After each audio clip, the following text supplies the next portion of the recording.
Chapter 1 Every time she sells tea, the retribution falls upon me. How beautiful. Qiao Xingye, adorned in a wedding gown, showcased a slender waist and a voluminous skirt reminiscent of a fairy tale princess. Even without makeup, her delicate features remained captivating. The store manager, who was assisting her with hair attire, could not help but offer compliments. Why hasn't young master Kikameta see you? Men and women have different perspectives. Qiao Xingye smiled politely, the company is busy, couldn't make it. As soon as he finished speaking, her phone vibrated. Glancing at the caller ID, she answered, Susu. Yezi, I just saw young Yutong with Qian. Upon hearing this, Qiao Xingye paused, her previously satisfied smile gradually fading under the weight of her friend Tangsu's unexpected news. Her gazetteer need to see.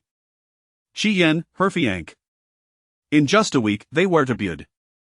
And Liang Yutong just dimension of her name ested a flicker of disdain in Qiao Xingye's eyes. She exchanged a knowing glance with the store manager, Hono did in understanding. With a subtle gesture, every Onequicla followed her downstairs.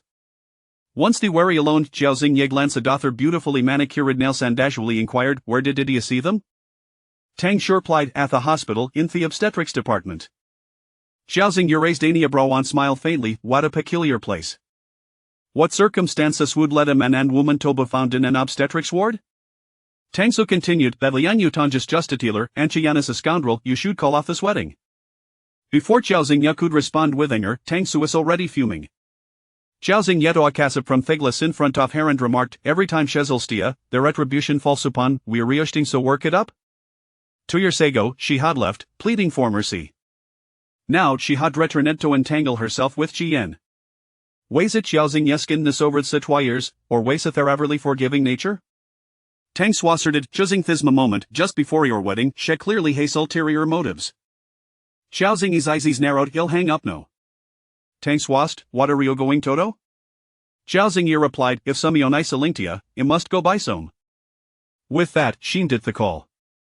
Staring at the reflection in the mirror, clad in the pristine wedding gown, she reached for the bodice either chest. With Asher Prip. The wedding gown waist torn to shreds and discarded on the floor. The staff waiting near began spit at the sight, yet no direct to approach upon seeing the expression on Qiao Xingye's face. Just as he changed into her own clothes, her phone vibrated again. Looking at the screen, it was Qian. The moment she answered, his serious voice came through, once the hour didn't try and gone through it again, come at the office. 4 years, Qian had treated her well, always gently and considerate. Now, this change. Was it due to Liang Yutong's return? A hint of sarcasm flickered in Qiao Xingye as she couldn't be bothered to respond and simply hung up. Half an hour later, when Qiao Xingye entered Qian's office, he was standing by the floor-to-ceiling window, on the phone. Bath the dense sunlight, he appeared both refined and gentle, particularly his perfect profile, which drew the dense near at the heart. Heaven had favored him, granting him an extraordinary appearance in the entire harbor city. Upon seeing Qiao Xingye, hurriedly said into the phone, have a lunch by yourself, I'm hanging up.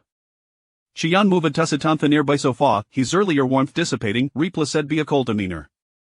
He looked at Qiao Xingye and commanded, come here. Qiao Xingye met his frigidays. Instead of sitting beside him as usually would, she hesitased across from him. Noticing a relief demeanor, Qian's eyes grew colder. With a click, a lighter ignited, filling the air with thick scent of smoke. Qiao Xingye wrinkled her nose at the smell and waved her hand dismissively. Qian paid no heed to her discomfort, lighting a cigarette and taking Jadrag, Yutong has returned. Ash spoke, a flating look off guilt crossed his face. Yetha continued, our wedding will have to be postponed. After her conversation with Tangsu, Qiao Xingye had anticipated this outcome. What do you mean? With Liang Yutong back, their wedding was to be delayed? She stilled, very seriously. Ash spoke, Qian handed her a document, adding, her acceptance a letter from St. Peter's University issued ga study there. His tone was patronizing, almost commanding. Qiao Xingye glanced at the envelope in Hishan but did not take it, a hint of playful defiance at the corner of her mouth. You want me to go abroad, Toma Karumferer? Qian's expression darkened, isn't this the Shuli we always wanted to attend, now? Qian. Who is cute as Qiao Xingye interjected coldly. She reached out, snatched a teen blip from his hand, and to right of shreds, paper fragments scattering across Hefus. The last piece lent to her hand, which flung at Qian's face. Singeract, the last remnants of warmth in Qian's has vanished completely. Qiao Xingye offer a dim kindness in return, stating bluntly, there is no need to postpone the wedding, just cancel it. Postponing, cancelling is for more straightforward. Chapter 2 is the fiancé misbehaving, toss him aside. Qian's expression shifted dramatically. Hestered at Qiao Xingye in disbelief, to Kennebec be horrendosity. Cancel footing, wash out affirmant? Qian's voice trembled with agitation. She still once share covers, surely il give a grander wedding than. Isa tenilness, or is shepherdant? Themaman thwards left their lips, a heavy salin scene vliped therum. Qian matherasigaze, what do you know? Qiao Xingye remained excellent, merely stating, you appeared in the hospital with her in the obstetrics department no less. Now you speak of family extravagant wedding, Dante ofin the tyrannic? They were to be married in just like. Hen Liang Yatong had been seen in the obstetrics ward, and Diathy turned around to discuss wedding details with her? Did it truly believe she would tolerate his duplicity? Hearing her words, Qian's expression darkened further. She's pregnant, she's just sick. Sick enough for you to accompany her to the hospital. What is your relationship with her now? Heron Sisiverator deepened the shadows in Qian's face. Qiao Xingye, unwilling to endure his glower, student made her way toward the facedor. As she walked, she remarked, since Sesha's back, she might as well stay. After all, Thedezio is the Sharber city won't be settled quickly. Toyer soft tranquility in their relationship had been shattered bil Yang Yutong, leaving gagaping one that Qiao Xingye was no determined to widen. Maintaining a relationship requires effort from both parties. Shokudun person bear the burden alone? Qian's expression hardened, don't make things difficult for her. Qiao Xingye scoffed, her hand resting on the doorknob. She angered at his teeth, do you think you can cancel the wedding, or do you believe a avian escape out with Liang family? Mention of Liang family's and to kill for Qiao Xingye. A family that long blurred the linus of kinship. Whether or not she hadains caperutuous or relevant, she didn't care. The Liang family wash her bloodline, they've replaced the raised Liang Yutong. Many years ago, Liang Yutong's biological mother had been a maid in Liang household, pregnant simultaneously with Qiao Xingye's own mother. Desperate to ensure her child grew up in affluence, she exchanged her baby after giving birth in the hospital. Liang Yutong's mother wasn't a woman of conscience, she did not trace Qiao Xingye herself. Instead, she abandoned her. She continued to work as some in the Liang household, watching her biological daughter live a prosperous life while remaining by her side. It wasn't until 3 years ago, after Mrs. Liang's tragic accident, that the truth emerged Liang Yutong was another biological child. A shocking secret unveiled. What followed was an earth-shattering quest to find her true daughter. Regrettably, all healthy founder, Theban they formed was always overshadowed by the favoritism toward the daughter she had raised. Qian was right. By breaking off the arrangement, she had no safety net, for the Liang family had no place for her.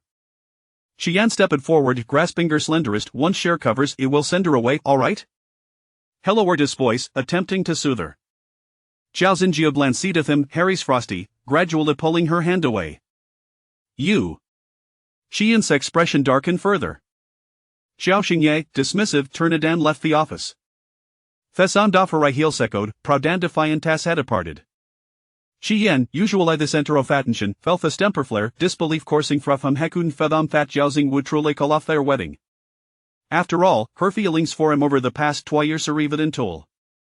Lost in thought, Qian ultimately cosinato purser, slamming the door with a resounding bang. The secretarial staff, hearing the commotion, exchanged knowing glances. 2 years prior, the scandal had erupted, with many belly-eving Qiao Xingye had suffered arrest Qian from Liang Yutong. Now that Liang Yutong had returned, the reveled in their schadenfreude. One employee whispered, Miss Liang just finally back Qiao Xingye at his Vestas. Exactly, 2 years ago, Miss Liang was forced to tell be her what stakeness eventually owed. Hearing the gossip, Qiao Xingye strode over, her heels clicking sharply against the floor. That whispering employees, caught in the shadows, quickly fell silent. Qiao Xingye reached out, gripping gun off their chins to force her gaze upward, revealing the secretary's striking features. In that instant, their eyes met, and the sharpness in Qiao Xingye's gaze left the girl visibly shaken. Miss Qiao. Qiao Xingye narrowed Harry's, is a gossip so entertaining to discuss? The secretary's face pulled in no eye. Overwhelmed by fear, Qiao Xingye released her, casting gapiers a glance around the entire secretarial department. Every own lower red here head centerer, too afraid to utter a word. Chapter 3 With a resounding thud, the toad fell to the ground. As Qiao Xingye stepped out of the company, she caught sight of Liang Yutong descending from a car. Qian's assistant Zhang Yuan. personally opened the door for her, and she handed a few bags in her hands to him. Please distribute these among the secretarial department. Her demeanor radiated the aura of a true matriarch. Zhang Yuan respectfully accepted the bags, saying, "Thank you, Miss Liang." Liang Yutong gently nodded and turned, their eyes meeting across the distance. Qiao Xingye narrowed her gaze slightly. Liang Yutong appeared momentarily taken aback, but in an instant she approached Qiao Xingye, her tone soft and sisterly. It was said that when the Liang family reclaimed her, Liang Yutong was 1 hour older than her. The tender tone she adopted was meant for Zhang Yuan behind her. While her gaze at Qiao Xingye was laced with provocation, as she drew closer, Liang Yutong lowered her voice. "You are his fiancé, yet he sends me to the office to seek him. What does that say about your position in his life?" Qiao Xingye's expression turned icy. With a scoff, she retorted, "As long as I desire it, I can occupy any position in the Qi family. But you, aside from visiting him at work, can you seek him elsewhere in the Qi residence?" Liang Yutong's expression shifted slightly. The venom in her eyes was unmistakable. Clearly, it was not permitted. The old guards of the Qi family would never agree to that. Qiao Xingye was pleased with her reaction. Liang Yutong glared fiercely, "Do not get too smug. As long as I am here, you will never see your wedding with him take place." A smile played at the corners of Qiao Xingye's lips. Her demeanor indifferent. "There are countless men in this world. I am not beholden to him for a wedding. A man like Qi Yan, who harbors feelings for someone else, I can simply part ways with." Liang Yutong's expression stiffened. "What do you mean by that?" She could hardly believe her ears. Did Qiao Xingye not love Qi Yan? After the tumult 2 years prior, how could she now feign indifference?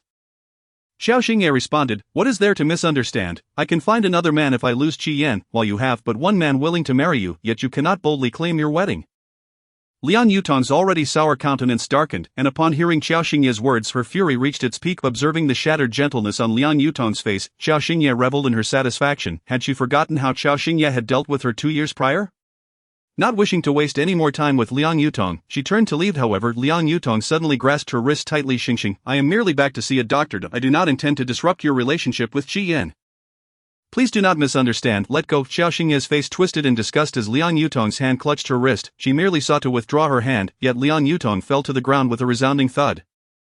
The sound echoed like a toad plummeting from a height, indicating a severe fall. Before Qiao Xingye could react, an enraged voice erupted from nearby. "Qiao Xingye, no wonder she had suddenly taken up tea arts." It seemed a lover of her tea had arrived. Lowering her gaze to the theatrics of Liang Yutong and then glancing at the fountain nearby, Qiao Xingye's lips curled into a smile as she marched forward and seized Liang Yutong's hair. Liang Yutong screamed in pain. With a splash, she was forcefully dunked into the cold water of the fountain, the sensation of suffocation overwhelming her senses as she struggled frantically, yet Qiao Xingye held her down firmly. Wasn't Liang Yutong eager to stage a drama to incriminate her? If so, let it be solidified. "Help!" As Liang Yutong was pulled up momentarily, she cried for help, but in an instant, she was submerged once again. Qi Yan, witnessing the scene, quickened his pace and shouted angrily, "Qiao Xingye, stop this!" Liang Yutong, gasping for breath, felt as though her chest might burst. Her hands flailed wildly. Qi Yan rushed forward, forcefully pushing Qiao Xingye away and rescuing Liang Yutong from her grasp. Soaked to the skin, Liang Yutong looked at Qi Yan with tear-filled eyes, struggling to speak due to the pain in her lungs. She managed, but a complete sentence eluded her. Qi Yan's eyes glimmered with cold fury as he turned to Qiao Xingye. Taking 2 steps forward, she stomped on Liang Yutong's ankle, eliciting another scream of agony from her. Furious, Qi Yan shouted, "Qiao Xingye," and once more pushed her aside. Qiao Xingye, swinging her small bag, struck Qi Yan on the head.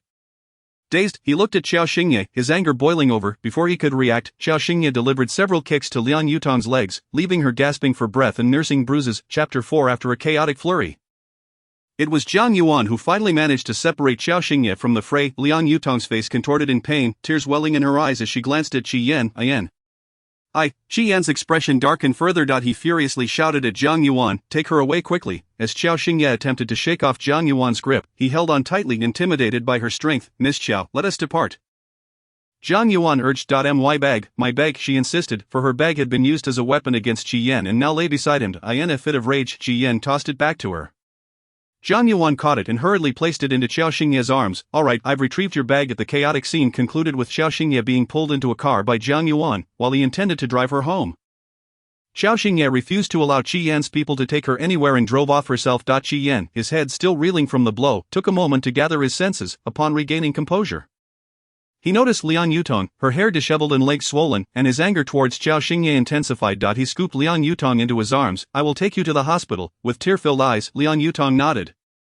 Appearing pitiful, he instructed Zhang Yuan to drive. However, when Zhang Yuan looked at the parking space, it was empty. Qiao Xingye had driven away. In the midst of the commotion, Zhang Yuan had intended to escort her but had not anticipated that she would leave in her own vehicle. Qi Yan's mood soured further, and as his expression darkened, Zhang Yuan said, "I will fetch another car from the garage immediately." The keys were in the office, and he would need to retrieve them. While waiting at a red light, Qiao Xingye's phone vibrated. It was her mother, Lu Suyan. "Come home tonight. I need to discuss something with you." Qiao Xingye unscrewed a bottle of water and took a sip. "I can't return. I'm very busy." She was well aware of what her mother wished to discuss and had no desire to hear it. Lu Suyan, sensing her refusal, retorted, "What exactly are you so busy with? I haven't seen you put much effort into Qi Yan." Lu Suyan's feelings towards her daughter were a mix of love and frustration. So you want Liang Yutong to return and take care of him? Qiao Xingye's words hung in the air, and silence followed. Lu Suyan knew precisely why she was calling. 2 years ago, when Qiao Xingye and Liang Yutong had their falling out, Liang Yutong's departure had left Qiao Xingye in a precarious position. If Liang Yutong had not left, she might very well be incarcerated by now. With her return, both Qi Yan and the Liang family were undoubtedly wary of a potential outburst from Qiao Xingye. Seeing that Qiao Xingye was aware of Liang Yutong's return, Lu Suyan no longer held back and softened her tone. "That incident happened so long ago. You can't keep holding on to it." The weather had turned cold, and the wind gusted through the partially open car window, sending a chill down Qiao Xingye's neck. In that instant, she dismissed the biting cold. "Madam Lu, I nearly lost my life in that accident just 3 years ago. Surely you haven't forgotten how I was when I returned." After being reclaimed, she had spent 2 full months in the hospital. Liang Yutong had orchestrated that accident, aiming to take her life and prevent her from returning to the Liang family. Now her mother asked her to let go of her grievances. This matter truly was not her doing. "You should not continuously harbor malice towards her." Qiao Xingye tossed her empty water bottle into a nearby trash can with precision. "You believe I harbor malice towards her? If you trust her so completely, why do you need me as your daughter? Perhaps you should simply pretend you never found me. I could easily block you now." "Qiao Xingye, can you not be more rational? Stop losing your temper every time this issue arises." Lu Suyun was utterly furious. Their conversations always spiraled into this pattern whenever Liang Yutong was mentioned, and Lu Suyun found it exasperating. After a barrage of accusations regarding her irrationality, she got to the point. "It was one thing when you always targeted her, but this time is different. She is seriously ill." Qiao Xingye scoffed. "She is ill, so my wedding with Qi Yan must be postponed, and he must remain by her side." Right. Although she had no particular attachment to Qi Yan, the warped values of those around her incited her to retort. Lu Suyun's frustration deepened. "She and Qi Yan grew up together. She is deeply reliant on him. Rest assured, Qi Yan will ultimately marry you. For now, let us prioritize Yutong's health." It was infuriating enough that they treated Liang Yutong like a prized possession, but now they expected Qiao Xingye to step back as well. Lu Suyan, noticing Qiao Xingye's silence, pressed, "Are you even listening? To this nauseating brainwashing that sought to manipulate her into compliance?" Qiao Xingye could not be bothered. Directly hanging up and promptly blocking her mother. "I have long since blocked him, yet I remain oblivious to the identity of the scoundrel who persistently lets him resurface." Chapter 5, Confronting Scoundrels and Shameless Women. It is still the fierce sister who takes charge. Upon returning to Jinjiang Tiancheng, as soon as I entered the elevator lobby, I spotted Tang Su seated on the sofa in the hall. Upon seeing me return, she promptly rose and embraced me, saying, "Darling, men are of little consequence. Tomorrow I shall introduce you to someone far more handsome." Qiao Xingye replied, "All right," just as Tang Su was in the midst of comforting her. She suddenly paused, her expression betraying surprise at Qiao Xingye's unexpectedly calm demeanor. She stepped back, scrutinizing Qiao Xingye from head to toe, only to be startled to find bloodstains on her coat. "What, you're hurt?" "Where?" Qiao Xingye looked down and indeed saw a few drops of blood on her beige coat. "It's not mine," Tang Su asked, her tone tinged with concern. "Then whose is it?" Qiao Xingye replied, "It must be from Liang Yutong or Qi Yan." "What? I beat Liang Yutong and Qi Yan?" Tang Su couldn't help but raise an eyebrow in shock. She had just encountered Qi Yan and Liang Yutong at the hospital that morning, and now, before noon, Qiao Xingye had already taken matters into her own hands. She couldn't help but give Qiao Xingye a thumbs up, although being a fierce sister often invites trouble when dealing with scoundrels and shameless women. One must possess such temperament. Not only did Qiao Xingye herself feel empowered, but even Tang Su was unable to suppress her own fiery spirit, initially worried that Qiao Xingye would return in tears after facing Liang Yutong.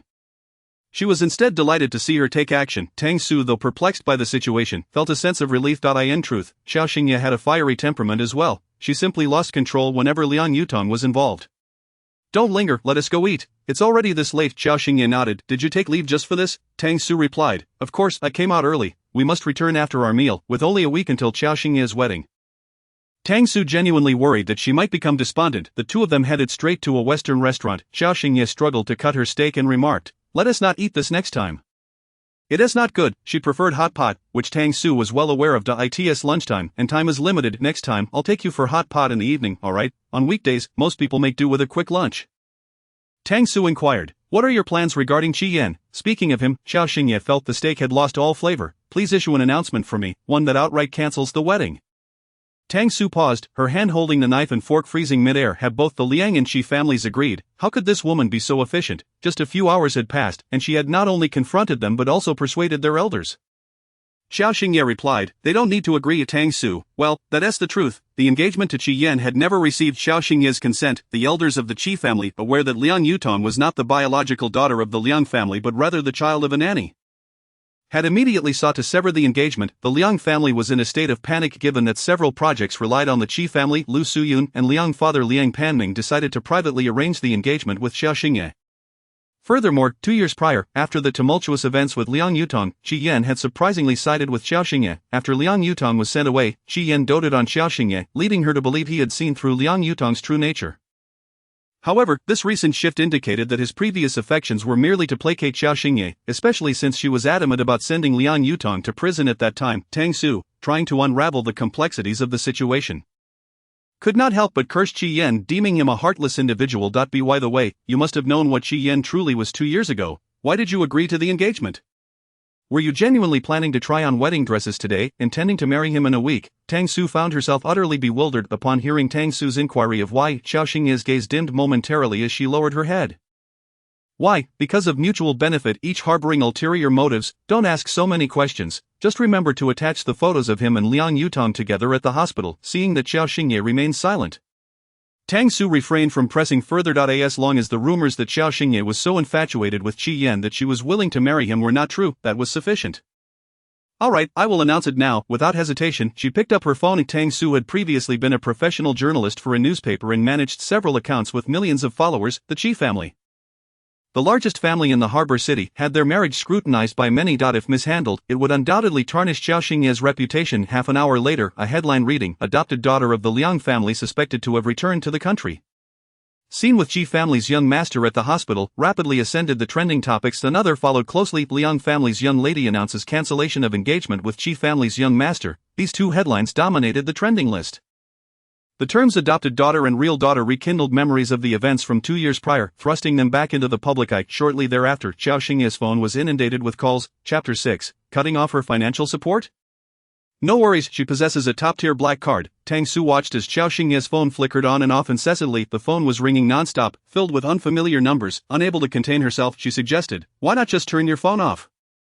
Blocking the numbers no longer served any purpose, as all the incoming calls were from unfamiliar contacts. It was easy to surmise that it was Ms. Lu calling from the housekeeper's phone. Qiao Xingye readily took her advice and switched off her phone.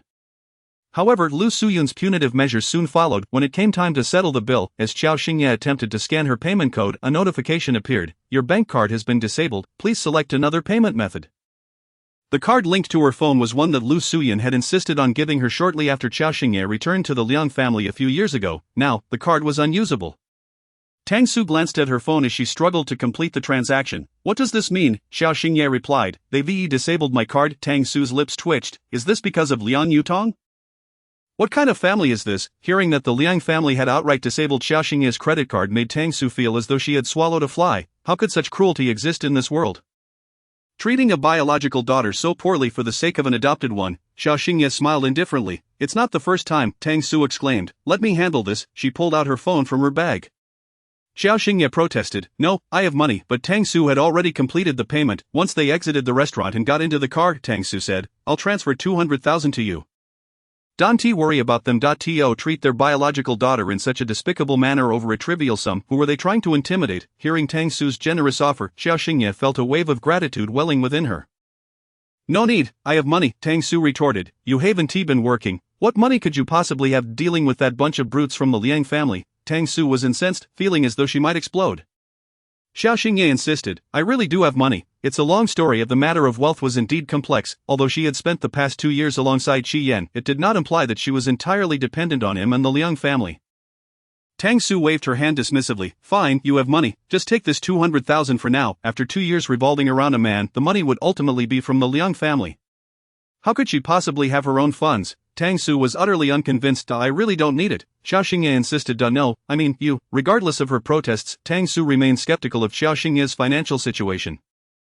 Ultimately, Qiao Xingye dragged Tang Su to the mall to purchase items worth several $100,000. Only then did Tang Su finally believe her. Upon seeing the black card Qiao Xingye used, her eyes sparkled with curiosity. Where did you get this black card? Who gave it to you, Qi Yan? At this moment, the only person Tang Su could think of who might have given Qiao Xingye such a card was Qi Yan. Qiao Xingye, caught off guard by the card she had hastily pulled out earlier, felt a rush of emotion flood through her. Impossible. Qi Yan would never give her his black card. Tang Su pressed. Then who gave it to you? If it's not Qi Yan, it wouldn't be the Liang family either. Do you know any other big shots? As she pondered the identity of the card's owner, a soft glimmer crossed Qiao Xingye's eyes, but she remained silent. Let us go. Without further ado, she grabbed her bags and exited the mall alongside Tang Su.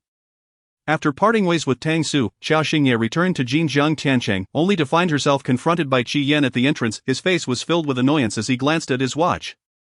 Realizing he had waited for her for a full 2 hours, "Why did you turn your phone off?" Qiao Xingye coldly retorted with 2 words, "Too noisy." For the past month, they hadn't called her this frequently.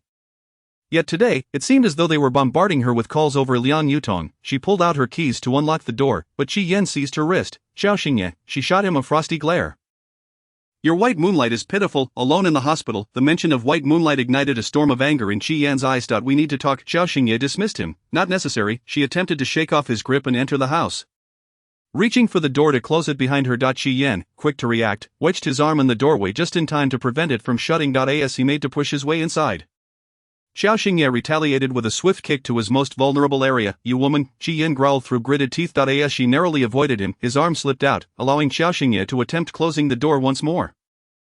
However, Qi Yan was equally swift, grabbing the door before it could close and forcing his way inside. Qiao Xingye glared at him coldly. "I advise you to leave immediately." "How dare you?" This woman, only now realizing her brutish nature, exhibits none of the grace one would expect from a lady. Chapter 7. Where does she find the money to indulge in shopping? Qi Yan strode over to the sofa inside and took a seat, intending to smoke. Just as he extracted a cigarette from the pack, Qiao Xingye unceremoniously approached, snatched it from his hand, and tossed it directly into the trash bin. Qi Yan's expression darkened. "What are you doing?" When had he ever been treated in such a manner? During his time with Liang Yutong, no matter what he wished to do, she never uttered a word of protest. Qiao Xingye responded, "I dislike the smell of smoke." Qi Yan, this woman, "Fine, I won't smoke." He gritted his teeth and endured, recalling the 2 trending topics that had erupted that morning. The calls from the old residents were incessant. Was the news today disseminated by Tang Su? Did he truly wish to cancel the wedding with himself? Wasn't this temper of hers a tad excessive? Qiao Xingye remained silent, walking over to the refrigerator to retrieve a small piece of cake. Having not had enough at lunch, and after spending 2 hours shopping with Tang Su, Qi Yan felt his temper flare as she acted as though he were invisible. "The wedding concerns only the 2 of us. Why must you make it public knowledge?" It was one thing to be resolute with himself, but now she was stirring up a storm for all to see. Qi Yan thought he could never forgive her. Qiao Xingye interjected, "Is it truly just our affair? If it were merely between us, it would be simple. Regardless of whether I cause a scene or not, someone else will ensure it becomes common knowledge. So it's better for me to take the initiative." The implication of someone was clear to Qi Yan. "You shouldn't always think so poorly of Yutong," he remarked. Qiao Xingye chuckled, taking a spoonful of cake and stuffing it into her mouth. "She is not that bad. Why were you so eager to rid yourself of her 2 years ago?" "Qi Yan, it would have been better not to mention events from 2 years past."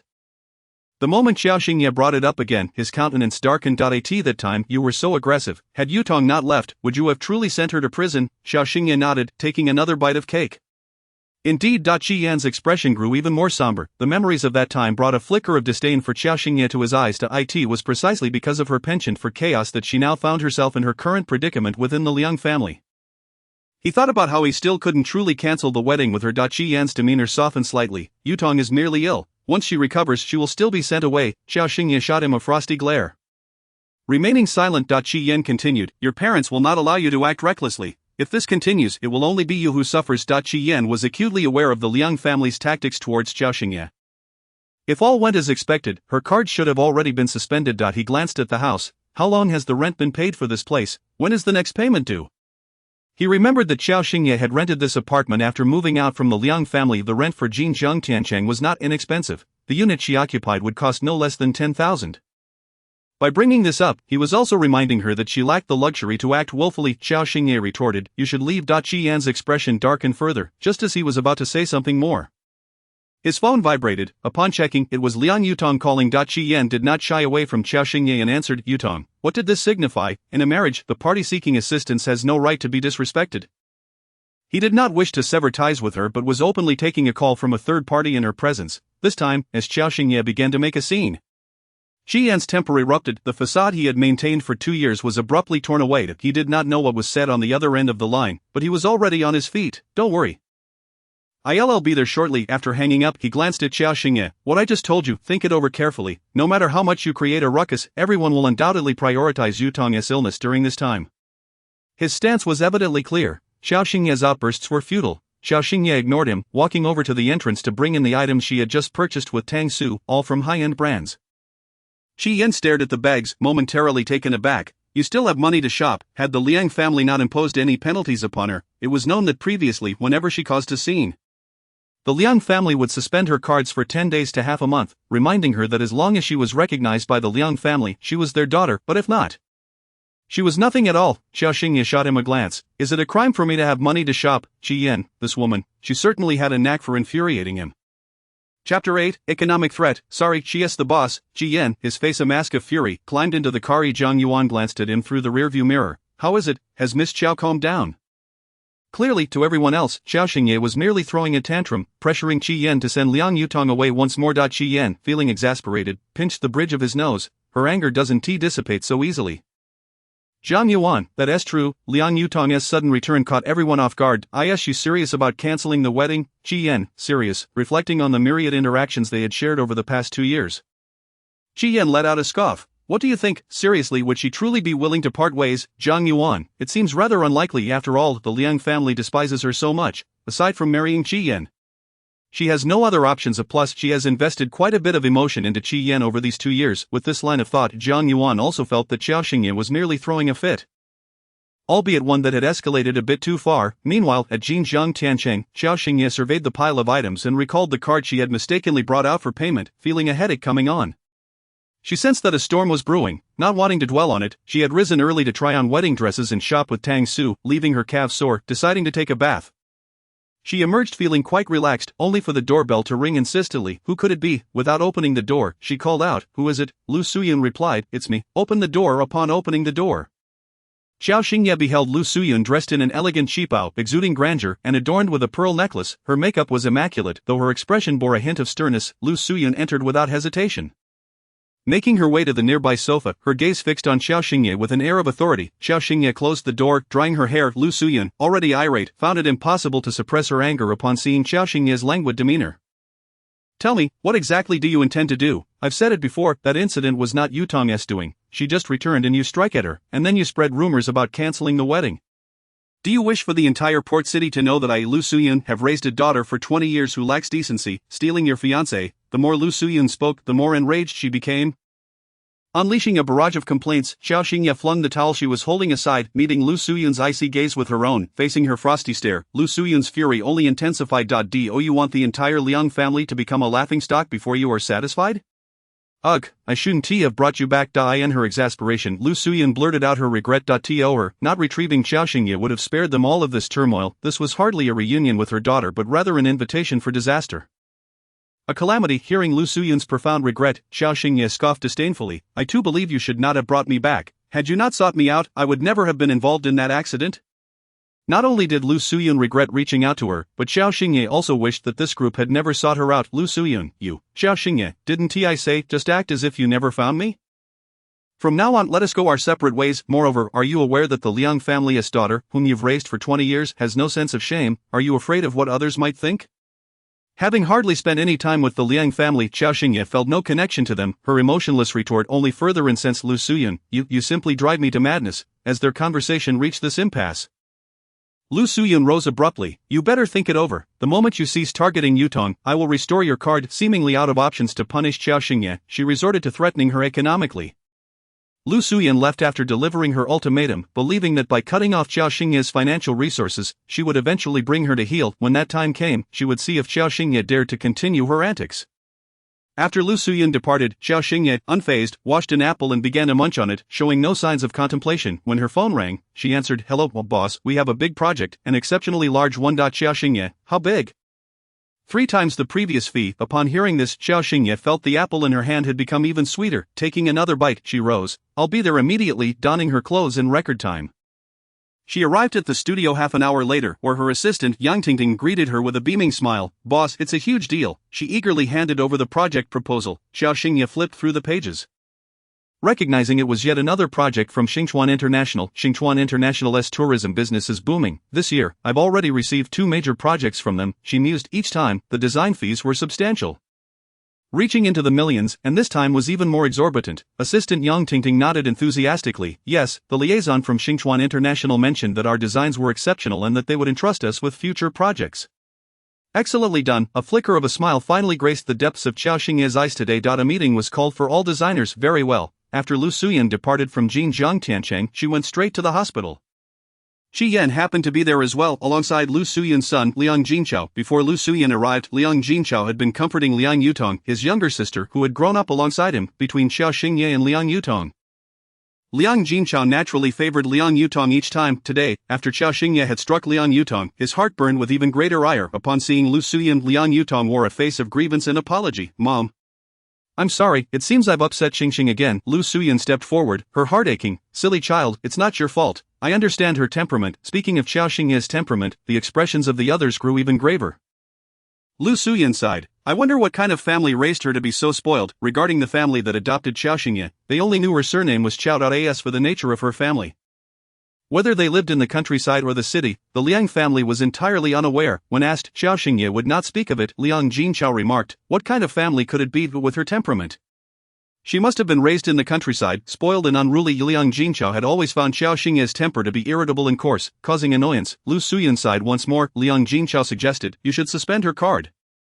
This time, do not easily reactivate it for her. Let her experience the hardship of being without funds and see if she dares to be so arrogant." Chapter 9. Is she in a hurry to find a job? The moment the topic of suspending Qiao Xingye's card arose, a glimmer of triumph crossed Liang Yutong's eyes. "Qiao Xingye, the Liang family holds not a single cent for you. The Liang family can only have me as their daughter." While her heart swelled with pride, she feigned concern, advising, "How will Xingxing live without her card? These past 2 years, she has relied on the Liang family for her sustenance, with no job to speak of." Liang Jinqiao replied, "Yutong, do not speak well of her. This time we must properly discipline her temper." Liang Yutong hesitated, casting a glance at Lu Suyan. Lu Suyan nodded in agreement. "Listen to your brother. It's time she learned to embody the grace of a proper young lady." Thinking of Qiao Xingye's temper, Lu Suyan felt a headache coming on. She did not believe Qiao Xingye could so easily relinquish her feelings for Qi Yan.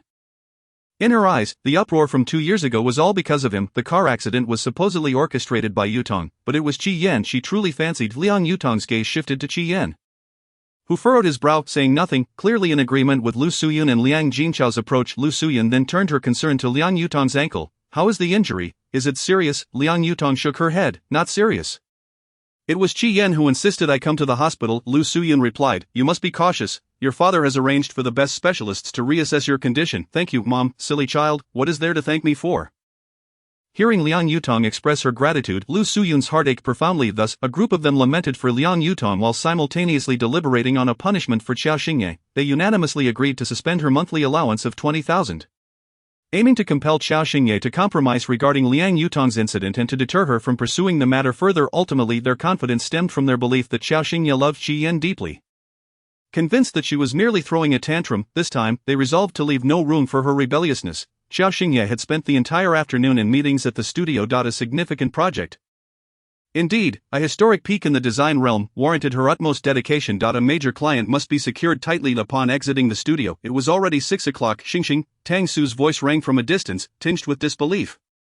As if she could hardly believe she had spotted Qiao Xingye there. It was rush hour, and people were continuously leaving the building. Qiao Xingye turned, and Tang Su had already reached her side. "What brings you here?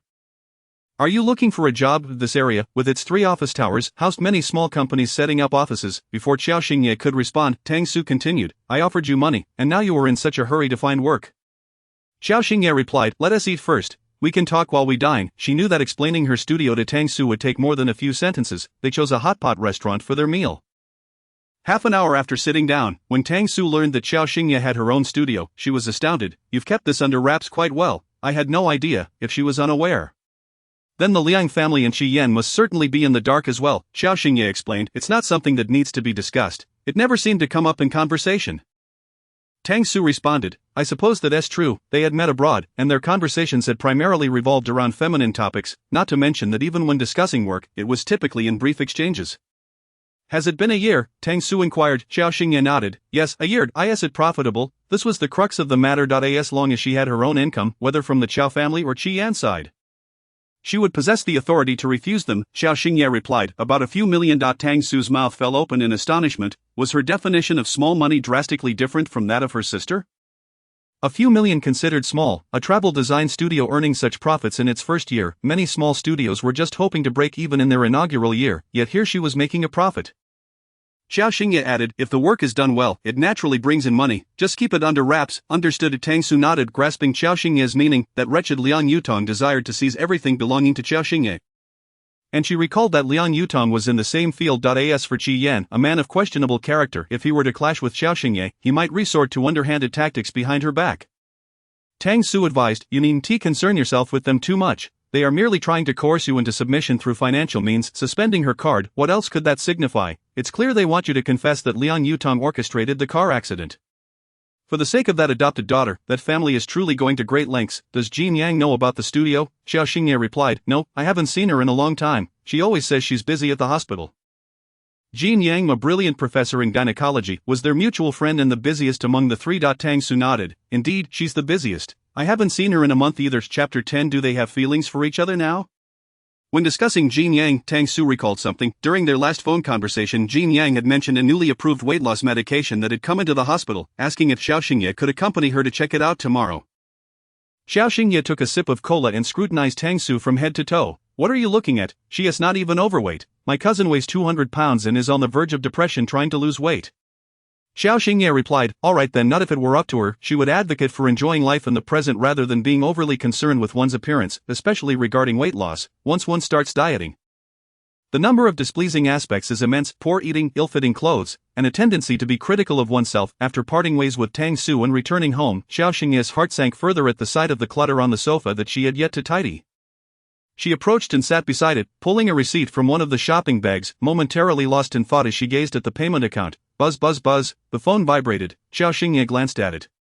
Noting it was a call from Liang Panming's secretary, it was obvious why a member of the Liang family was calling her. She declined the call, hanging up immediately. Shortly thereafter, Liang Panming's number rang through. But Qiao Xingye continued to ignore it, refusing to answer. Meanwhile, at the Liang residence, Liang Panming noticed Qiao Xingye ignoring all calls, and his expression soured as he glanced at Lu Suyan. Didn't I instruct you to keep Yutong away from her? To avoid any encounters, Lu Suyan's expression was equally troubled. This time, it's truly not Yutong's fault that she, oh dear. When it came to the conflict between Qiao Xingye and Liang Yutong, Lu Suyan found herself at a loss for words. Liang Panming glanced at the trending photos on his phone, where images of Qi Yan accompanying Liang Yutong to the hospital were circulating widely. Your sister's fiancé, accompanying her to the hospital, does she lack common sense? Or do you? Lu Suyan replied. Liang Panming interjected, I've already arranged for experts for her. Why allow her to be entangled with Qi Yan? Liang Panming was visibly agitated, while he was also angry about the opposition from the Qi family 2 years ago regarding Liang Yutong. He still had a modicum of clarity, since Qi Yan and Liang Yutong's affair had concluded, and Qi Yan had become Qiao Xingye's fiancé. There should be no further interactions that might lead to misunderstandings. Lu Suyan defended, but Yutong is in such a poor state. I only wish to bring her some joy. You know, they have been classmates since middle school, growing up together. They do share feelings. Feelings? Lu Suyan, should we discuss their feelings? Liang Panming's expression turned stern, his tone sharper upon hearing his words. Lu Suyan fell silent. While the logic was sound, matters were not always so straightforward. Liang Panming turned to his secretary. Arrange for a car. Where are you going at this late hour? Lu Suyan instinctively glanced at the time as Liang Panming replied, to Jinjiang Tianchang. Are you going to find Qiao Xingye? Lu Suyan asked. I'm going alone. You will only end up arguing with her. Concerning the relationship between Lu Suyan and Qiao Xingye, Liang Panming often harbors dissatisfaction. Upon hearing Liang Panming's remarks, Lu Suyan felt a sense of grievance. Should I engage in a quarrel with her? It is she who consistently defies me. You have no idea how rebellious she is, akin to a debt collector, Liang Panming replied. We were not present for her during those years. Is it not expected for her to seek what is owed? Unlike Lu Suyan, Liang Panming felt a tinge of guilt toward Qiao Xingye. Upon hearing his words, Lu Suyan found herself at a loss for words. Before leaving, Liang Panming paused, turning to Lu Suyan. Have you suspended her card again? Yes, I have. Foolishness. Are you truly considering disowning this daughter? Suspending her card at such a crucial moment with Liang Yutong's return will only incite her further resentment. Liang Panming was infuriated. Lu Suyan countered, "You did not witness her attitude towards me today. I simply, hurry and reactivate it." Liang Panming interjected, unwilling to listen to Lu Suyan's lengthy justifications, issuing a firm command. Lu Suyan, though reluctant, dared not oppose him. "Then I shall call the bank tomorrow when they resume operations." Chapter 11. Are you attempting to coerce her into submission with money? What nonsense. Upstairs, Liang Yutong stood at the staircase, her ankle swollen. Upon hearing Liang Panming's favorable comments about Qiao Xingye, a flicker of disappointment crossed her gaze. After all, she is of my own blood. 1 hour later, Liang Panming arrived at Jinjiang Tiancheng. He settled onto the sofa, directing his gaze towards Qiao Xingye, refraining from reproaching her for not answering her phone earlier. Qiao Xingye displayed little emotion, pouring him a glass of water. "Stop fussing, come sit down," Liang Panming urged. In truth, he was at a loss regarding how to interact with this daughter, one who had not been raised by his side and whom he hardly knew. Qiao Xingye took a seat directly opposite him. Liang Panming sat upright on the sofa, his hands clasped upon his knees. "Did you have another argument with Yutong?" Qiao Xingye retorted. "Are you here to chastise me as well?" Criticism seemed to have become second nature to Qiao Xingye since the Liang family entered her life. Hearing her icy tone, Liang Panming sighed. "Because of her, you called off the engagement with Qi Yan." Qiao Xingye remained silent, nearly lifting her glass to take a sip. The Liang family was not the sort of people with whom she wished to share her heart. Typically, she was unwilling to divulge intricate details. Noticing her silence, Liang Panming felt a sense of helplessness. It is no wonder Lu Suyan becomes angry each time. This child clearly hesitates to open up to them. Do not let her temper you. She is merely here for medical treatment. Qi Yan accompanied her to the hospital, and I have spoken to your mother. Such an incident will not repeat itself. Qiao Xingye set down her glass, fixing her gaze on Liang Panming. The nature of their next encounter was no longer of concern to her, and she asserted, "You need not come here at night to discuss such matters." Liang Panming replied, "What do you mean by no concern, Xingye? Marriage is not a trifling matter. You and Qi Yan have reached this juncture. There is no turning back. To retreat would be a laughingstock. In fact, it would become a joke for the entire Liang family." Qiao Xingye countered, "Precisely because it is not a jest. Having seen certain truths, I find it unnecessary to entangle myself further." Her statement, while seemingly reasonable, made Liang Panming apprehensive about the potential ridicule. "You are worried about becoming a laughingstock, are you not? This matter can be resolved easily." Qiao Xingye abruptly interrupted Liang Panming. Stung by her bluntness, Liang Panming's expression soured. "How do you propose to resolve it?" Ultimately, it was the fear of ridicule that preoccupied him. After the news spread in the morning, he had spent the entire afternoon in torment. Qiao Xingye suggested, "Simply announce that I am the one you mistakenly identified. That I am not your daughter. You, that is absurd," Liang Panming exclaimed. "Such a declaration would only exacerbate the joke. Not only would you cancel your engagement with Qi Yan, but you would also sever ties with the Liang family?" His demeanor darkened. Qiao Xingye's stance remained resolute. "Regardless, my relationship with Qi Yan is irreparable. Without Qi Yan, whom can you marry? You are to wed him in a week. Creating such a scene with the Qi family will leave you unmarriageable in Hongchang.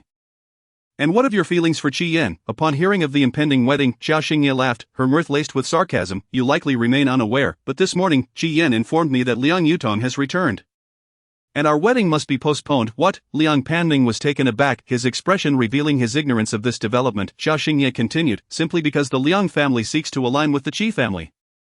You lack dignity, and I am expected to share in that indignity." Liang Panming's countenance turned ashen at her words, yet there was an undeniable truth to Qiao Xingye's assertion. The Liang family's business had, for years, relied heavily on the Qi family. "This child," Liang Panming muttered, "let me be clear, my position on this matter is unwavering. My engagement with Qi Yan stands as it is, without room for negotiation." At this point, Liang Panming was genuinely angry. "What do you mean by no room for negotiation? I will not consent to the cancellation of this engagement. If we truly provoke the Qi family, life will become unbearable for the Liang family. Though Qi Yan harbors feelings for Liang Yutong, the Qi family will not acquiesce. I have experienced firsthand the tactics employed by those elders 2 years ago. Even if the Liang family benefits from Qi Yan, the repercussions from those elders would be catastrophic." Liang Panming stated, "I will discuss this matter with the Qi family. Do not act recklessly." Qiao Xingye dismissed him, walking to the door and silently issuing an eviction notice. Liang Panming, witnessing her behavior, felt a surge of frustration. "You have insulted Qi Yan. What more do you wish to express? By the way, I have instructed your mother to restore your card. She will call the bank tomorrow." Qiao Xingye replied, "As for Qi Yan, it is impossible." The same words again. "You." Her obstinacy ignited Liang Panming's ire. Chapter 12. I shall strike him with a heavy blow. At this moment, he began to comprehend the reasons behind Lu Suyan's continual exasperation. As she had stated, this was akin to dealing with a debt collector impervious to reason. No amount of gentle persuasion would suffice. Thus, Liang Panming resolved to take a firmer approach. "Very well, then, let us leave the card suspended for now. Think carefully about when you will come to your senses." With that, he departed, leaving behind a weighty silence. Qiao Xingye slammed the door shut, and just as she returned to the living room, her phone began to vibrate. It was Zhang Yuan's number. Today, she had blocked several contacts, Qi Yan's, Lu Suyun's, and Liang Panming's. Now, those who wished to reach her had to resort to the phones of others. As anticipated, Qiao Xingye did not answer. Meanwhile, Qi Yan, having just exited the Qi family home, was attempting to call Qiao Xingye using Zhang Yuan's phone. Upon being met with another rejection, he found himself fuming. Whom did she learn this habit of ignoring calls from? Zhang Yuan's lips twitched slightly. Miss Qiao is likely ignoring more than just your calls today. The situation was becoming increasingly vexing for Qi Yan, who had not eaten all day due to the commotion. To Jinjiang Tiancheng, he instructed. 1 hour later, upon their arrival at Jinjiang Tiancheng, it was already midnight. And Qiao Xingye had gone to bed. Qi Yan rang the doorbell repeatedly, but she did not answer. Frustrated by the lack of response, he was on the verge of calling a locksmith when the door finally swung open. Qiao Xingye stood there in her sleep attire, her face still drowsy and tinged with irritation, wielding a baseball bat. It was evident that the noise had roused her, and she was in a mood to confront. Zhang Yuan instinctively stepped back upon seeing Qi Yan. Qiao Xingye's temper flared, and she raised the bat to strike him. Quick as a flash, he caught her wrist. What is the meaning of this? He growled. His teeth clenched. After just having fought with someone earlier, she now sought to attack him. Was her temper not overly volatile? Just because he suggested postponing the wedding, she had transformed into this, once inside. Qiao Xingye tossed the baseball bat aside. Speak your piece. Qi Yan approached her refrigerator, opening it to find nothing but water. You do not cook, he inquired. Qiao Xingye regarded him as if he were deranged. Who, upon being rudely awakened in the middle of the night, would wish to be interrogated about their culinary skills? Look around. Do you see any food here for you? She retorted, incredulous. You come here, starved, and expect me to prepare a meal for you? Qi Yan, his jaw clenched, insisted. You cannot cook. Qiao Xingye shot back. When have you ever seen me cook? Not only did she lack the skill, but she also had no intention of cooking for him. Qi Yan paused, momentarily taken aback. It dawned on him that throughout their 2 years of engagement, Qiao Xingye had never once prepared a meal for him. In contrast, Liang Yutong had been adept in the kitchen. Capable of cooking and preparing soup, even delivering meals to his office before she left Hongcheng, Qiao Xingye seemed to comprehend his thoughts, letting out a light chuckle. Are you confusing me with Liang Yutong? Qiao Xingye was well aware that Liang Yutong excelled in household duties. When she had first returned to the Liang family, Liang Yutong had eagerly taken on all the chores, while Qiao Xingye found herself utterly inept. Naturally, everyone began to compare her with Liang Yutong. The comparison was stark. Liang Yutong was competent in every regard, whereas she appeared utterly lacking. Qi Yan's expression darkened. Our wedding will proceed as scheduled. Are you satisfied now? His reluctant concession implied that Qiao Xingye should temper her temper upon receiving this answer. However, upon hearing his words, Qiao Xingye raised an eyebrow. This morning you mentioned a postponement. And now you claim it will occur on time. It's not even been a night. Should a grown man really be so unreliable? The phrase unreliable made Qi Yan feel a twinge of embarrassment. Qiao Xingye continued. Does Liang Yutong know? Observing Qi Yan's demeanor, she surmised that he must have returned to the Qi family estate. Chapter 13. Want to continue the wedding? Not a chance. One cannot deny that the elder statesmen of the Qi family wield considerable influence. Although Qi Yan appeared to be in charge of the Qi corporation, those elders still held substantial power. Otherwise, why would Qi Yan hastily change his mind after a visit to the family estate? Qi Yan asserted. She doesn't need to know about our matters. Qiao Xingye retorted. Oh, really? She doesn't need to know. Just then, Qi Yan's phone rang, and upon checking, he saw it was Liang Yutong. Qiao Xingye cast a fleeting glance at the contact name Tong Tong, which stood out prominently. Qi Yan's expression hardened as he glanced at Qiao Xingye. The wedding will proceed as scheduled. That will not change. You should answer the call. At that moment, Qiao Xingye spoke with a tone tinged with sympathy for Qi Yan. After all, he was the heir of the most prestigious family in Hong Kong, yet, when it came to matters of marriage, he was unable to make decisions for himself. As soon as the call ended, Liang Yutong's phone rang again. Reluctantly, Qi Yan stood up. I need to take this call. With that, he strode over to the balcony, phone in hand. Just hours ago, he had left with an air of arrogance. But now he was clearly avoiding her, showing her a degree of respect. One cannot help but admire the formidable influence of the Qi family elders. It was unclear what Liang Yutong had said on the other end of the line. But Qi Yan's expression grew increasingly somber. After hanging up, he returned, his face grave as he glanced at Qiao Xingye, seemingly in a hurry to leave. Qiao Xingye inquired, is she having a medical episode? Her words dripped with sarcasm, as if she had accurately pinpointed the quintessential traits of a scheming woman. Qi Yan's expression darkened further, clearly displeased by Qiao Xingye's jibe at Liang Yutong, yet he refrained from saying anything. He merely stated, there is a banquet tomorrow. You will accompany me. I will have someone deliver a gown for you by tomorrow morning. His insistence on her attendance at the banquet was unmistakably aimed at undermining her resolve to call off the engagement. Qiao Xingye raised an eyebrow, scrutinizing him. Unable to withstand her gaze, Qi Yan stepped forward, grasping her shoulders. My words this morning were thoughtless. The wedding will proceed as planned in a week. He softened his tone. Attempting to placate her, had it not been for the interference of the elders at the estate, he would have preferred to let her stew for a few more days. Qi Yan believed Qiao Xingye would be satisfied with this resolution. To his surprise, Qiao Xingye disdainfully shrugged off his grip. What do you take me for, a dog? You think you can dictate how things will unfold? This morning, Liang Yutong had suggested postponing the wedding. And now, due to the elders' insistence, it was to proceed as if nothing had happened. Were their faces to be saved at the expense of her dignity? In this moment, she announced her intention to withdraw from the engagement, bringing humiliation upon both the Liang and Qi families. If all went as anticipated, the Qi family elders would likely hold Liang Yutong accountable for this debacle, otherwise Qi Yan would not have backtracked so swiftly.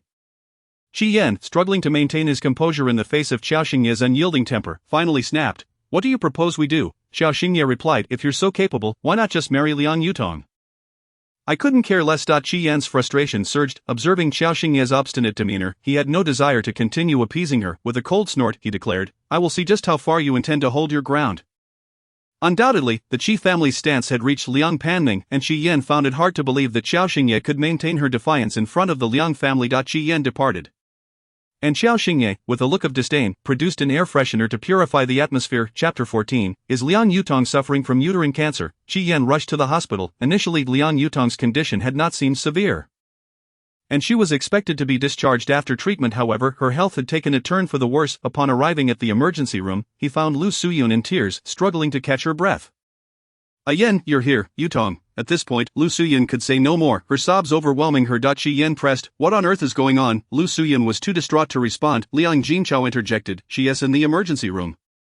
We just completed a series of urgent tests, Lu Suyun lamented. She has uterine cancer, heart disease, and liver issues as well. What are we to do? Why must her life be so difficult? Her tone was laden with concern for Liang Yutong. Qi Yan, hearing of Liang Yutong's numerous ailments, felt a flicker of pain in his heart. Lu Suyun continued to weep. It must be because she didn't take care of herself while she was abroad these past 2 years that she has fallen ill. A person's body is so fragile, one issue can already threaten life, yet Liang Yutong has so many problems at once. Upon learning of Qi Yan's arrival, the hospital director had come by, accompanied by various specialists. Upon seeing the director, Qi Yan's face turned ashen. Whatever methods you employ, you must ensure she recovers, otherwise, you may as well close this hospital. The director was taken aback by his words, standing among the throng of specialists. Jin Yang internally scoffed, a lawless rogue. Qiao Xingye, in a state of half-sleep, was jolted awake by her phone vibrating incessantly. After hanging up several times, she finally answered, exasperated, are you planning to keep me on the line all night? I merely severed ties with a useless man. Is it necessary to bombard me with calls? Xingxing, it's me, came Jin Yang's voice from the other end. In an instant, Qiao Xingye's irritation vanished as she glanced at the time on her phone. It was already past 1 o'clock. Aren't you off work yet? Jin Yang was usually busy and rarely reachable during the day, yet it seemed improbable that he would disturb her late at night just to chat. Jin Yang inquired, what is going on between you and Qi Yan? You're set to marry in a week, yet he is bustling about for Liang Yutong. Qiao Xingye replied, did you not see the news earlier today? What news? His confusion was evident. I called off the wedding. I dumped him. Yes, that's so shocking. Can you truly let go? Qiao Xingye hesitated, pondering how these people believed she had been in love with Qi Yan for the past 2 years. Ultimately she dismissed those thoughts. Is Liang Yutong truly in the hospital? Jin Yang confirmed, indeed, she is quite ill. Qiao Xingye pressed, what ailments does she have? Uterine cancer, heart disease, and it seems liver cancer might also be involved.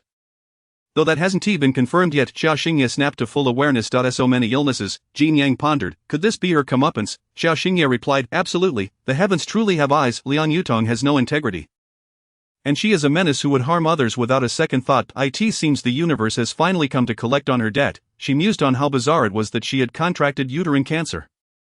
Such an affliction was typically associated with those older or leading reckless lives. Given Liang Yutong's youth, how could she possibly be afflicted by such a disease? Jin Yang replied, that is hard to say.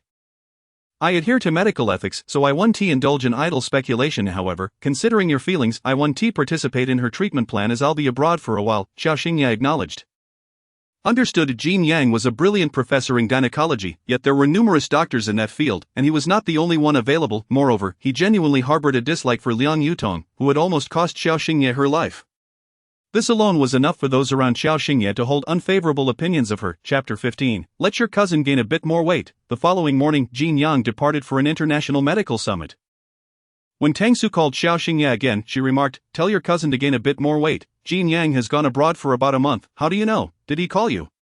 Tang Su inquired. Yes, he called me at 1 in the morning. Did he call you at that hour to inform you of his travel plans? Is he out of his mind? he can't expect to throw everyone else's schedules into disarray.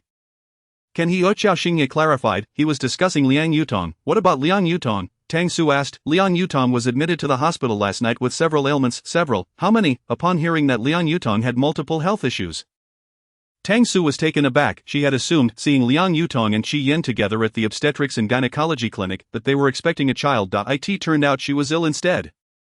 Qiao Xingye elaborated. Uterine cancer, heart disease, and possibly liver cancer. The barrage of ailments struck Tang Su like a cold wave, leaving her gasping in shock. So many illnesses. How is it possible that she has developed cervical cancer? Clearly, the understanding of those untrained in medicine is quite superficial. Tang Su, much like Qiao Xingye, instinctively altered her tone upon hearing that Liang Yutong has been diagnosed with cervical cancer. How would I know? Jin Yang mentioned that she is a person of medical ethics, not one to engage in idle chatter, nor shall we indulge in such banter. Tang Su replied, fine, no idle chatter. However, it seems that there is little hope for her and Qi Yan. What family would accept a grandchild whose first family estate is fraught with issues? Initially, the elders of the Qi family were already disdainful upon discovering that Liang Yutong was born to a maid. Now, with her grave illness, their disapproval would only deepen. You must be cautious. With Liang Yutong's condition, the elders of the Qi family will undoubtedly worry that Qi Yan might rekindle old feelings with her. And they will insist that you and Qi Yan expedite your wedding plans. Finding someone new now would be too late. No matter what, you must keep Qiao Xingye close, being part of the Liang family. They will surely believe she can counterbalance Liang Yutong. Tang Su's warning was not unfounded. The elders from the Qi family were fixated on Liang Yutong. They had already learned about her hospitalization last night. They were also aware of her numerous ailments, particularly the one they found most intolerable, cervical cancer. After a light breakfast, Qiao Xingye made her way to the studio when she received a call from Qi Yan's mother. Xingxing, please come to the old residence at noon. I will personally prepare your favorite meal, and I will have Qi Yan pick you up. Qiao Xingye politely declined. Thank you, aunt, but I have some matters to attend to at noon, so I won't be able to make it. She genuinely had pressing tasks, as the project from Xingchuan was substantial, and she felt the need to oversee the designers personally. Upon hearing her say she was busy, Mrs. Fengman sighed. Liang Yutong has returned, and you refuse to see me. Qiao Xingye paused. Fengman continued, or shall I come find you? No, I will come over at noon, with Fengman insisting on seeing her.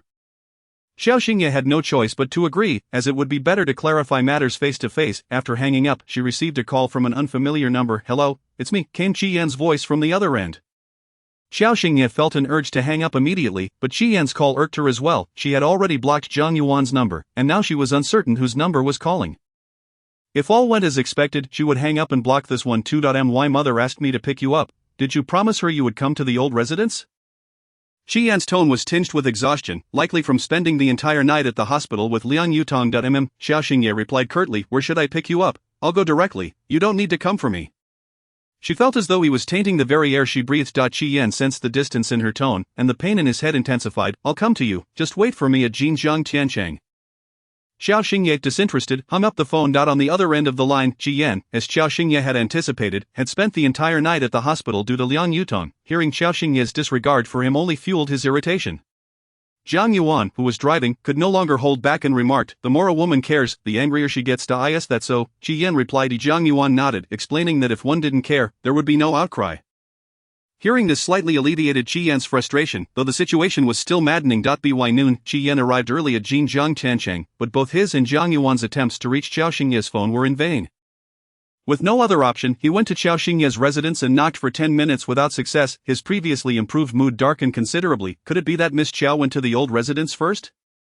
Zhang Yuan suggested. Upon hearing that she had gone ahead of him, Qi Yan's frustration nearly boiled over. She went first. Perhaps you should call her, Zhang Yuan advised. Qi Yan took out his phone and dialed his mother. Fengman answered, revealing that she had already called Qiao Xingye, who was indeed en route to the old residence. Why are you calling me? You should just call Xingxing directly. Qi Yan's irritation escalated. If he could reach Qiao Xingye, he wouldn't have called her mother. I'm coming back now. He refrained from mentioning that Qiao Xingye had blocked him. Too embarrassing. Then come back. I warn you, when you arrive, make sure to sincerely apologize and assure her that you will not see Liang Yutong again. Fengman's voice was stern, filled with concern as she noted the tension at the old residence. Especially after learning about Liang Yutong's illness, marrying this woman would likely lead to the Qi family's extinction. Qi Yan's frustration only grew. Why do they favor Qiao Xingye so much? You have good fortune. Your fates are aligned. Qi Yan was at a loss for words, the notion of fate seeming antiquated in his eyes. Enough chatter. Hurry back, remember what I told you. Without waiting for a response, Fengman ended the call. Qi Yan glanced at the closed door, feeling an intense longing for Qiao Xingye. She, who appeared seemingly ordinary and had a peculiar temperament, managed to endear herself to the elders. Perhaps it was enough that she simply existed. The notion of fate alone sufficed to win them over. Upon arriving at the old residence, Qiao Xingye found that Qi Yan had yet to return. A man greeted her warmly. Good child, I'm sorry for any discomfort you faced.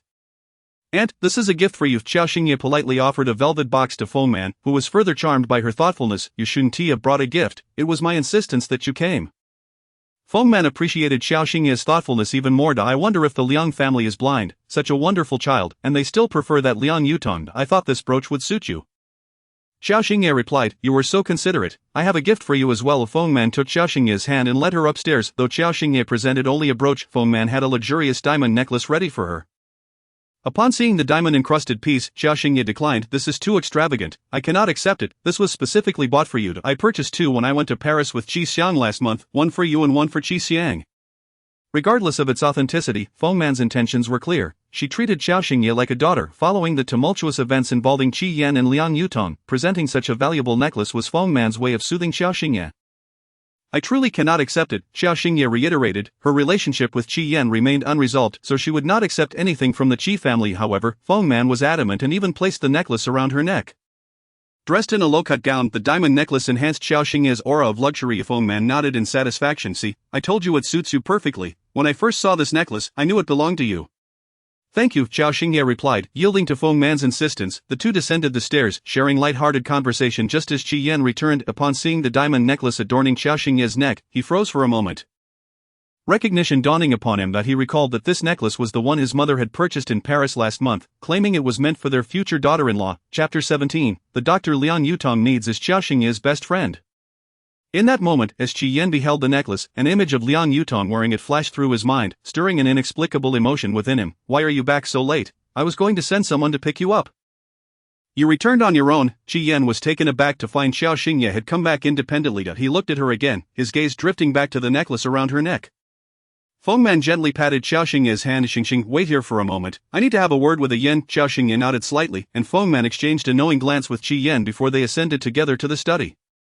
It was evident that Man was concerned about Liang Yutong and wished to have a serious discussion with her son. They were gone for half an hour, and when they descended together, their expressions were composed, indicating that they had resolved any lingering tensions. Man smiled warmly at Qiao Xingye. Xingye, I'm going to check on the kitchen, you and a Yan catch up for a bit. Before Qiao Xingye could respond, Man left, taking the butler and servants with her, leaving Qiao Xingye and Qi Yan alone. As Qiao Xingye continued playing a mobile game, the sounds of cannon fire echoed from her phone, signaling that she was engaged in one of the hottest games currently trending. The woman, utterly inept yet engrossed in gaming, epitomizes a typical societal archetype of incompetence. It is perplexing how her family has come to the conclusion that she could ever embody the qualities of a suitable future wife for Qi Xiao. Qi Yan opened his mouth as if to voice his thoughts, only to find Qiao Xingye fervently tapping away on her phone screen, seemingly oblivious to his presence. Witnessing her engrossment, Qi Yan felt a surge of irritation. Just then, his phone rang. It was Lu Suyan calling. Instinctively, Qi Yan glanced at Qiao Xingye. Noticing her preoccupation with the game, he decided to step outside to take the call, entirely forgetting Man's earlier admonition to limit contact with the Liang family. Upon stepping outside, he answered the phone. Aunt Lu Suyan's anxious voice came through. Yan, what are we to do? A crucial professor for Yutong's treatment has gone abroad. Qi Yan furrowed his brow. Which professor? The renowned gynecologist, the genius professor from Port City, Jin Yang. Then I shall arrange for another one. Do not fret. Qi Yan dismissed Lu Suyun's concerns, regarding her worries as mere overreactions. In his view, there were plenty of competent doctors and professors available. Just a quick note, I am aware that such young professors are rare. This is purely for narrative purposes, so please don't take it too literally, dear readers. Lu Suyun grew more anxious. That won't do. I've inquired about others, and they all require surgery. You know Yutong's current condition. I've heard that Professor Jin's skills are exceptional, and she can stabilize Yutong's health at this stage. She needs surgery for her heart, and also for her liver. A body can only withstand so many major operations. Lu Suyun had felt relieved when she first learned about Jin Yang, hoping that it would mean one less surgery for Liang Yutong. But she only discovered last night that the professor was leaving today. You mentioned this professor is named Jin Yang, indeed, a very young prodigy, reputed to be quite young. The phrase quite young suddenly triggered Qi Yan's memory.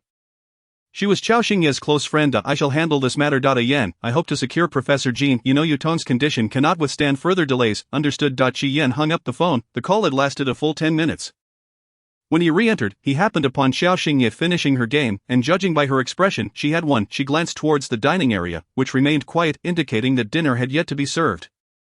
She intended to start another round, however, Qi Yan snatched the phone from her hands. "What are you doing?" she exclaimed, looking up at Jin Yang. "She is your close friend, is she not? What of it? Is her departure abroad somehow orchestrated by you?" Liang Yutong had undergone emergency treatment just last night and had also received urgent examinations. The hospital director had convened an overnight meeting to finalize her treatment team, and Jin Yang was undoubtedly part of that team, yet now it was claimed she had already left the country. Qi Yan could not believe that Qiao Xingye was not involved in this matter. Chapter 18. Who are you ordering around? Under Qi Yan's icy gaze, Qiao Xingye raised an eyebrow. "What mischief have I wrought?" Qi Yan replied. "Qiao Xingye, she merely returned to treat her ailment. Why must you be so petty?" At this, Qiao Xingye chuckled. "What am I being petty about? Are there no hospitals abroad, or are there no doctors, or perhaps she lacks the funds and requires your assistance to arrange for a physician?" Her barrage of questions left Qi Yan's anger simmering just beneath the surface, nearly consuming him. "You are aware that Jin Yang's treatment plan is crucial for her, correct? Her condition is dire, with several health issues. Oh, what an unusual ailment she has at such a young age. How did her body deteriorate so?" Her words dripped with sarcasm, carrying an underlying mockery. Qi Yan could no longer tolerate her sardonic tone. "Is it due to an unhealthy lifestyle, or perhaps, is it simply fate's call, at such a tender age? Afflicted with so many ailments, it is indeed rare." The phrase fate's call struck a nerve with Qi Yan. "Cease your snide remarks, call Jin Yang and have her return." Not wishing to engage further with Qiao Xingye, Qi Yan issued a chilling command. Qiao Xingye arched an eyebrow. "And who do you think you are ordering?" This man had yet to grasp her stance, still attempting to command her. Upon hearing her words, Qi Yan's expression darkened further as he gritted his teeth. "Qiao Xingye, I shall make this clear. Our wedding will be contingent upon Yutong's recovery. If you believe you can endure your forthcoming circumstances, feel free to continue your schemes." In a fit of rage, Qi Yan's demeanor exploded, resolute and unwavering. He was certain that if the Liang family discovered Jin Yang's involvement was orchestrated by her, they would mete out even harsher punishment to her. At that juncture, it would be a test of her fortitude. Could she withstand the consequences? He could, but could she? Yet here she was attempting to intimidate him. How absurd! Qiao Xingye rolled her eyes at Qi Yan. He was incensed. "If anything were to happen to her, you will not fare well either. Whoever suffers will not escape unscathed." Feng Man's voice echoed from nearby, abruptly interrupting the tense exchange between Qi Yan and Qiao Xingye. She stormed over, fury etched on her face, and seized Qiao Xingye's arm, glaring fiercely at Qi Yan. "Who did you say would not fare well?" Qi Yan, vexed, replied, "I just discussed this in the study. Have you forgotten already?" At that moment, Feng Man's voice was laced with frost. Qi Yan, Feng Man, holding Qiao Xingye's hand, turned her piercing gaze towards Qi Yan. Qi Yan, already irate, chose to ignore Feng Man, weary of further discussion, and turned to leave. "Stop right there." Qi Yan paused momentarily, contemplating but ultimately saying nothing. Striding towards the exit, Feng Man, witnessing his retreat, grew even more incensed. With Qi Yan gone, only Qiao Xingye and Feng Man remained. Qiao Xingye withdrew her hand and removed her diamond necklace, placing it into Feng Man's palm. Of this, Feng Man began, but Qiao Xingye interrupted. "And, you also witnessed Qi Yan's handling of personal matters." Moments ago, she had pondered how to convey to Feng Man that a future with Qi Yan was unimaginable. After all, the elders of the Qi family had treated her quite well over the past 2 years. Now she found herself relieved. There was no need for her to adopt a hard stance, as Qi Yan had already paved the way. Feng Man nodded in anxious agreement. "Indeed, Qi Yan is at fault. I shall reprimand that rascal. It is his mistake. As it was her own son's error." Feng Man had no grounds to criticize Qiao Xingye's stance. "Xingye, he is merely confused. Could you grant him another chance?" Qiao Xingye lowered her gaze. "I have been giving him chances for the past 2 years. His frequent trips abroad to see Liang Yutong were one thing, but this situation is different. The opportunities have run their course. Clearly Qi Yan must shoulder the entirety of the blame." Feng Man was taken aback by the revelation of Qi Yan's frequent visits to Liang Yutong. "He visits her often. Last month on my birthday he was abroad." No further words were necessary. They shared the same birthday, and her fiancé had been overseas on that day. Initially, the Qi family had thought little of it, assuming he was on a business trip. Yet now, upon hearing Qiao Xingye's words, Feng Man's lips twitched in disbelief. That scoundrel! At this moment, she felt an overwhelming urge to chastise Qi Yan, and as for Liang Yutong, had she not made her intentions clear 2 years ago? It was utterly infuriating. Chapter 19. Swift and decisive, Feng Man grasped Qiao Xingye's hand, eager to speak further. However, Qiao Xingye's stance was resolute. "Aunt, I am sorry, but Qi Yan is not a man I can entrust my life to." A Feng Man, Qiao Xingye continued, "I do not seek his unwavering devotion, yet he has not even afforded me the most basic respect." Feng Man, that, indeed, Qi Yan had shown Qiao Xingye a distinct lack of respect. Regardless of her bias as his mother, she could not overlook this blatant disregard. But what was to be done?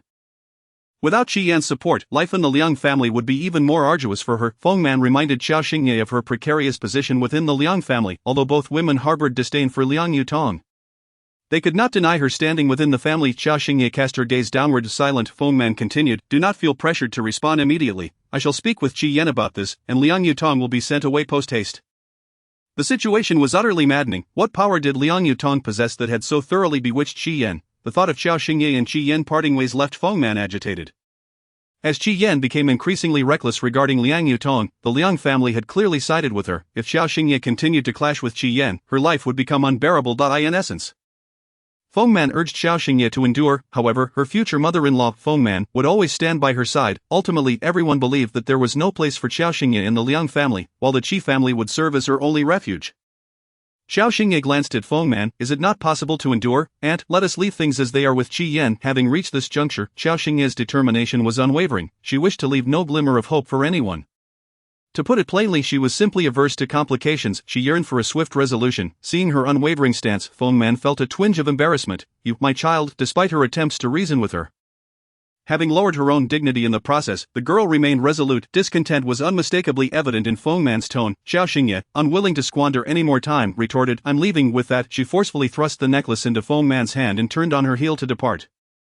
Feng Man had intended to say something further, but upon witnessing Qiao Xingye's determined silhouette and glancing at the necklace in her hand, her frustration boiled over, causing her to stamp her foot in exasperation.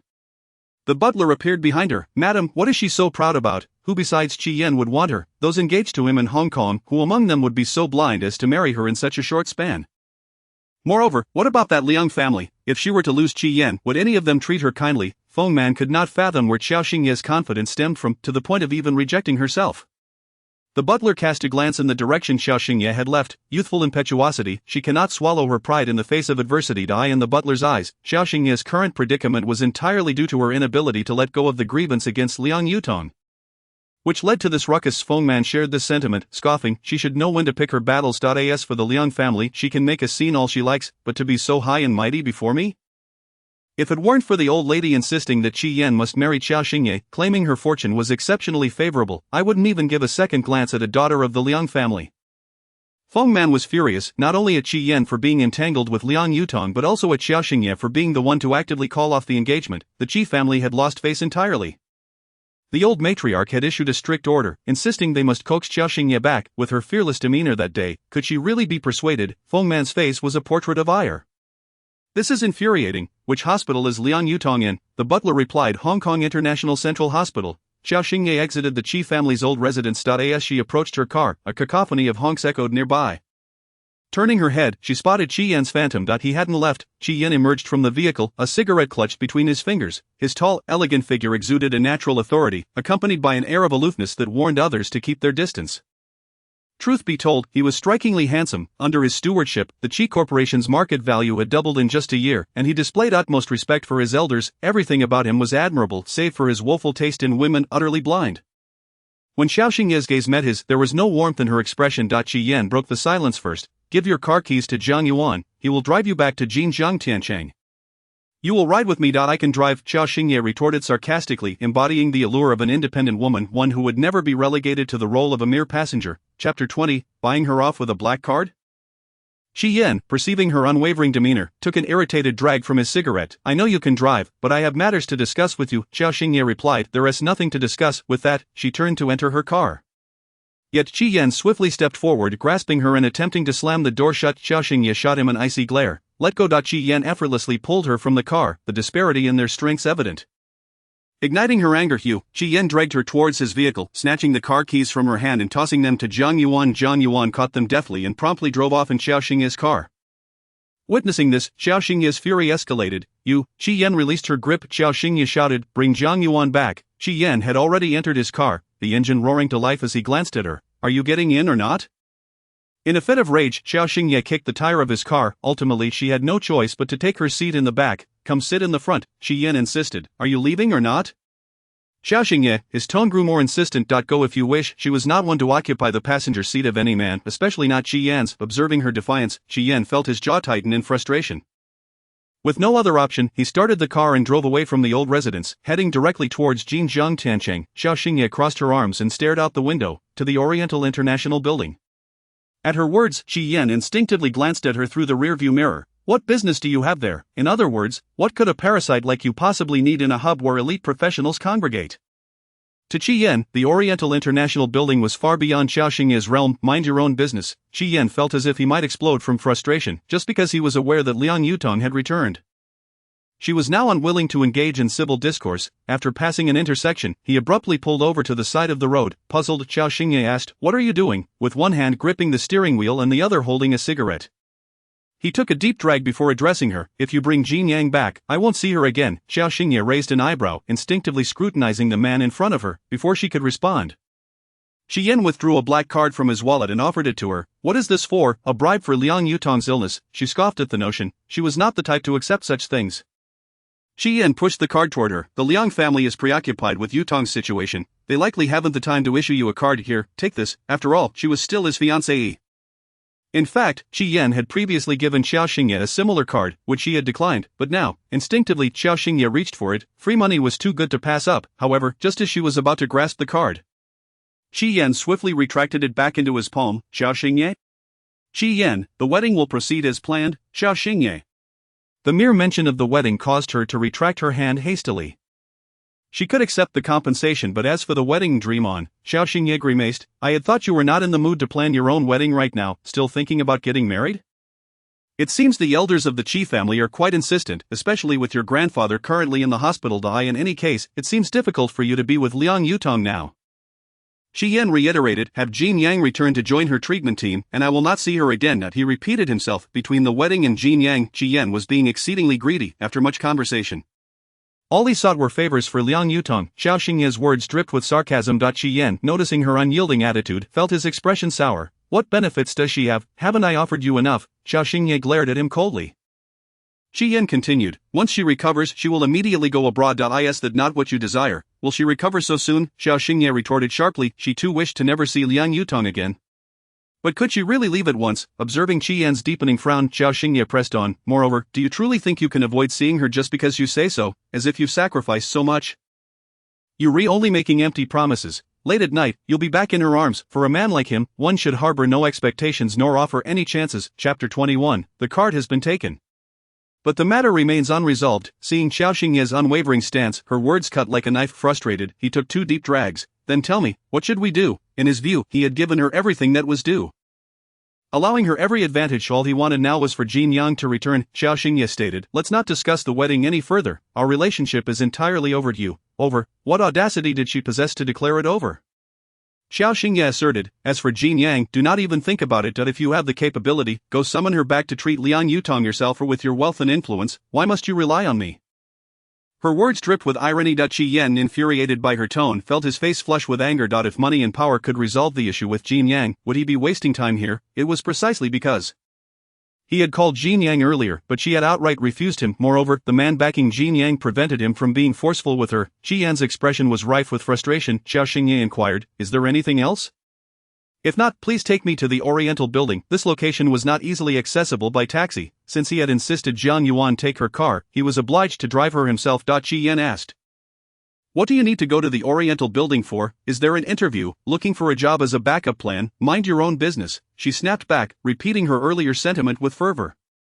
Qi Yan was taken aback by her rebelliousness. He felt an urge to dismantle her stubbornness piece by piece. Just then, Qi Yan's phone rang. It was Liang Yutong calling. He glanced at Qiao Xingye, hesitated for a moment, but ultimately answered, "Yutong, you're awake? Ah Yan, I feel so unwell." Her weak and pained voice resonated through the phone. Hearing her distress, Qi Yan instinctively looked at Qiao Xingye, his impatience directed at her. Yet beneath it lay concern for Liang Yutong. "Don't panic. Call the doctor." He spoke gently. Liang Yutong's frail voice responded with a quiet mem. "The doctor has seen me and said my condition is as such. Feeling unwell is normal. Did they prescribe you any medication?" "No, the doctor said that the medication I am currently taking is already sufficient. Indeed, my body has been afflicted with multiple ailments, and it feels as though I would need to take the medicine every half hour. The mere thought of taking so many pills makes me feel nauseous. Whenever I think of Liang Yutong's current state, an insuppressible worry wells up within." Qi Yan, "I will come over immediately." "If you are busy, then never mind." Qi Yan glanced at Qiao Xingye once more and remarked, "Not too busy." Qiao Xingye curled her lips in disdain upon seeing Qi Yan hang up the phone. A mocking smile slowly crept onto her face. The moment Qi Yan witnessed her expression, he could no longer contain the fire within him. Hearing about Liang Yutong's discomfort extinguished any semblance of patience he had left. Just take a cab there, Qiao Xingye retorted. Didn't someone just say that we'd never meet again? It wasn't even the dead of night when she was so eager to meet him. One must admit that Liang Yutong's influence on Qi Yan was quite significant. With just a phone call, he felt an irresistible urge to rush over. Qi Yan's expression darkened as he once again handed her the card. You should take a cab. This card was undoubtedly a means to dismiss Qiao Xingye. She took the card and placed it in her bag, yet did not exit the vehicle. You need to drive me there. It was cold outside, and besides, I wasn't begging to get into your car earlier. Qi Yan refrained from starting the engine. And Qiao Xingye remained seated, displaying an attitude that she would not disembark until he took her to her destination. How could she accept the card and yet remain? Qi Yan was infuriated. His head throbbing, ultimately he had no choice but to drive Qiao Xingye to her destination. As they alighted, Qi Yan couldn't help but remind her, give the wedding matters serious consideration. If the Liang family suffers any losses, your job prospects may be irrevocably jeopardized. Qiao Xingye raised an eyebrow. Are you still threatening me? Her cold gaze clashed with his. Liang Yutong had been raised by the Liang family. Shouldn't their losses be your concern? My concerns are my own. But you will also bear the consequences of your negligence. The losses she incurred would undoubtedly be directed towards Qiao Xingye, regardless of what the Liang family might say. Qiao Xingye scoffed. Hurry back to your hospital. Let us hope it isn't the last time we meet. With so many ailments, you could drop dead at any moment, right? Qi Yan, this woman, is she trying to provoke death with such a sharp tongue? Qi Yan felt his anger boiling over.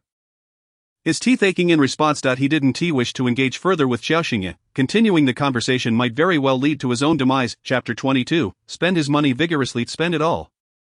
Qi Yan, seething with rage, drove off. Qiao Xingye glanced at the luxury goods mall across the street, pulled out her phone, and called Yang Tingting. The meeting has been postponed by 2 hours. Understood, boss. After hanging up, Qiao Xingye plunged into the luxury goods store, indulging in a 2-hour shopping spree, buying everything from high-end brands to the most expensive items. Meanwhile, Qi Yan had just arrived at the hospital. His phone buzzed incessantly, notifications flooding in about his spending. Upon glancing at the messages, he noted the staggering amounts, each reaching into the hundreds of thousands. He couldn't help but let out a scornful laugh. You claim not to care? Ha!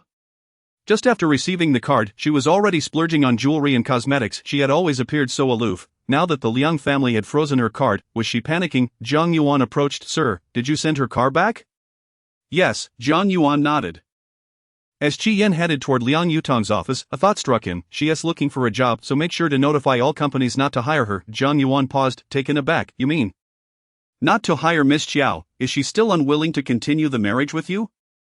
The phrase unwilling darkened Qi Yan's expression. Although he was loath to admit it, Qiao Xingye had proactively sent a cancellation notice for their wedding through Tang Su yesterday. He was the one being jilted. Thinking of her audacity only intensified his toothache. He coldly retorted, she will come around. A week is plenty of time for her to recognize reality. Without the Liang family and Qi Yan, she would hardly survive in the harbor city. Upon entering Liang Yutong's hospital room, he found Lu Suyun by her side. Upon seeing Qi Yan, Lu Suyun approached with genuine concern. Yan, will Professor Jin be returning? Qi Yan inhaled deeply. He is currently dealing with matters. Do not worry. Hearing this, Lu Suyun realized that things were still unresolved. I just remembered that Professor Jin seems to be friends with Xingye. Do you think her going abroad has anything to do with Xingye? Qi Yan replied, it's not just a coincidence. It truly is. Liang Yutong looked at Qi Yan with eyes full of grievance. This look only fueled Qi Yan's ire towards Qiao Xingye, especially given Liang Yutong's current condition. He could not allow Qiao Xingye to continue her antics. The phone vibrated continuously in his pocket. Previously, he would go a month without such a flurry of messages. Now they came one after another. He glanced at his phone, hoping for something different, only to find yet more spending notifications from Qiao Xingye. Just moments ago, the amounts ranged from tens of thousands to hundreds of thousands. Now they had skyrocketed to over 1 million. What on earth was this woman purchasing? How could her vanity be so insatiable? A yen? What is wrong? Qi Yan looked at Liang Yutong, her eyes brimmed with tears. Is Professor Jin really Xingye's friend? Qi Yan nodded, yes, indeed. Upon hearing that Jin Yang was indeed Qiao Xingye's friend, both Liang Yutong and Lu Suyun instinctively exchanged glances. Lu Suyun gasped, so Professor Jin's trip abroad is truly her doing. How could she be so malicious? Upon discovering that Jin Yang was Qiao Xingye's friend, Lu Suyun was instantly convinced that it was Qiao Xingye's scheme. Tears welled in Liang Yutong's eyes as she spoke in a more plaintive tone. It seems she is still convinced that I was behind that incident. Otherwise, why would she treat me this way? The mention of that incident caused the expressions on Qi Yan's and Lu Suyun's faces to darken once more just as Qi Yan was about to speak. His phone buzzed twice in succession. Looking down, he saw yet another spending notification. This woman, was she not merely vain, but extravagantly so? Had she already spent nearly 10 million? Chapter 23, The man who raised her has arrived. Qiao Xingye sat in a jewelry store. The sales clerk, noticing the piles of expensive items surrounding her, approached with an eagerness to cater to this lucrative customer. Miss Qiao, this piece is a new arrival. Unique in the entire harbor city, shall I let you try it on? Qiao Xingye waved her hand dismissively. Just wrap it up, of course, and how about this one? Alright, that one, and that one, pack them all. Every item she pointed to was the most expensive. The sales clerk, astonished, was nearly beaming with delight. Certainly, is there anything else you would like? I'll wrap everything for you. After 2 hours of shopping, her expenditures reached an astonishing 20 million, all spent on jewelry and skincare products. Until her card was maxed out. Qi Yan's phone rang with a call from an unfamiliar number. It was his voice on the line. Are you out shopping? Yes, did you freeze the card? Qi Yan gritted his teeth. When will it stop? Did she have no sense of how much she had spent? Do you even realize how much you've spent? Qiao Xingye replied, I haven't bought much, have I? How much did I actually spend? With a clear conscience. She felt she hadn't purchased anything excessive. However, Qi Yan nearly choked on his anger upon hearing her claim of not buying much. Not much, you've spent over 20 million, if you were to actually buy something? Wouldn't it be in the billions? Qiao Xingye countered, isn't your compensation quite lacking in sincerity? Compensation? Qi Yan was bewildered. Wasn't it clear that she had been the one causing all the ruckus? Given our current situation? I thought you were having a change of heart and offering me compensation. Qi Yan felt as if he might faint from exasperation. What did she mean by implying compensation for their situation? It was clear she was the one making a fuss. With someone like you, who would offer you compensation, I was merely suggesting you contemplate the marriage issue. Marriage is out of the question. Qiao Xingye exclaimed, if that is the case, why are you spending so much of my money? Qiao Xingye declared, having been your fiancé for 2 years, this is my first time spending your money. Shouldn't I spend a little more? She was not the type to be unambitious or indifferent. After 2 years, she felt it was only right to indulge a bit more. While she wouldn't actively seek it, she wouldn't shy away from what was offered. Seeing Qi Yan rendered speechless with rage, Qiao Xingye added, so will you be unlocking the card again? Qi Yan was left speechless, feeling even more stifled. After spending 2 hours racking up 20 million, how could he possibly consider reopening her card? Are you doing this on purpose? Qiao Xingye chirped, how could I? Am I that kind of person? I just haven't indulged in such luxury for a long time. I'm a little out of practice. Qi Yan snorted derisively, as if you've ever indulged before. It is not as if she had been living extravagantly. You've received what you wanted in terms of compensation. Now you should seriously consider our situation, as well as Jin Yang. With that, Qi Yan abruptly hung up the phone. Today was meant to be a lesson in luxury for her. Surely she would feel compelled to compromise in order to have her card reinstated. Right, as he contemplated this, Qi Yan felt that all he had to do now was wait. Meanwhile, Qiao Xingye, laden with shopping bags, entered her office just as the mall sent over a few shopping carts filled with her purchases. The scene was filled to the brim. Upon witnessing such an abundance of items, Yang Tingting's eyes nearly popped out in astonishment. Boss, have you struck it rich today? Qiao Xingye placed the shopping cart full of high-end skincare products in front of Yang Tingting, declaring, this is a benefit for everyone. Yang Tingting's mouth fell agape in shock. Skincare products worth over 10,000 yuan said, and the boss proclaimed it as employee welfare. This, everyone is receiving it? The moment those words left her lips, the individuals present were left utterly astounded. In such a small studio, the employee benefits were this generous. Thank you, boss, Yang Tingting exclaimed, while simultaneously feeling a pang of sympathy for Qiao Xingye. This was no small expense, especially with over 20 employees in the studio. Yet, there was not a hint of concern on Qiao Xingye's face. Just as Qiao Xingye had returned to her office, an international call rang through to her mobile phone. The caller ID was unrecognized, but upon seeing the number, she couldn't help but feel her pupils constrict. Chapter 24, Arrival at the airport. After several years, how have you fared? She struggled for several seconds to regain her composure. Trembling, she picked up the phone. Hello, Mississippi. The familiar voice on the other end caused Qiao Xingye's expression to stiffen, her eyes betraying an uncontrollable surge of emotions. She managed to utter 2 words with great difficulty. It's me. Sir's flight arrives in Port City at 8 this evening. He hopes you can personally wait for him at the airport. Qiao Xingye's breath hitched sharply. He was coming to Port City. He had indeed sought her out. The thought of the items she had mistakenly purchased yesterday rushed back to her. She hadn't anticipated he would arrive so soon after discovering her error. The caller was none other than his assistant. Lu Ling, despite his current respectful demeanor over the phone, he was, in reality, a fearsome presence known throughout F country. Even being an assistant under such a man, Lu Ling inspired dread, and the man standing at the pinnacle behind him was Qiao Rongchuan, the very man who had taken her in and raised her. Lu Ling continued, "Yes, sir also mentioned that you should prepare your explanations, otherwise," the unspoken words hung ominously in the air, sending a shiver down Qiao Xingye's spine. She found herself at a loss for how she had ended the call. The entire afternoon passed in a haze of unease, with her mind wandering even during meetings. Qiao Rongchuan, the very person the Liang family had long wished to know, the one who had raised her. The man who traversed both the underworld and the upper echelons of society in F country, reigning as a king in the shadows, and also her calamity. Memories of the events leading to her departure from F country 3 years prior flooded her mind. And tears welled up in her eyes. As the clock struck 6 and she left the office building, her phone began to buzz incessantly. Startled, Qiao Xingye answered, "Hello, have you really blocked my number?" The irate voice of Lu Suyan echoed from the other end. Her tone filled with barely contained fury, as if she could devour Qiao Xingye whole. "When have I ever joked with you?" Qiao Xingye replied coolly. Even if there were jesting, it would have come from the Liang family and Liang Yutong. As for her, she had never grown up alongside them, and their expectations of her were incessantly high. No matter what she did, it was always deemed inadequate, with Lu Suyun perpetually delivering stern reprimands.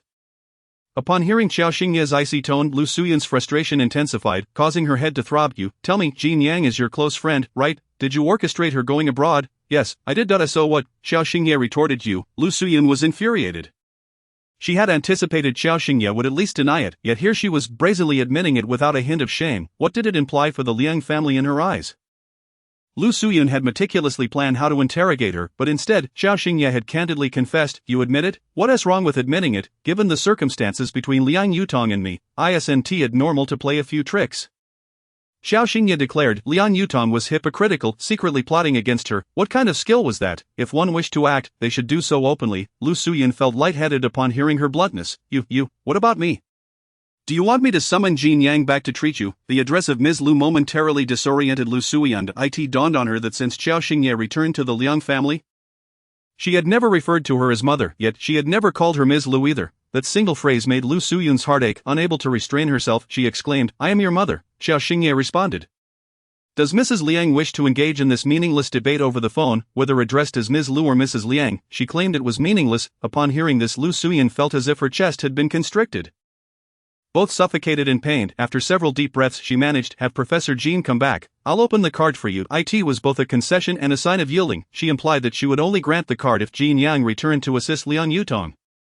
Indicating that everything still revolved around Liang Yutong, Qiao Xingye chuckled lightly. 20,000 a month for pocket money, and you think you can buy Liang Yutong's life? This situation was truly ironic. The Liang family would casually spend over 100,000 on a single piece of jewelry for Liang Yutong, with monthly allowances starting in the hundreds of thousands. In contrast, when she first returned to the Liang family, they had given her a mere 100,000 a month. Later, Liang Yutong remarked, "It's easy to slip from frugality to extravagance, but much harder to revert." Because of this statement, Lu Suyun decreed that until she learned to manage her finances, her allowance would be reduced to 50,000 a month. The allowance for the foster daughter was effectively halved.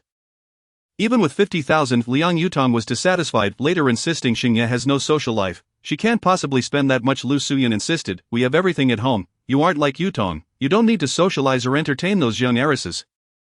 You won't need to spend that much." Thus, the amount shrank from 50,000 to 20,000. Now, due to Liang Yutong, it had been cut off entirely. Did they truly believe Qiao Xingye valued such trivialities? At that moment, her words incited Lu Suyun to near apoplexy. You are simply outrageous." She reaffirmed that this was not her daughter. She was a nemesis, returned solely to collect debts. Lu Suyun regretted bringing Qiao Xingye back once more. "What do you want then? Name your terms." Lu Suyun believed this was her greatest concession. However, the response from the other end was merely the sound of a dial tone, and when she called back, the number had been blocked again. She felt as if she might suffocate from rage, particularly at this moment, when it seemed even breathing was a struggle. Chapter 25, Grown Up, So Are the Wings Hardened? At 7:30 in the evening, Qiao Xingye stood at the airport exit, clutching a bouquet of tulips, eagerly awaiting. Dressed in a beige coat with her hair styled in a bun, she appeared both obedient and endearing. A chilly breeze swept in from an unknown source, causing her to shiver and instinctively pull her coat tighter. The anticipated arrival time was 8 o'clock. Sure enough, as the clock struck 8, a familiar figure came into view. As the tall, imposing man appeared, memories flooded Qiao Xingye's mind like a movie reel, those moments of being cradled in his embrace, clad in a black mid-length trench coat and adorned with a gray scarf. He exuded a gentle yet commanding presence, however. Only Qiao Xingye knew the cruelty and madness concealed beneath his refined exterior. Qiao Rongchuan, the man who had brought her home, in an instant of eye contact. Qiao Xingye was taken aback by the icy authority in his gaze, compelling her to lower her head. Shadows enveloped her, and a familiar scent enveloped her senses. Tentatively, Qiao Xingye extended the bouquet of tulips towards him. I thought you might like these. Her heart raced with trepidation. The man did not take the flowers. Instead, his oppressive aura intensified. The bustling crowd at the exit faded into oblivion, leaving only Qiao Xingye and Qiao Rongchuan in their own world. Her hand, which held the flowers, trembled. She cautiously tugged at his scarf. Brother. The soft, tender address seemed to diffuse his imposing presence momentarily. His grip encircled her delicate wrist, and before she could utter a sound, he pulled her into his embrace. Have you grown bold? He queried, his voice rich and laced with danger. It had been nearly 3 years. She had not once reached out to him, rebelling against his influence as everyone had claimed. Had he truly spoiled her? Qiao Xingye's heart fluttered anxiously. You may now begin contemplating what you wish to say to me shortly. His tone remained perilously threatening. Qiao Xingye felt tears welling up. Before she could respond, Qiao Rongchuan had already released her, taking her hand and leading her out of the airport. Lu Ling awaited outside, and upon seeing them emerge, he respectfully opened the car door. Upon seeing the vehicle, Qiao Xingye was astonished. You've even had the car shipped over. This was Qiao Rongchuan's exclusive vehicle from F country. The fact that it had been transported here indicated he had no plans to leave Port City anytime soon. Her heart, already racing, now felt as if it were about to burst. The man glanced down at Qiao Xingye, who only reached his chest, causing her to swallow hard. Mississippi. Lu Ling addressed her with utmost respect. Qiao Xingye, feeling both guilty and polite, nodded. Assistant Lou. No sooner had she spoken, the man swiftly lifted her into the car. Qiao Rongchuan followed closely, and feeling his overwhelming presence, Qiao Xingye quickly nestled into a corner. In truth, hiding was futile. The moment the vehicle started, his broad hand gripped her slender arm. Before she could react, he pulled her onto his lap. Brother, please don't do this. Qiao Xingye's small face instantly flushed. I have grown up. This pose was far too ambiguous. As she straddled his lap, sensitive places so near, the man's cold fingertips gently caressed her icy cheek, finally resting on her chin. Qiao Xingye dared not meet his gaze. The perilous silence felt predatory, evoking an instinctual fear within her. Yet, before Qiao Rongchuan, there was no escape. Grown up, so her wings had also hardened. Qiao Xingye stammered. Had she enjoyed these 3 years? The word enjoyment struck her heart like a dagger at that moment.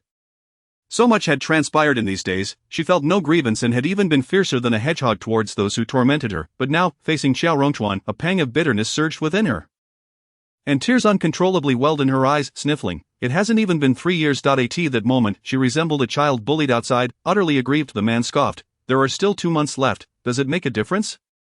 This marked the time of Qiao Xingye's return to Hong Kong, just 2 months shy of 3 years. She wished to lower her head, but Qiao Rongchuan wouldn't allow it. He tightened his grip, forcing her to meet his gaze. Is there nothing you wish to say to me? There was so much, so very much. Every time she was bullied by those people, she yearned to summon him to exact vengeance upon them.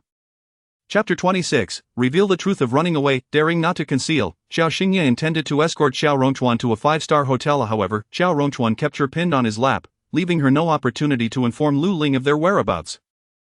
By the time Qiao Rongchuan released her, the vehicle had already arrived at the basement of Jinjiang Tiancheng. Qiao Xingye was taken aback. You know I live here. He had used his card yesterday, and now he had come here today. Seeing the situation, he must have thoroughly investigated her affairs over the past 3 years in a short time. Qiao Rongchuan exited the car first, with Lu Ling, who was driving, chiming in. It's not difficult for the master to find out something, but miss, you've hidden yourself so well these past 3 years. We never expected you would go abroad.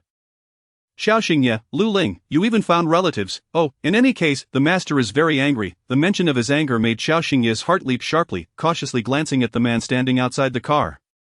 She hurriedly disembarked. Upon returning home, Qiao Xingye intended to fetch him a pair of slippers, but the moment she opened the shoe cabinet, she found, besides her own slippers, a pair of worn men's slippers. She felt the chill behind her and swiftly retrieved a pair of her unworn slippers for Qiao Rongchuan. How about you wear mine for now? The pink slippers lay before Qiao Rongchuan. Adorned with a cute little rabbit, Qiao Rongchuan's eyes narrowed slightly, the coldness around him intensifying. Have you learned to serve others now? Qiao Xingye. At his words her expression stiffened, and the bitterness in her heart became harder to suppress. She straightened up, looking at Qiao Rongchuan with a pitiful gaze. You already know. Qiao Rongchuan chuckled, slipping on her slippers, which were too small for him. The man, always particular, said nothing further as he walked inside to take a look around.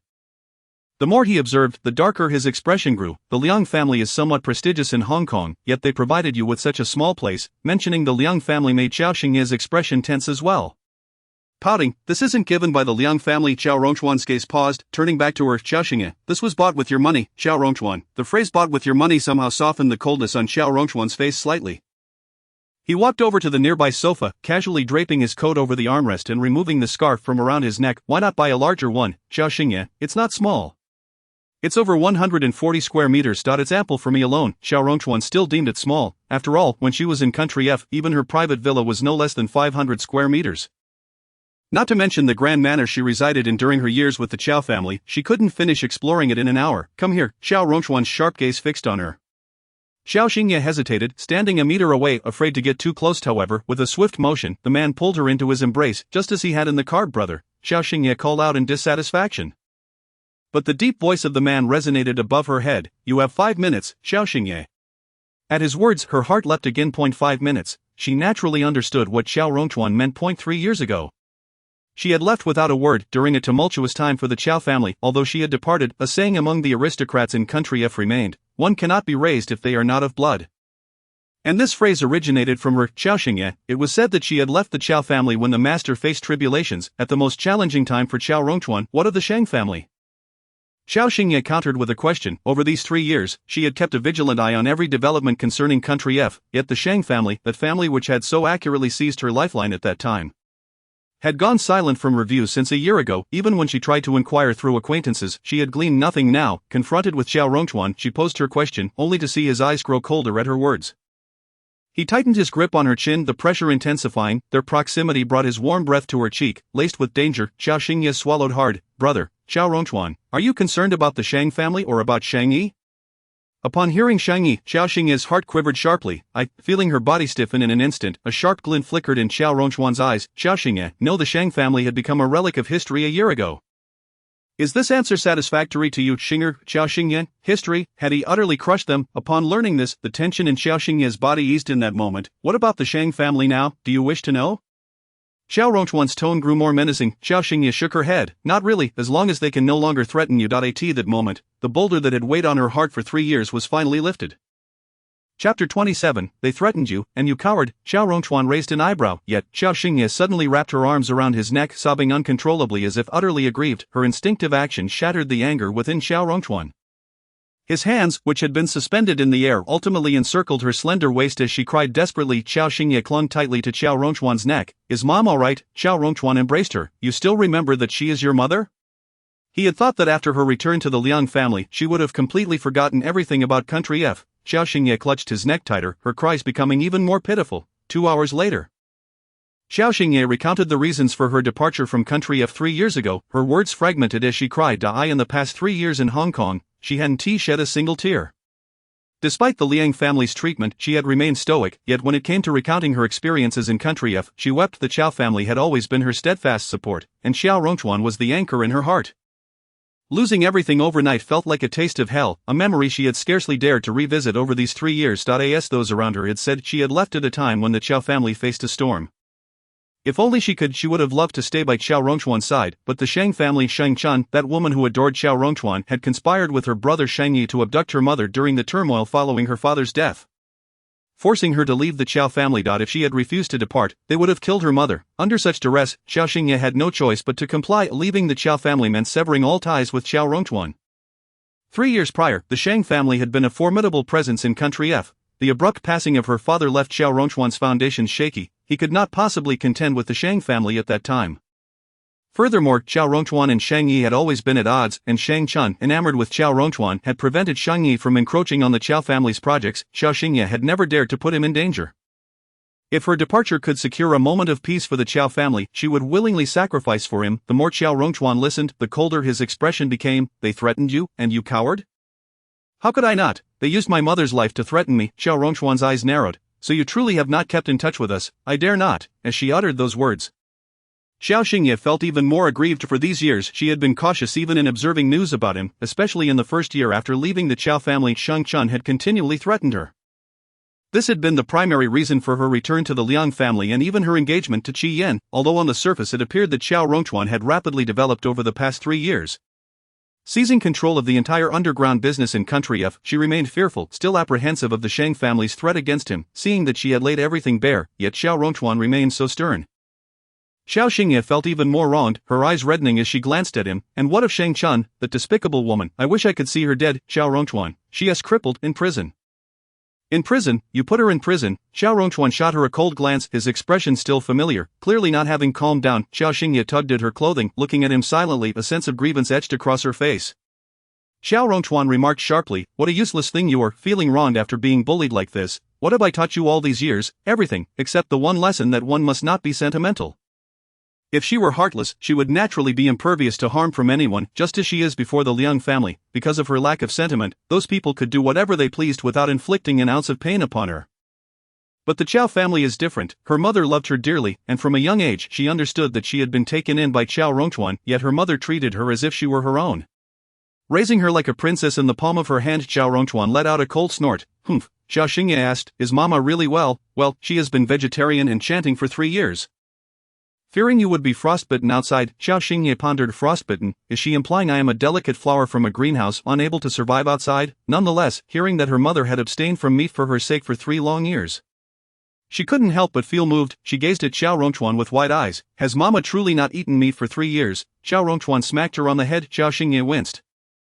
Covering her head, not daring to cry out, Qiao Rongchuan continued, 3 years ago, there was a reason for it. And what about the Liang family and Qi Yan? Chapter 28. Those who had once threatened her are now imprisoned. Perhaps it was merely Qiao Xingye's illusion, but Qiao Rongchuan's tone grew noticeably colder at the mention of Qi Yan. Qiao Xingye replied, those people are of no concern to me, although the Liang family are my biological parents. I was ensnared by Shang Chun. Returning to the Liang family and even getting engaged to Qi Yan became my opportunity to finally break free from Shang Chun. Ultimately, after my engagement to Qi Yan, Shang Chun ceased all contact with me. Qiao Rongchuan raised an eyebrow. No concern, Qiao Xingye explained. Shang Chun threatened me. My engagement to Qi Yan was a ruse to lower her guard. Confronted by Qiao Rongchuan's icy pressure, Qiao Xingye divulged everything. Shang Chun was now in prison, and she felt it was time to speak her mind. Indeed, Qiao Rongchuan's expression softened. In contrast, at the hospital, Qi Yan witnessed Liang Yutong writhing in agony from her illness. Just yesterday, she had been able to visit his office, yet now she lay helpless in a hospital bed. Lu Suyun was heartbroken. Yan, we must address Professor Jin's situation urgently. The expert consultation team has stated that Yutong's most pressing concerns are her liver and uterus. Surgery on her liver is unavoidable, and a heart procedure is also necessary. Therefore, regarding the uterine cancer, hearing that Jin Yang can provide care, they hope Liang Yutong can be spared the pain of yet another surgery. Qi Yan's face was etched with exhaustion. It was now 3 in the morning. Liang Yutong had finally drifted off to sleep, yet prior to that, she had been tormented by her ailment, while her body suffered. Those who stayed by her side endured psychological torment. Lu Suyun felt despondent, and Qi Yan felt even worse. Yes, I understand. Even without Lu Suyun's urging, Qi Yan knew Jin Yang had to return promptly.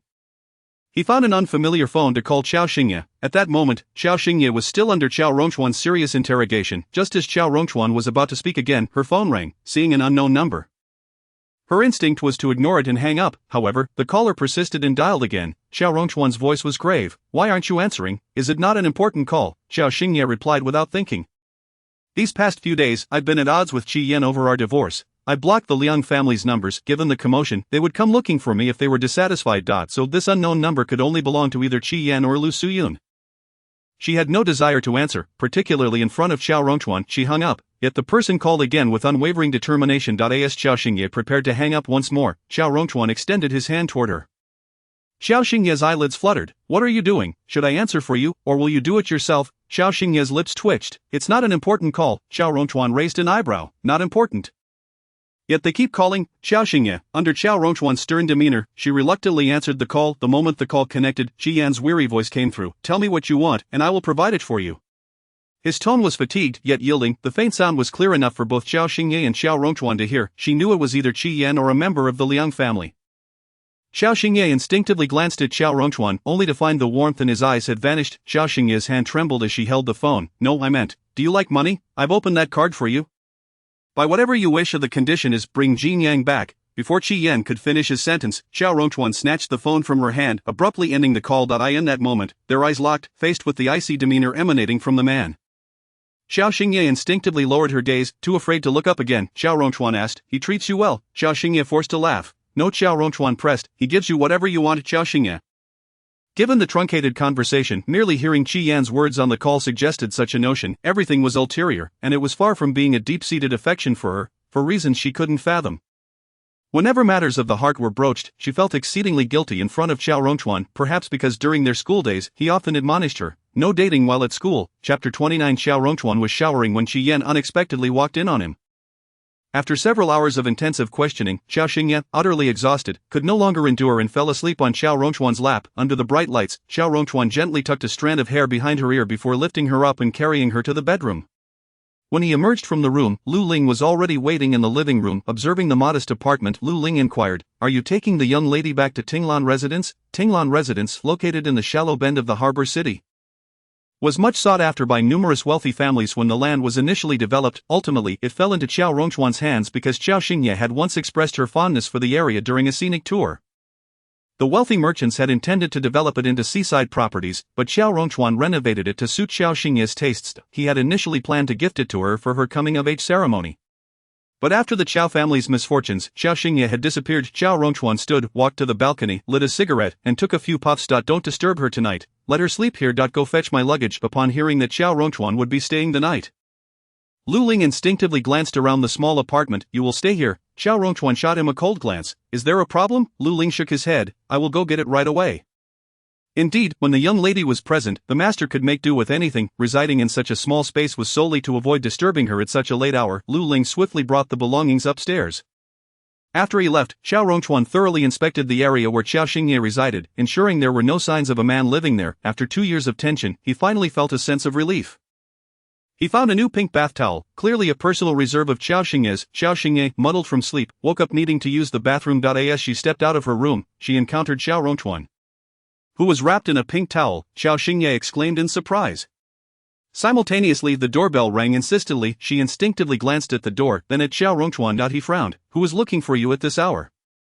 The wall clock indicated it was already 5 o'clock. It was well past nightfall. The dawn was approaching. Outside, Qi Yan was frantically ringing the doorbell. Upon seeing Liang Yutong awake once more, racked with pain, he could no longer maintain his composure and rushed to find Qiao Xingye. Qiao Rongchuan urged, "Go open the door." Qiao Xingye replied, "No need." Outside, Qi Yan shouted, "Qiao Xingye, open the door." Qiao Xingye thought, "Is this man serious? Why is he not with Liang Yutong at such an hour, coming here instead?" She felt a surge of indignation as Qi Yan added, "If you don't open the door, I'll have someone break it down." Qiao Xingye's brow furrowed in alarm. He brought a locksmith. Does he intend to force his way in? She had never realized how ruthless Qi Yan could be. Glancing at Qiao Rongchuan, she hesitated. Can I hide?" However, observing the deepening frown on his face, she dared not agree. I still have some misunderstandings to resolve with him." Outside, Qi Yan's voice seethed with frustration. "If you don't open the door, don't blame me for breaking the lock." As those words fell, the lock rattled ominously. This man truly brought a locksmith. Qiao Xingye shot a look at Qiao Rongchuan, her eyes reflecting both anger towards Qi Yan and concern for the situation. She turned to find her baseball bat, intent on teaching Qi Yan a lesson. Just as she turned around, the door emitted a click, swinging open. Qiao Xingye faced Qi Yan, whose fiery gaze met hers. And as he took in the scene inside, his mind went blank. Had it not been for the sight of Qiao Xingye's presence, he might have doubted whether he had arrived at the correct location. Yet, there was no mistake. Qiao Xingye was indeed there, but what of the man in her room? His breath was becoming increasingly labored. Qiao Xingye, he glanced at Qiao Rongchuan, and under the bright lights, the man's striking features and his eagle-like, penetrating gaze bore the weight of royal intimidation. Even Qi Yan, in the throes of rage, found himself momentarily subdued by that gaze. His eyes gradually traveled down from the man's rigid abdominal muscles, ultimately resting on the conspicuously bright pink bath towel. Qi Yan's breath was already unsteady, and upon witnessing the man's appearance, his anger surged even further. Is this the reason you have been clamoring for a divorce? Qiao Xingye, you truly are something. He spoke coldly, stepping through the door. The locksmith nearby, sensing the palpable tension, quickly retreated, not daring to request payment from Qi Yan. Chapter 30. Qi Yan was beaten, and rather badly too. Qiao Xingye was equally eager to flee. She believed she had sufficiently clarified matters regarding Qi Yan to Qiao Rongchuan just moments ago, yet, now, feeling the increasingly perilous aura emanating from Qiao Rongchuan, she sensed that her explanations had not been adequate. Stepping forward, she shot a warning glance at Qi Yan. "What are you doing here? Leave at once." Qi Yan sneered. "What am I doing here?" Qiao Xingye, had I not come, I would have remained oblivious to your true nature. With each word, Qi Yan's tone escalated, culminating in an enraged shout. "You have made our affair with Yutong public, all to conceal your own disgrace. Haven to you. Qiao Xingye, you are utterly despicable." In that instant, a dull thud punctuated the air. It was Qiao Rongchuan. His iron-hard fist landed heavily on Qi Yan's face, creating an atmosphere thick with tension. Qi Yan was convinced that Qiao Rongchuan was merely a brutish man, and the audacity of this wild man to strike only fueled his fury further. Before Qiao Xingye could react, the two men were embroiled in a fierce struggle. Qi Yan, accustomed to the corporate battleground, despite his physical fitness, was no match for the ever-vigilant Qiao Rongchuan in just a few moves. Qiao Rongchuan had him pinned to the sofa. Qi Yan was a disheveled mess, while Qiao Rongchuan remained unfazed, the towel around his waist undisturbed. Having witnessed their scuffle, Qiao Xingye genuinely feared that the towel might slip away. Qiao Xingye, Qi Yan glared furiously at the dumbfounded Qiao Xingye. This insufferable woman, harboring a wild man in her home, dared to let him assault another? With a heart full of rage, unable to direct it at Qiao Rongchuan, he turned his ire towards Qiao Xingye. She hastily picked up a nearby coat and approached. "Here, you should put this on." She quickly draped it over Qiao Rongchuan, releasing Qi Yan. Qiao Rongchuan donned the garment. His gaze icy as it remained fixed on Qi Yan. Though the confrontation had subsided, the atmosphere between the two men remained charged with tension. Qiao Xingye glanced at Qi Yan. "You should leave immediately. If you don't, you might not survive the night, and it would be ill-fated." Qi Yan, already irate, was further incensed to find Qiao Xingye urging him to leave instead of Qiao Rongchuan. His fury was beyond containment. "Qiao Xingye, if you dare utter another word of insult towards her, I assure you, you will not leave here alive." With that, the man drew a small firearm from his suit pocket. "P.S. Do you know what this is?"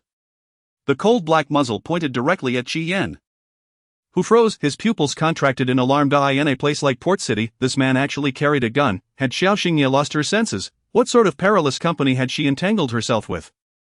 Qiao Rongchuan spoke coldly. "Care to test that?" "Test it?" That was merely an invitation for him to utter another derogatory remark about Qiao Xingye. Growing up in F country, no one had ever dared to speak to her in such a manner. Arriving in this place, these people, the danger in Qiao Rongchuan's eyes intensified, enveloping Qia and I. In a city like Port City, he had never faced such threats. Narrowing his eyes, he locked gazes with Qiao Rongchuan. "Qiao Rongchuan, want to try? What do you want to test? Shouldn't you just leave?" Qiao Xingye was reaching her breaking point. Was Qi Yan truly mad? Did he not see the weapon in Qiao Rongchuan's hand? Did he genuinely wish to die here? Although Qi Yan was detestable, she had no desire for his demise, as they bore no profound enmity. Qi Yan glared coldly at Qiao Xingye. She, in a fit of frustration, urged, "Leave, stand here, and you might become a cold tombstone in the outskirts for all eternity." Chapter 31. Not only did he refuse to agree to the marriage, but he also resorted to violence? Upon emerging from Jinjiang Tiancheng, Qi Yan's mind was buzzing. Zhang Yuan had been waiting downstairs. Upon seeing his ashen face, especially with visible injuries, he gasped in shock. Has Miss Qiao still not consented? Not only was there no agreement to the marriage, but there was also physical violence. Thinking of Qiao Xingye's temper, Zhang Yuan couldn't help but draw another breath. Qi Yan glanced at Zhang Yuan. The coldness in his eyes indicated yet another failure. Zhang Yuan sighed. Women must be coaxed. The very mention of coaxed dripped with sarcasm in Qi Yan's tone. Zhang Yuan was left speechless, given Qiao Xingye's temperament. It was likely that coaxing would be futile. After all, she was known for being quite unyielding. This was the impression Qiao Xingye had left on many a woman of modest ability, yet with a fiery disposition. Qi Yan's eyes narrowed dangerously. Investigate the identity of the man who has been close to her recently. Zhang Yuan. What? Hearing the word man, Zhang Yuan was utterly incredulous, his gaze fixed on Qi Yan in shock. A man? Miss Qiao has another man beside her. This was impossible. Miss Qiao was always alone, and even if someone accompanied her, it was invariably Miss Tang. In Zhang Yuan's words, Miss Qiao was best described as reclusive. To put it bluntly, she was a lazy leech, the sort too lethargic to leave her house. With modest abilities, a fiery temper, and a rather lofty pride, how could such a woman have a man by her side? Had it not been for the Liang family, she likely wouldn't even have Qi Yan, the only man in her life. Seeing Zhang Yuan's disbelief, Qi Yan's expression darkened. I just encountered him. Do you think it was fabricated? Zhang Yuan, you actually encountered him? This, Qi Yan's mind flashed with the image of Qiao Rongchuan's dangerous eyes. That face seemed vaguely familiar, but he couldn't place it. And that gun he casually drew, he must be a man of the underworld. Qi Yan contemplated. I must discover who this person is. It appears that such figures exist in Port City. Regardless of who he is, I will ensure he pays dearly. The phrase man of the underworld only deepened Zhang Yuan's confusion. This shouldn't be the case. Given Qiao Xingye's fiery temperament, it was hard to believe she could associate with someone from the underworld. Downstairs, Qi Yan was seething with rage. Upstairs, after all the commotion, Qiao Xingye's sleep had been thoroughly disrupted, especially by the dangerous aura emanating from Qiao Rongchuan. At that moment, she found herself seated on his lap. Qiao Rongchuan seemed rather fond of holding her, as if in his heart she had yet to grow up, yet she had matured, and had long since come of age. In his embrace, she felt not the endearing affection of their childhood, but rather an overwhelming sense of peril. Qiao Xingye lowered her head. Can you please just ask me directly if you have something to say? Damn Qi Yan, she had just clarified everything? And his actions had rendered her previous explanations moot. Qiao Rongchuan, were you just protecting him, letting Qi Yan leave? Qiao Xingye shook her head. No, I merely didn't want the place I have called home for the past 2 years to become a mess. Xiao Rongchuan could kill. She had sensed the familiar danger from when he had killed before. Beneath his gentle exterior lay a heart as bloodthirsty as a wolf's, when she was 13 and had been kidnapped. Xiao Rongchuan had found her and, right before her eyes, dispatched the kidnappers without mercy. From that moment, she realized Xiao Rongchuan was not as gentle as he appeared. When he was ruthless, lives were at stake. Had Qi Yan not left, Qiao Xingye was certain he would have indeed killed him. In a place like Port City, one could not afford to break the law. Qiao Xingye spoke softly. You cannot break the law. Xiao Rongchuan chuckled lightly. Are you lecturing me, Xinger? Qiao Xingye pouted. Well, I have already told you my reasons for agreeing to the marriage with Qi Yan. Just don't go around killing people. There are other ways to seek vengeance. Taking lives directly is not the way to go. Even after all these years by Qiao Rongchuan's side, she still feared the stain of blood on her hands. Sensing her tension, Qiao Rongchuan understood that the events of her past had left a significant psychological scar, otherwise she wouldn't have been so frightened by the threats from the Shang family. Complying with their demands out of sheer terror, recognizing the fear she bore within, the coldness in Qiao Rongchuan's demeanor gradually dissipated, replaced by a tenderness reminiscent of an older brother. Fine, I will heed Xinger's advice and be a good citizen. Qiao Xingye remained skeptical. Qiao Rongchuan ruffled her soft hair. Are you going to sleep? Qiao Xingye shook her head. How could she possibly sleep after everything that had transpired? Qiao Rongchuan, since you're not sleepy. Let us go. Go, where do we? Qiao Xingye instinctively glanced out the window. It was pitch dark outside. She then looked at the clock, which read 6 o'clock. The dawn came late in Port City. Chapter 32, Her coming-of-age ceremony. In the most luxurious room in Port City, Qiao Rongchuan surveyed the 100-square-meter space, feeling a slight headache. This girl had received quite a sum of money from him over the years. Was this how she chose to take care of herself? Lu Ling was summoned by a phone call. Qiao Xingye was hastily packed and taken to Tinglan Lingju. Gazing at the expansive castle estate, she turned in astonishment to Qiao Rongchuan. Is this yours? Indeed, it is, Qiao Rongchuan replied. It was undoubtedly Qiao Xingye's. The ownership of the estate was registered in her name. Qiao Xingye's lips twitched. Mine. Do you remember this place? You once mentioned that you liked it? Qiao Rongchuan continued. Qiao Xingye remained silent. She had expressed fondness for many places and could not recall having said so about this one. Nevertheless, she was aware of its existence in Port City. Previously, Qi Yan had learned that the estate was uninhabited and had instructed Jiang Yuan to investigate the identity of its owner, pondering a potential purchase. Despite Jiang Yuan's considerable efforts, he had failed to uncover the estate's owner. Now, upon discovering that the estate belonged to her, Qiao Xingye felt a wave of shock. Are we going to stay here? Qiao Rongchuan nodded. Yes, there are matters to attend to in Port City, and we will likely reside here for a while. Qiao Xingye simply responded with an "oh." Given that Qiao Rongchuan had mentioned having things to handle, she refrained from asking further, as she typically did not pry into his affairs. Thus, Qiao Xingye moved directly into Tinglan Lingju. As Lu Ling escorted her to her room, he remarked, "This was originally a coming-of-age gift prepared for you by the master. Although it wasn't given to you on your 18th birthday, it is not too late now." The mention of a coming-of-age gift brought tears to Qiao Xingye's eyes. Qiao Rongchuan had previously promised her a gift she longed for on her coming-of-age day, prior to her father's incident. Preparations for her celebration had already commenced, with Qiao Rongchuan personally designing them. Alas, it was a pity, she sighed inwardly and nodded. Indeed, it is not too late now. The Shang family had been thoroughly suppressed by Qiao Rongchuan, who now stood at the pinnacle of F country. No one could harm Qiao Rongchuan nor threaten her any longer. Miss, please rest a while. Breakfast is being prepared in the kitchen. The master will join you for breakfast after finishing his video conference. Lu Ling informed her. Qiao Xingye nodded. All right. Her room faced the sea. Upon entering, she was greeted by the breathtaking sight of the dawn sun rising from the ocean, its beauty striking as it broke free from the horizon. She recalled that she had indeed expressed her fondness for this place. In F country, where the coast was absent, the sight she longed to witness most was the sun rising from the sea. She had not anticipated that Qiao Rongchuan would remember. At the hospital, Liang Yutong had endured a night of torment from her illness, leaving her looking utterly haggard. Lu Suyan felt a pang of heartache upon seeing her. Liang Jinchao had also kept vigil throughout the night and had even lost his temper twice. However, given Liang Yutong's numerous health issues, even the best pain relief medication yielded little effect. Qi Yan had returned. Lu Suyan hurried over. Yan, what is the situation? Has she agreed to let Professor Jin know? Qi Yan cast a grim glance at Liang Yutong. Without uttering a word, the look conveyed the answer he had brought back. Qiao Xingye had not relented. Lu Suyan could no longer contain her emotions. How could she be so malicious? This is a matter of life and death. Liang Yutong glanced at Qi Yan, but quickly turned away, secretly wiping her tears. Witnessing her distress only intensified Qi Yan's disdain for Qiao Xingye. Lu Suyan dialed Qiao Xingye's number directly, only to be met with a cold prompt. Qiao Xingye had long since blocked her. Unable to get through, Lu Suyan became increasingly agitated. Ugh, this is infuriating. She quickly borrowed a nurse's phone and managed to reach Qiao Xingye, the moment the call connected. Without allowing Qiao Xingye to speak, Lu Suyan launched into a tirade. You are being utterly unreasonable, Qiao Xingye. While your previous actions against Yutong might have been excusable, what is happening now? Do you think you can act recklessly at such a critical time? Are you reprimanding me, Mrs. Liang? It seems you lack the standing to do so, came Qiao Xingye's icy voice over the line. Lu Suyan's hand trembled as she held the phone. It felt as if a raging fire had ignited in her chest. No mother could accept such words from her own daughter. Gritting her teeth, Lu Suyan corrected. No matter what you call me, I am still your mother, your biological mother. That is an unchangeable fact. The tone of biological mother that echoed from the phone seemed to carry a sense of contempt.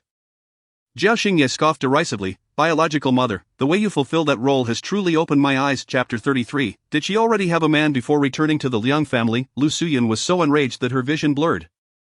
Were it not for Liang Yutong's current condition, she would have given Qiao Xingye a proper lesson. Now, she was disinclined to engage in a lengthy phone conversation with Qiao Xingye, taking several deep breaths to calm herself. She gritted her teeth. Where are you now? I'm coming to find you. What do you want to find me for? We need to have a serious discussion. Liang Yutong's condition was deteriorating, and she wished to resolve matters with Qiao Xingye face to face. She was willing to give Qiao Xingye whatever she desired, only hoping for Jin Yang's swift return, yet she was prepared to make concessions. While Qiao Xingye remained indifferent to I have nothing to discuss with you. Furthermore, everything that needed to be said between us has already been articulated clearly. Mrs. Liang, I cannot afford the Liang family, nor can I afford a biological mother like you. So it would be best if we simply pretended we do not know each other. With that, Qiao Xingye coldly ended the call. Given that her phone was already difficult to reach, her abrupt disconnection only intensified Lu Suyan's fury, causing her to tremble with rage. Especially that line about not being able to afford a biological mother left Lu Suyan feeling as if her chest was being suffocated by cotton. As Liang Jinchao emerged from the ward, he immediately noticed Lu Suyan's heartbroken expression. Without needing to ask, he knew that Qiao Xingye had once again provoked someone. Upon seeing Liang Jinchao, Lu Suyan lamented. How could she possess such a temperament, no matter the deep-seated grievances? Can't we wait until Yutong's health improves before addressing them? Why must it happen at this moment? She refuses to listen to anything. Impervious to reason, Liang Jinchao frowned. I'll go find her, Lu Suyan replied. This isn't a matter of life and death. All we need is for her to call Professor Jin. Why must I have such a daughter? It hadn't yet reached the point of requiring organ matching for family members. If that day truly came, Qiao Xingye would likely announce to the world that she had no connection to them at all. Liang Jinchao remained silent. Lu Suyan continued. She has returned yet still refuses to take on the Liang surname, which shows that she is not truly committed to our family. I wonder what kind of upbringing she received from her biological family that resulted in her current disposition.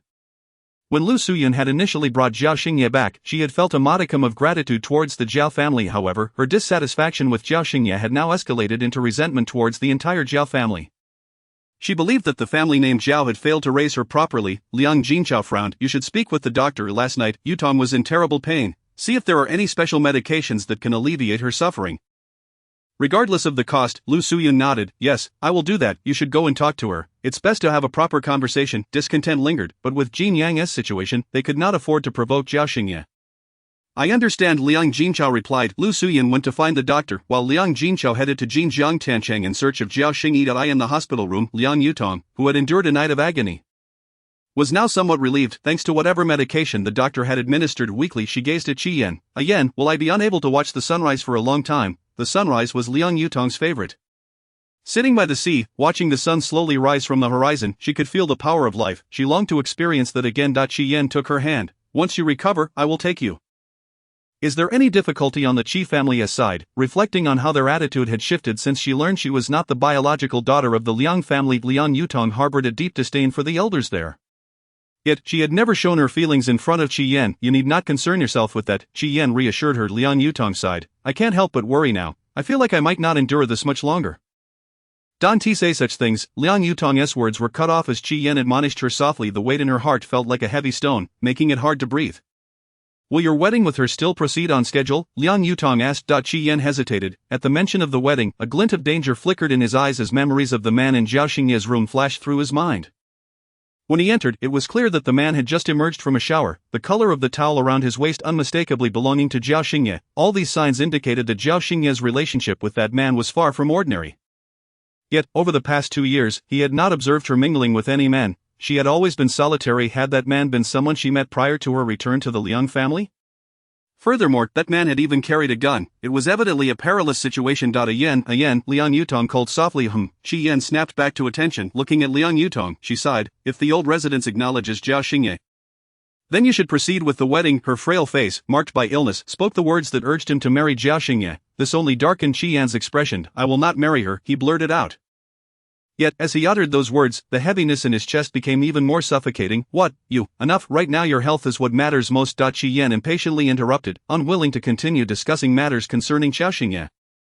At that moment, Zhang Yuan knocked and entered, his gaze heavy as he cast a glance at Qian. Understanding the silent cue, Qian rose, saying, I will step out for a moment. You may rest for now.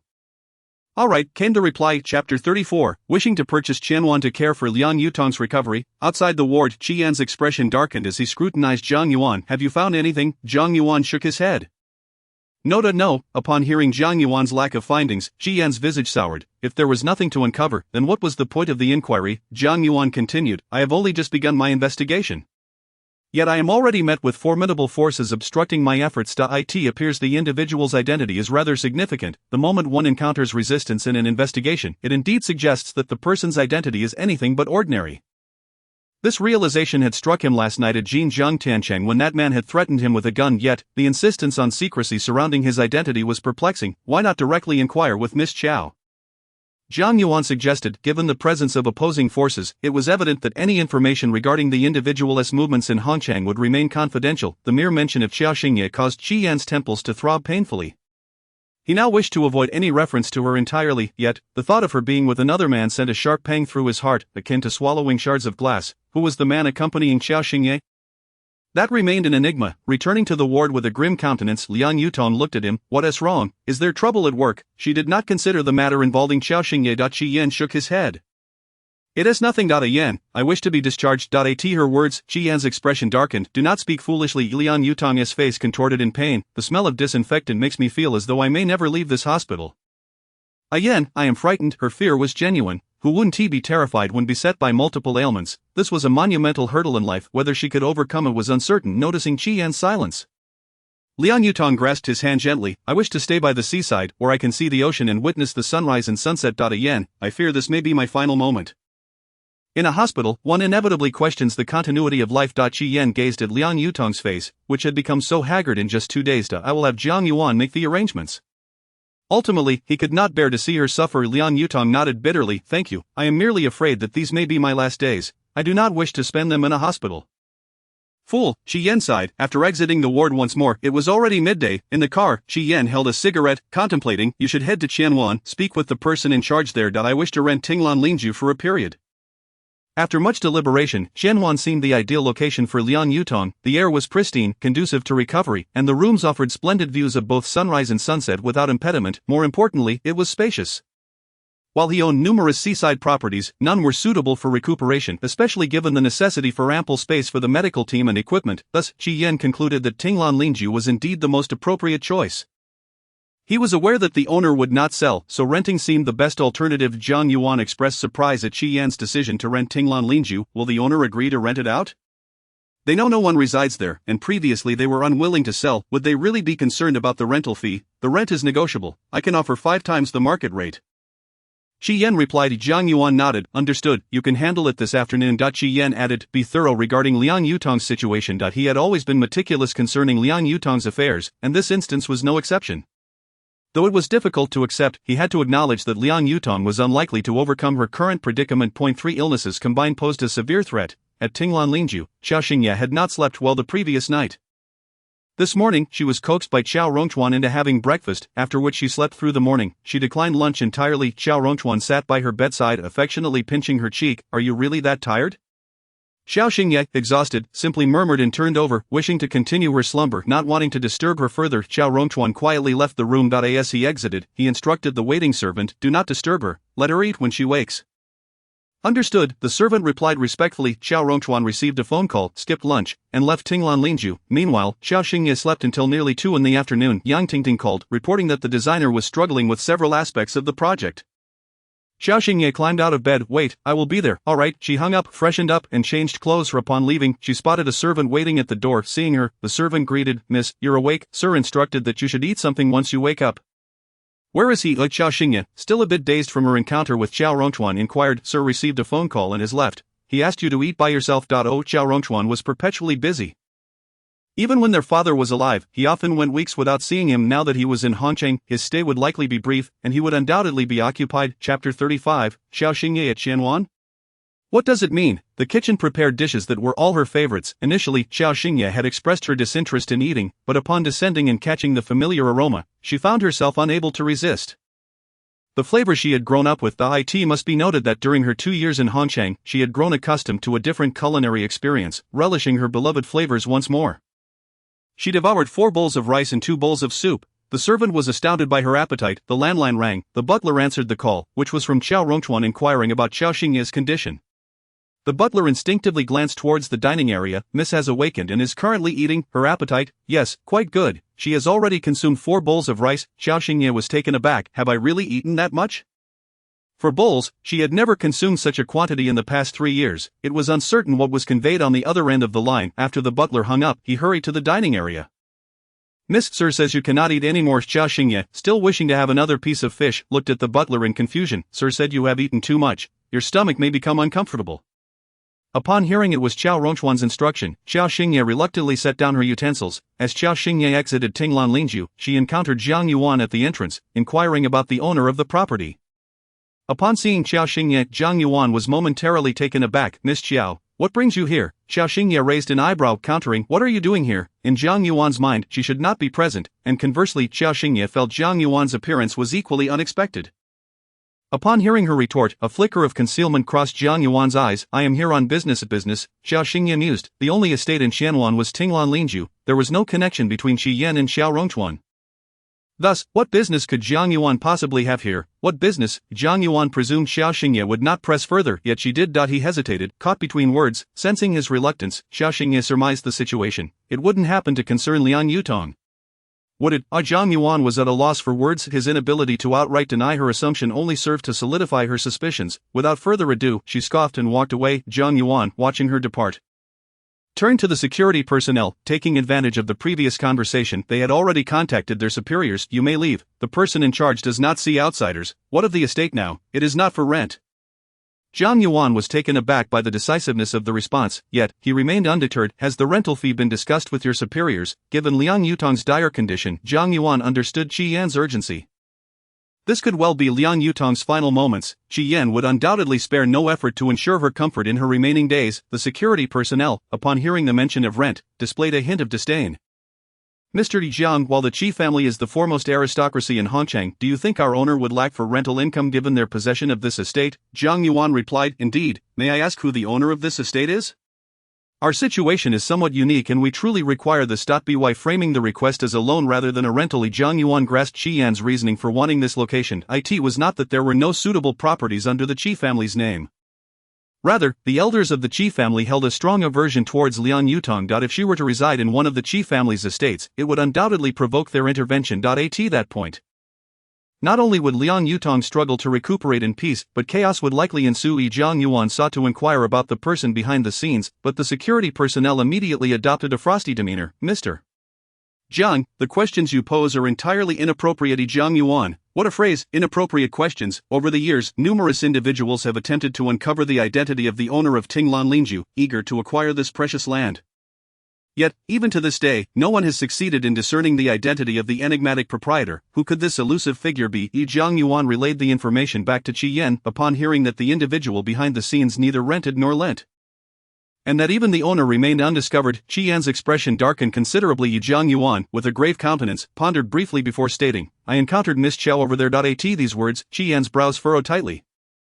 Liang Jinqiao approached with a face as dark as thunder. Overhearing Jiang Yuan's statement, where did you meet her? That wretched Qiao Xingye. She had knocked on the door of Jinjiang Tiancheng for an extended period that morning, yet had failed to gain entry, and now learning from Jiang Yuan that she had encountered her outside, it appeared she was quite leisurely wandering about. Chapter 36, the collaborator Qi Yan wishes to meet as Qiao Rongchuan. Upon seeing Liang Jinqiao approach, Jiang Yuan respectfully remarked, Zhenwan Tinglan Lingju, what is she doing there? Upon hearing that Qiao Xingye was at Tinglan Lingju, Liang Jinqiao's expression soured. Could it be that she intended to sever ties with the Liang family entirely and seek refuge in that place?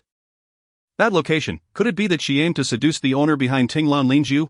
Her aspirations are rather grand. In the entirety of Gangcheng, there are scarcely a few who would desire her. The owner of Tinglan Lingju, though shrouded in mystery, owns such an expansive estate in Gangcheng, indicating that their status is anything but ordinary. For Qiao Xingye to attempt to entice him is sheer folly. Zhang Yuan, I am not certain. At that moment, Qiao Xingye had refused to utter even a single additional word to him, and given that nothing could be gleaned from Tinglan Lingju, how could one possibly ascertain what Qiao Xingye was doing there? Qi Yan's complexion turned grim. We must ascertain the identity of the owner behind the scenes swiftly. Clearly, he had not yet relinquished hope. Liang Yutong claimed he was fearful. In truth, Qi Yan too harbored fears. Particularly that Liang Yutong might not endure this trial, thus, he wished to fulfill all her desires during what could possibly be her final moments. Observing Qi Yan's persistence, Zhang Yuan nodded wearily. Very well. In the hospital room, Lu Suyan had remained by Liang Yutong's side for the past few days. Watching Liang Yutong repeatedly succumb to the torment of her illness, she felt a deep sorrow. Just as Qi Yan was about to step forward, his phone rang. It was Fengman calling. You need to return immediately. On the phone, Fengman's tone was grave. Qi Yan glanced at Liang Yutong, who had already fallen asleep, and replied with a simple After hanging up, he noticed Lu Suyan gazing at him with profound sorrow. I heard that Professor Jean not only has a method to manage the illness but is also quite experienced in alleviating patients' suffering.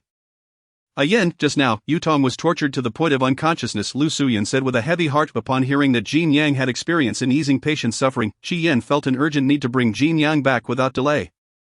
However, he had exerted pressure on the hospital director and personally called Jin Yang, only to be met with resistance. Remembering Jin Yang's fierce tone over the phone, Qi Yan felt an excruciating headache. You must find a way. Yutong is truly suffering too much, Lu Suyan implored. Qi Yan nodded. I will devise a solution. Moreover, given Yutong's current condition, you and she, at this juncture, Lu Suyan could no longer continue. She genuinely hoped for Liang Yutong to be with Qi Yan, but with the multitude of medical reports piling up and witnessing Liang Yutong's repeated suffering, she understood all too well that, regardless of the circumstances, the Qi family would never accept Liang Yutong into their fold. It could even provoke the Qi family's ire, making life difficult for the Liang family, even with Qi Yan's presence, weighing the pros and cons. Lu Suyan inhaled deeply. Your matters with Xingye cannot be delayed any longer. Jin Yang must return, come what may. Initially she had hoped that Qi Yan would remain by Liang Yutong's side during this time. However, now what good would his presence do? He was not a doctor, and the critical physician was tied to Qiao Xingye. Therefore Jin Yang's return was of paramount importance. Upon hearing about his situation with Qiao Xingye, Qi Yan's expression turned grim. It was evident that his mother's earlier phone call was to discuss this very issue, that wretched Qiao Xingye, a vile woman, who had managed to charm the older members of the family so effortlessly. An hour later, Qi Yan returned to the Qi family's ancestral home, where Fengman awaited him, her face a stormy shade of anger. What did you promise me yesterday? You said you would no longer see Liang Yutong. Every word dripped with venom. The mere thought of the various ailments afflicting Liang Yutong filled her with rage. Who could possibly suffer from so many illnesses in a single family? The elderly might be excused, but Liang Yutong, so young, suffering from such a multitude of maladies. Qi Yan's expression darkened. As for my relationship with Qiao Xingye, you all needn't concern yourselves. What did you say? Do you truly wish to pursue Liang Yutong? It has nothing to do with Yutong. Qi Yan interrupted Fengman. Perhaps before last night, it was Liang Yutong who had prevented any substantial progress with Qiao Xingye. The thought of the man who had appeared at Jinjiang Tiancheng only deepened Qi Yan's frown. What was the reason behind that? Fengman was unconvinced that it had no connection to Liang Yutong. Qi Yan, in any case, it has nothing to do with Yutong. Qi Yan, let me tell you. Even if you have no future with Qiao Xingye, you can forget about being with Liang Yutong unless we all perish. We all referred to the 6 elders in the family, all of whom were of significant stature. Qi Yan's grandmother and grandfather, his parents, and Fengman. With such a declaration, it seemed that the possibility of a relationship between Qi Yan and Liang Yutong had become exceedingly dim.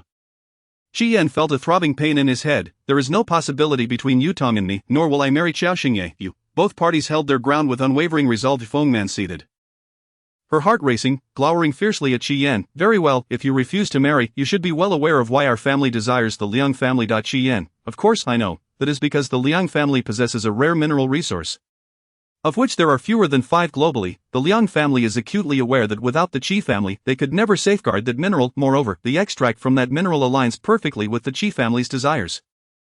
If the Qi family were to discover such a mineral elsewhere, they would certainly no longer regard the Liang family with any interest. Furthermore, the mineral has been nearly depleted, leaving very little behind. The Qi family is in urgent need of alternatives, thus the Liang family, in Fengman's eyes, had become a dispensable entity. Fengman closed her eyes. Your uncle just received some news. That individual from F country has arrived in Gangcheng. That individual from F country, like the Liang family, they too possess such minerals, and in quantities tenfold greater. Hearing this, Shi Yan's pupils dilated in shock. You mean, that individual? Feng Man nodded, the heir of the Luca family. You must find a way to establish a connection. With this connection, the Qi family's line would not be severed due to the depletion of the Liang family's mineral resources. Chapter 37. A young man who was severely scolded. Meanwhile, Qiao Xingye had spent the afternoon in a meeting at her public studio. Just as 6 o'clock struck, she received a call from Qiao Rongchuan. Come down, I'm outside the building, there is no parking there.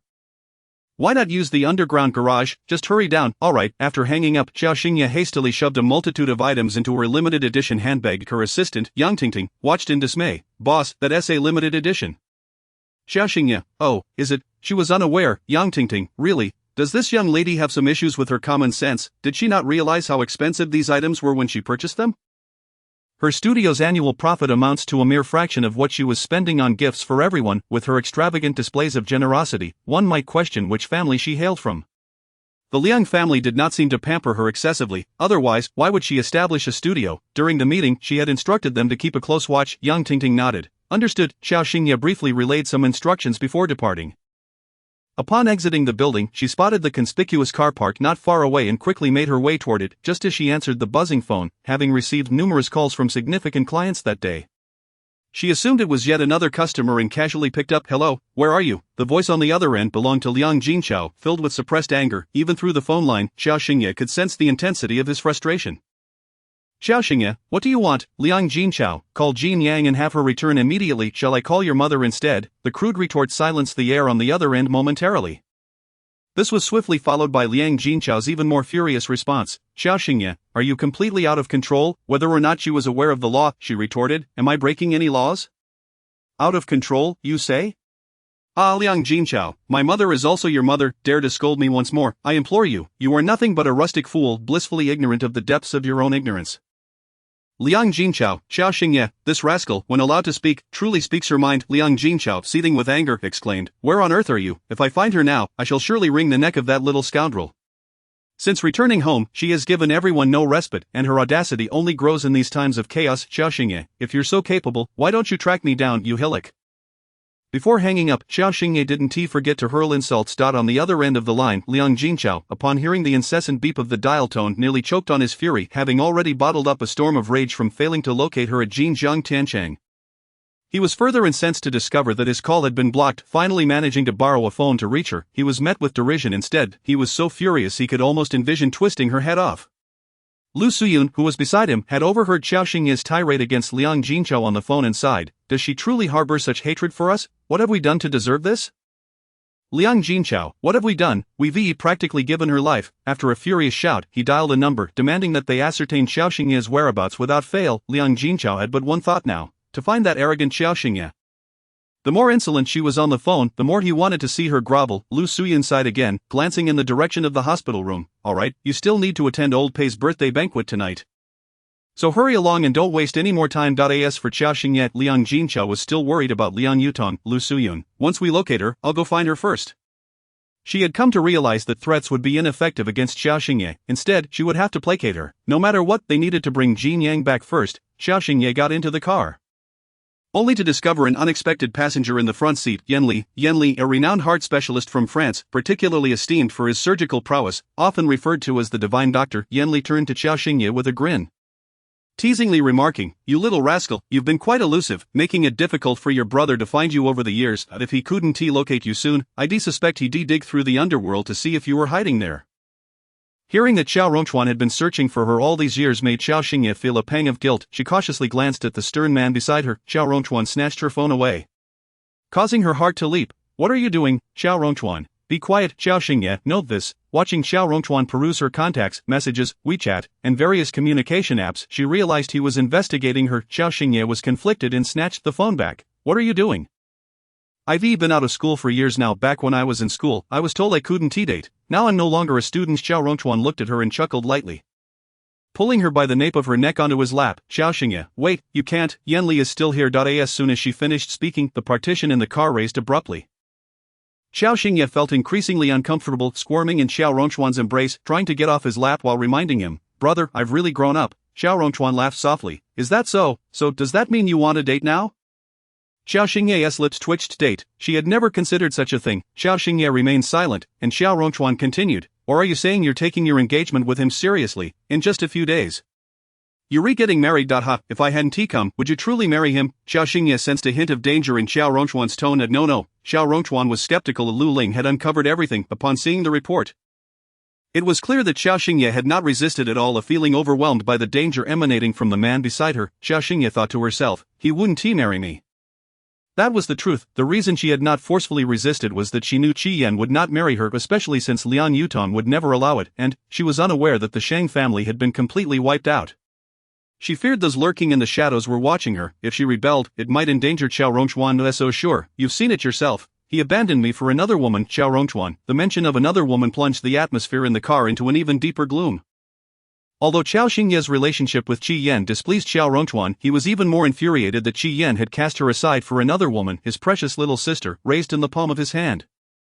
Was suffering humiliation at the hands of another man. A flicker of profound darkness flashed in Xiao Rongchuan's eyes. No one could fathom the peril that lay hidden within. Chapter 38 Provocation. Don't rush. When the car came to a halt, Qiao Xingye realized that Xiao Rongchuan had brought her to a banquet. She recognized this place, the esteemed Pei family in Hong Kong. Over the years, the Pei family had celebrated their patriarch's birthday.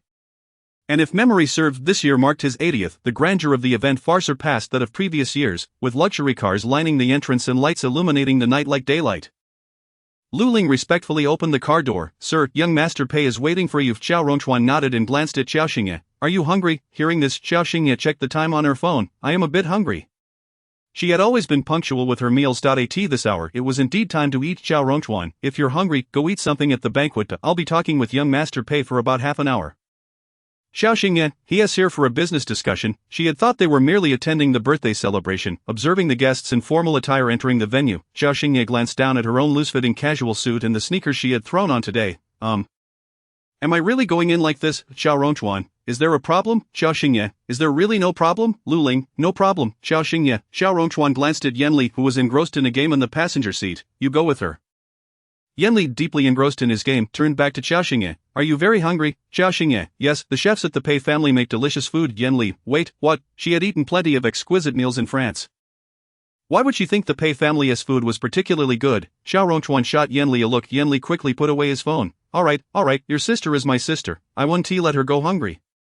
You hurry and handle your business, truly a precious one, raised with such care. It was one thing to worry about her hunger when she was little, but now that she was grown, was there still a need to fret over her self-sufficiency? Xiao Rongchuan's expression turned frosty. Who is your sister? Yanli's lips twitched. Fine, I won't let your sister go hungry. Defying the king of hell was akin to digging one's own grave. Xiao Rongchuan departed. Yanli turned to Qiao Xingye. Xingye, let us go. Brother will take you to eat. Xiao Rongchuan had barely walked away when Yanli's casual use of brother made his back stiffen with coldness. Even Yanli, who was at a distance, sensed the chill and refrained from making further comments. Thus, dressed in her casual attire, Qiao Xingye accompanied Yanli into the incongruous banquet scene. Yanli led her straight to the dim sum area. You stay here and eat. I haven't finished my round. In such a vast dim sum area, there should be ample food, right? Yanli found a spot to sit nearby. Qiao Xingye was genuinely hungry. She picked up a small piece of cake.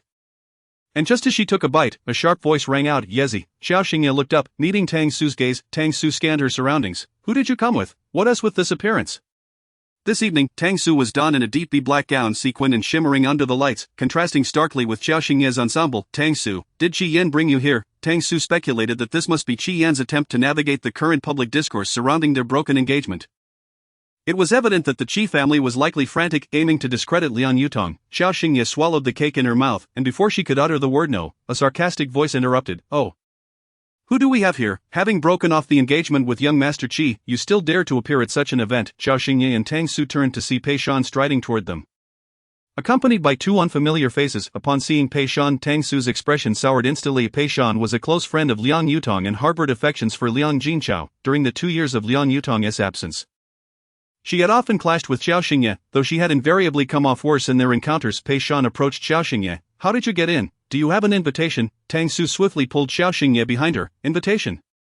Since when did the Pei family require you to be the arbiter? Pei Shan scoffed. I can't be the arbiter, but I know she doesn't have an invitation today. This invitation was prepared by her and her mother. And she had sent invites to the Liang family, deliberately including everyone except for Qiao Xingye. No invitation, and yet you dare to freeload. Qiao Xingye, just who gave you the audacity, and what is that you're wearing? Having severed her engagement with Qi Xiao, it seems you have squandered all the funds meant for your gown. Haven to you, how pitiful you appear. Her tone dripped with disdain. At this moment, the dim sum area was filled with a gaggle of young people, who, upon witnessing Pei Shan's treatment of Qiao Xingye, turned their gazes towards her, eager for entertainment. Tang Su, incensed, retorted, "What she wears is none of your concern. Have you even dressed yourself properly?" Casting a glance at Pei Shan's dress, which strained against her low neckline, Tang Su offered no kindness. Pei Shan shot back, "Tang Su, what business do you have meddling here? This is my home, my grandfather's birthday banquet. If you wish to side with Qiao Xingye, then you may as well leave together." Qiao Xingye set down her plate, turning her attention to Pei Shan. "Are you quite certain? Huh? What tone is that? Are you threatening me? The Pei family certainly has not invited a woman as vile as you." Pei Shan had already heard from Liang Jinchao that Qiao Xingye had sent Jin Yang abroad, neglecting Yu Tong's treatment. Such a disgusting woman made her stomach churn. Qiao Xingye smiled and nodded. "Indeed, I wasn't invited, so how did I manage to enter?" The moment those words escaped her lips, the attendees exchanged glances, bewildered. Today's celebration at the Pei residence required invitations for entry, even without one must possess a distinguished status. How could Qiao Xingye, being uninvited and looked down upon by the Liang family, have gained access? Pei Shan scoffed. "It must have been Tang Su who brought you in." "Right, regardless of who was responsible, you are to leave at once." "What is all this commotion?" Liang Jinchao's voice rang out from beyond the crowd. All eyes shifted from Qiao Xingye to Liang Jinchao. Accompanied by Qi Yan, their simultaneous appearance, exuding an air of chilly nobility, captivated all the young ladies present. Pei Shan approached Liang Jinchao. "Jinchao, why is she here?" Given the Liang family's stance on Qiao Xingye, Pei Shan felt no need to disguise her disdain. Liang Jinchao turned to Qiao Xingye. Upon seeing her dressed in professional attire, his expression darkened. Qi Yan also spotted Qiao Xingye. With a mere glance, he averted his gaze, unwilling to look at her again, evidently still irked by the incident at Jinjiang Tiancheng. Liang Jinchao approached Qiao Xingye, whispering, "How did you manage to get in, and why are you dressed like this?" Qiao Xingye replied, "Is there a problem with my attire?" Liang Jinchao, "What do you think? Is there any issue?" At this moment, Liang Jinchao genuinely felt that Qiao Xingye had been poorly influenced by her former family. Her capriciousness showed no regard for the occasion, bringing shame upon herself. Chapter 39, A Double Attack. Cracking eggs. Liang Jinchao continued, "Even if you wish to seek out Qi Yan, this is not the way to do it. The Pei family did not invite you. In truth, the decision not to invite Qiao Xingye was Liang Jinchao's own. In recent days, she had been causing a ruckus over Liang Yutong's situation, and he did not want her to appear in such prominent settings any longer." The phrase "seek Qi Yan" made Qiao Xingye laugh aloud. "Why would I seek him, if you're not looking for Qi Yan? Then what brings you here? Does Qi Yan allow you to create a scene? Are you only realizing the urgency now?" Qi Yan had already declared at the hospital today that he would not marry Qiao Xingye. To Liang Jinchao, it seemed that Qiao Xingye had been causing too much trouble lately. Who was Qi Yan? A little whimsy might be forgiven, but her recent behavior had been excessive. She had publicly severed their engagement and sent Jin Yang abroad. With all that had transpired, it was no wonder Qi Yan could no longer tolerate her. "Let me inform you, the matter between you and Qi Yan is entirely over. This is entirely your doing. So give up hope. Even if we were to advocate for you in front of him, it would be futile." Qiao Xingye raised an eyebrow. "Your words imply that you would actually speak well of me." Such a sarcastic remark. One wonders whether these individuals are blind, deaf, or merely engaged in constant self-delusion. Her engagement dissolution had become the talk of the town, yet these people still believed she had come seeking Qi Yan. Observing her attitude, Liang Jinchao's ire flared. "In any case, you are to leave this place immediately. Dress like that, bringing shame upon yourself." Qi Yan stepped forward, his expression grave as he regarded her. Particularly upon seeing her attire, a flicker of disdain crossed his eyes. "Leave at once. Since our wedding is cancelled, you shall have your wish." Qiao Xingye, "If I ever wish to marry you again in this lifetime, then I am a dog." Upon hearing Qi Yan's declaration, Pei Shan advanced in her high heels. "Did you hear that? Qi Xiao no longer wants you. Your dream of becoming the first lady of the port city is over." Qiao Xingye turned to Pei Shan, unperturbed. "I could not care less the title of port city as first lady. Does that even qualify as a dream for me, even if it were a dream? It would be one fraught with misfortune." Pei Shan, upon hearing her words, laughed scornfully. "You can keep pretending you can't marry Qi Xiao, and look at how you've turned out with the Liang family. In a while, you'll be begging on the streets, and we'll see what pride you have left." Tang Su was infuriated. "Who is going to beg, even without the Qi and Liang families? So what, am I to be destitute?" Witnessing Tang Su's unwavering defense of Qiao Xingye, Pei Shan mocked. "Just how long can you protect her? By the way, you've been so protective of her. Tang Su, you wouldn't have feelings for her, would you?" Indeed, in this day and age, relationships between men and men, women and women, are hardly rare, but even if you were to fall from grace, do you really need to set your sights on such a person? Tang Su, you, slap. The sharp sound of a slap echoed as it landed on Pei Shan's face, silencing Tang Su's retort. It was Qiao Xingye. Initially, she had no intention of engaging with someone as shallow as Pei Shan. But upon hearing her insult Tang Su, Qiao Xingye could no longer restrain herself, and with that slap the entire venue fell silent. Everyone stared in disbelief at Qiao Xingye, unable to fathom that she had struck Pei Shan. Pei Shan, clutching her face, looked at Qiao Xingye in shock. Have you lost your mind? How dare you hit me? I hit you because I wanted to. What is it to you? Qiao Xingye replied disdainfully. With a mouth like yours, tearing it apart a dozen times wouldn't be excessive. Liang Jinchao, recovering from his shock, was enraged at the sight of Qiao Xingye striking someone in such a setting. He strode forward, shoving Qiao Xingye aside. Have you lost your mind? Is this the place for your antics? Qiao Xingye glanced at her broken nail. She had failed to control her strength, and this recently manicured nail was now ruined. Already in a foul mood, she felt even more irked. Is it not my right to act out? This is hardly the first time. Liang Jinchao, you. Seeing Qiao Xingye's arrogant demeanor, he was so incensed that he raised his hand, ready to slap her. This rebellious girl deserved it. Reflecting on her recent unruly behavior, Liang Jinchao longed to teach her a lesson. However, just as he was about to bring his hand down upon her face, his wrist was suddenly seized. At the same time, Qiao Xingye's knee came to rest against his groin. Liang Jinchao let out a pained gasp, his face contorting in agony. Qiao Xingye, you. Grabbing Liang Jinchao's wrist was Yan, who had intended to deliver a few punches to this brute who had struck a woman, but now Liang Jinchao was curled up on the ground in pain. Yanli's lips twitched. What is happening? Are you trying to provoke me? He hadn't even struck yet, but this didn't seem like a provocation given the sheer pain etched across Liang Jinchao's face. Tang Su looked at Qiao Xingye, who had just released her knee. Meanwhile, Yan observed Qiao Xingye's calm demeanor as she lowered her knee. He couldn't help but smirk. He had thought that if he didn't intervene, she would be hit, but judging by the situation, it seemed she didn't need his help at all. Jinchao. Pei Shan rushed to Liang Jinchao's side, seeing him in distress, and shouted, What on earth did you do? Call an ambulance, quickly. Liang Jinchao felt as though his manhood had been shattered. How could Qiao Xingye, a girl, kick a man in such a sensitive area? Was there no sense of shame? He was furious. Qi Yan, witnessing Liang Jinchao suffering at Qiao Xingye's hands, approached her, seething. What on earth are you causing a ruckus about? Let me make this clear. Even if you were to upheave the entire port city, I will never marry you. Qiao Xingye, Yanli. Qi Yan's resolute stance, unwilling to sacrifice for anyone, caused Yanli to steal a glance at Qiao Xingye. Moreover, Qi Yan's declaration spurred the onlookers to regard Qiao Xingye with even more disdain. Some gossiped openly. One person remarked, Wasn't she the one who announced her intention to break off the engagement with Qi Xiao? Is she regretting it now? Another chimed in, What does it matter if she regrets it?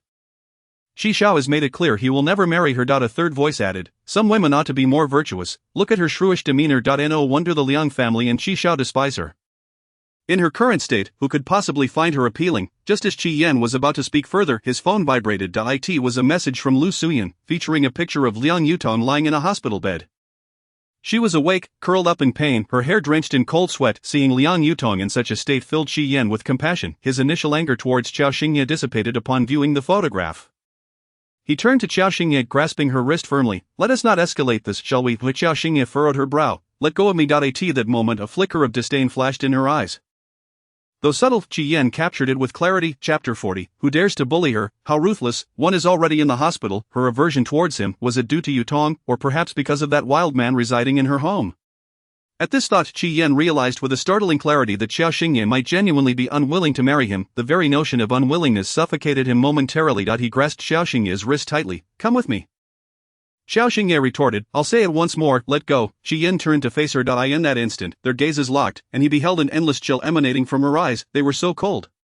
Devoid of any warmth, Qiao Xingye queried, Do you wish to visit the hospital like Liang Jinchao? Qi Yan remained silent. At that moment, Yanli finally reacted, stepping forward to seize Qi Yan's wrist. Mr. Qi, you ought to release Xingye. Who are you? Qi Yan growled. Just last night, he had encountered a wild man at Jinjiang Tianchang, and now here was another. Upon recognizing Yanli's face, Qi Yan's pupils involuntarily contracted in shock.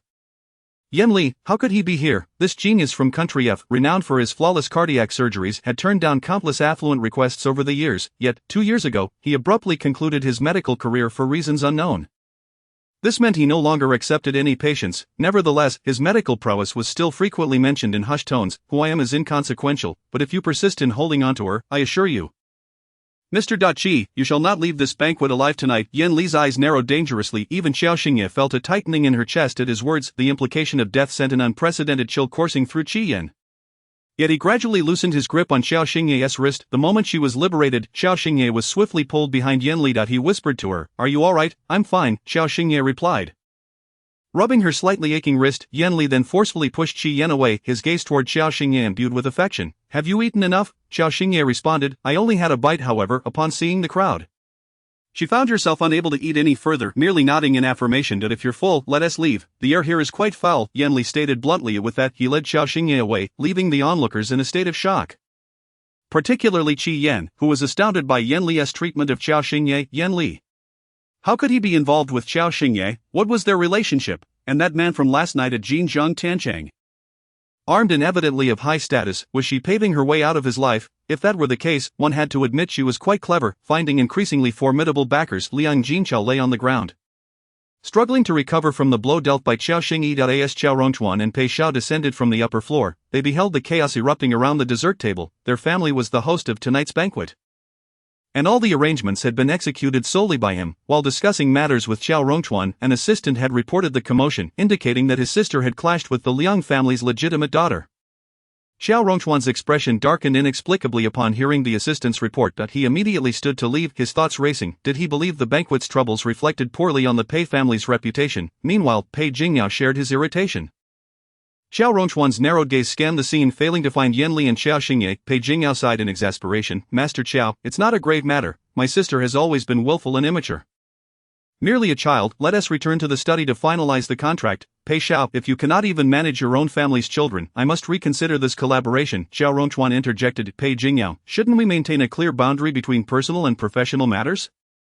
The inability to manage children at home has no bearing on our collaboration." Before Pei Jingyao could process this, Qiao Rongchuan strode down the stairs, leaving him utterly bewildered. The ambulance arrived promptly, and as they prepared to transport Liang Jinqiao, Pei Shan attempted to follow. Pei Jingyao seized her arm. "Where do you think you're going? Jinqiao was assaulted by that vile woman. I must go see him." As his recognized girlfriend, she felt compelled to accompany him. Pei Jingyao was exasperated with his sister holding the Liang family in contempt. Liang Yutong struck him as pretentious, and he could only wonder how his sister had become entangled with such individuals. Seeing Liang Jinqiao in this state, he could surmise that his sister, Qiao Xingye, had finally snapped and retaliated against him. Fuming, he reiterated, "Where do you think you're going? Back to your room this instant." "You've embarrassed yourself enough," Pei Shan protested. "What face have I lost? Let me go." "Jinshu," he commanded. "Yes, young master, take her back to her room." Seeing Pei Jingyao's seriousness, Pei Shan grew frantic. "What are you doing?" Pei Jingyao shot her an exasperated glare. "I'll deal with you later." With that, he dashed out. Qiao Rongchuan had finally managed to meet with him in Hong Kong, and this troublesome Pei Shan had to ruin it. Unwilling to return upstairs, Pei Shan insisted on finding Liang Jinqiao. "Let me go. I need to go to the hospital." The scene devolved into chaos as Chen, the steward, worried about Pei Jingyao's wrath and hurriedly had Pei Shan forcibly escorted upstairs. Meanwhile, in the car, Qiao Rongchuan's expression was grim, while Qiao Xingye sat beside him, silent and compliant. He cast a dangerous glance at her. "Did they bully you?" "That is not true." Qiao Xingye quickly shook her head. Yanli interjected from the front. "I can vouch for her. She was not bullied. Just now, who would dare bully Qiao Xingye? How ruthless. One is already in the hospital." Qiao Rongchuan's expression remained dark. Suddenly, both their phones buzzed simultaneously. Qiao Xingye's was a call from Tang Su, while Qiao Rongchuan's was from Pei Jingyao. Qiao Xingye answered. "Su Yezi, are you alright?" Tang Su inquired softly, her curiosity piqued about how Qiao Xingye had ended up with such a renowned cardiac genius. "Far more famous than Jin Yang. I'm fine, let us go for hot pot tomorrow." Qiao Xingye responded, hastily ending the call. Qiao Rongchuan refrained from answering his call, growing more displeased upon hearing Qiao Xingye not only take a call but also invite the other party for hot pot. Pei Jingyao's call came through again, but Qiao Rongchuan hung up without hesitation, even blocking his number. "I really wasn't bullied. Can you stop sulking?" Qiao Xingye pouted. "Really?" Qiao Rongchuan questioned. "Absolutely," she affirmed resolutely. Qiao Rongchuan scoffed. Had it truly been like this for the past few years?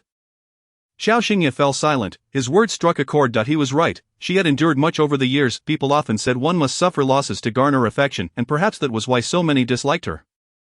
Chapter 41, he values her, and she values him in return. Just as Qiao Rongchuan was about to speak, a rumble from Qiao Xingye's stomach interrupted. The next moment, his expression darkened further. "You're not full?" Qiao Xingye replied, feeling aggrieved. "I only had a bite." As her words settled, the atmosphere in the vehicle turned increasingly somber. Qiao Rongchuan shot a chilling glance at Yanli, who felt a shiver run down his spine under such scrutiny. "Wait, I asked if you were full, and you said you were." "Yes, I took Qiao Xingye out to eat," Yanli defended, "but she is an adult now. Surely she doesn't need to be fed like a child?" Yanli was at a loss for words. Qiao Xingye added, "It's not Yanli's fault. Trouble arose just as I took a bite. See, my sister has spoken. it truly has nothing to do with me. Yanli exclaimed, feeling utterly exasperated. Once again the phone rang, this time from an unknown number. Qiao Rongchuan answered. Hello, Master Qiao, it's me. What happened? Why did you leave? The voice on the other end belonged to Pei Jingyao, whose frustration was palpable. Before he could finish, Qiao Rongchuan hung up abruptly. Luoling, yes, sir, call Pei Jingyao and tell him. He paused, casting a glance at Qiao Xingye, who appeared uneasy under his scrutiny. I haven't he suffered? She insisted, sensing his impending outburst, but it was futile. Qiao Rongchuan declared. Inform him that further entanglements are unnecessary, he should prioritize matters at home. Qiao Xingye, matters at home, is he suggesting Pei Jingyao should confront Pei Shan? The conflict at the banquet stemmed from the clash between her and Pei Shan. If Pei Jingyao were to discover that the collaboration had fallen through due to Pei Shan's antics, given Pei Jingyao's authority within the Pei family, Pei Shan would undoubtedly face dire consequences. Lu Ling remarked. Alright, but please, if Pei Jingyao is indeed a suitable partner, refrain from such antics, Qiao Xingye quickly interjected. After all, she had nothing to lose. She had always prioritized Qiao Rongchuan's interests above all else. Lu Ling glanced at Qiao Xingye and Qiao Rongchuan through the rearview mirror, and couldn't help but exclaim. Why must this Miss Pei provoke someone so dear to her? Back in country F, there were some oblivious heiresses who mocked Qiao Xingye as merely the adopted daughter of the Qiao family. What became of those young ladies remains a mystery to the outside world, but Lu Ling was well aware Qiao Rongchuan's protection of Qiao Xingye was unwavering, from the moment she was found as a child. He held her dear. How could he possibly allow anyone to bully her? Qiao Rongchuan took Qiao Xingye directly back to Qianwan. Dinner was ready in the kitchen, and Qiao Xingye was genuinely famished. Qiao Rongchuan leisurely served her some dishes, advising, eat slowly, no one is competing with you. Yanli, observing Qiao Xingye's speed of eating, couldn't help but comment, oh dear, children should be raised freely, just look at her. She is much more obedient than before. Upon hearing this, Qiao Rongchuan shot him a cold glare. Yanli retorted, I'm merely stating the truth. Previously, during their meals in country F, Qiao Xingye had always been picky, refusing to eat this or that, and now, as Qiao Rongchuan presented her with vegetables, she consumed them obediently. This was what dining should look like, right? Can your mouth be sealed? Qiao Rongchuan spoke icily to it can be. Yanli replied, promptly stuffing a piece of meat into his own mouth, which made Qiao Xingye chuckle. Meanwhile, at the hospital, Lu Suyan had somehow learned that Yanli had appeared at the Pei family's banquet. As for the events that transpired there, she was unaware. In a flurry, she called Qi Yan. Despite being closely monitored by the family at the old residence, Qi Yan rushed over upon receiving the call. Yan, I didn't mean to disturb you at this time. I'm worried that the doctor might leave, so I hurried to find you. You know how precarious Yutong's health is. The requirements for her treatment are quite stringent. This was the truth. Yutong was facing multiple health issues, and the treatment plans had strict guidelines. Any misalignment in cooperation or medication exceeding her body's tolerance would subject her to immense suffering.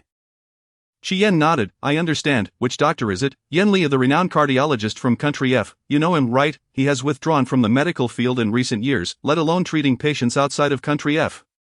Lu Suyan's tone became urgent at the mention of Yanli. Ever since learning of Liang Yutong's illness, she had been inquiring about various renowned doctors. As for Yanli, the surgeon who had never experienced a failure in cardiac procedures, she had pursued information with great diligence. Upon hearing Yanli's name, Qi Yan's expression darkened. It must be said that Yanli was a medical genius. However, securing his assistance would not be an easy task.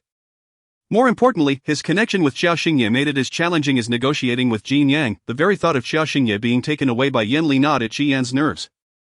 Lu Suyan insisted, we must pursue him. Think of a way, will you? Yutong's condition desperately requires a doctor of his caliber. Her urgency intensified. Everything she was doing was for Liang Yutong to navigate this difficult period. Qi Yan replied with a non-committal then added, how do you know he has come to Port City? I heard it from someone. They mentioned he attended old Master Pei's birthday banquet. I'm certain of it. Did they tell you he went with Qiao Xingye? What? Lu Suyan's face fell in disbelief as she gazed at Qi Yan. With whom? With Qiao Xingye. What connection do they have? The moment she learned of his association with Qiao Xingye, Lu Suyan's expression soured. Her mind raced back to the efforts over the past few days regarding Jin Yang and Qiao Xingye's stance. If Yanli had ties with Qiao Xingye, it was evident that securing his assistance would be a formidable challenge. Damn it, why is Qiao Xingye everywhere? Lu Suyan lamented. These two doctors were indeed crucial for Yutong's recovery. As she well knew, she truly hoped for a collaboration between Yanli and Jin Yang. With their involvement, Liang Yutong's health would surely improve, yet, it was frustratingly entangled with Qiao Xingye. We must pursue him, no matter the cost, Lu Suyan declared, gripping Qi Yan's hand with determination. Chapter 42, Sleep, and Still Need to Coax? Just after discussing Yanli with Qi Yan, Lu Suyan received another call informing her that Liang Jinchao had been admitted to the hospital. She didn't have time to inquire about the details. Quickly she entrusted Liang Yutong's care to Qi Yan and rushed to Liang Jinchao's ward. Upon seeing Liang Jinchao's pale visage, she exclaimed, what happened to you? How did you end up like this? Liang Jinchao gritted his teeth and shouted, We cannot grant Qiao Xingye a card, absolutely not this time. He still had enough strength to create chaos, indicating he hadn't been starved too severely given her audacity, if she thought she could sell herself. She would not receive another cent from the Liang family. Lu Suyin nodded. I understand. We 1T grant her a card. By the way, does your injury have anything to do with her? Liang Jinchao was infuriated. He recounted everything that transpired at Old Master Pei's birthday banquet to Lu Suyun. With each detail she heard, her expression grew darker, and disbelief clouded her gaze as she looked at Liang Jinchao. Her eyes gradually lowering to his groin area. Almost ruined you, Lu Suyin gasped, her breath quickening. This was too outrageous. It was utterly lawless. She had known about her bad temper, but it seemed now that it was not just a bad temper. It was rebelliousness, perhaps even to an extreme. I've done my research. The Jinjiang Tiancheng area is collecting rents these days, so don't give her any money. Not only will we not grant her a card, but she 1T see a penny in cash either. Let her be bold. Lu Suyin see the dot. We'll see if she comes begging for our help. She needs to pay rent? Fine, that is no small amount.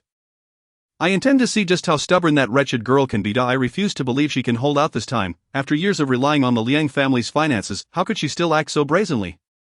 Thus Lu Suyun and Liang Jinchao reached an agreement. They would not grant Qiao Xingye a card nor provide her with any money, regardless of her pleas. They would wait until she came begging for their help. And at that moment, Qiao Xingye would have to comply with their various demands, such as bringing Jin Yang back and persuading Yan Li to treat Liang Yutong. In the hospital ward, Qi Yan observed the frail Liang Yutong and glanced at the untouched meal on the small table beside her. Haven't eaten. The smell of disinfectant is overwhelming. I can't eat, Liang Yutong replied. This was the truth. For someone unwell, nothing tasted appetizing. Given her current condition, she required an exceptionally light diet. The scent of disinfectant made her feel nauseous. Yan, can you let me discharge? I told Mom, and she 1T allow it. I feel utterly hopeless here. Yan, I want to leave. Each time the doctor came to check on her inside while shaking his head at her reports. Liang Yutong felt as though she might never leave the hospital alive. The fear was overwhelming. What if I switch you to another hospital? Qi Yan offered tenderly. Liang Yutong shook her head. No, I don't want to be in a hospital.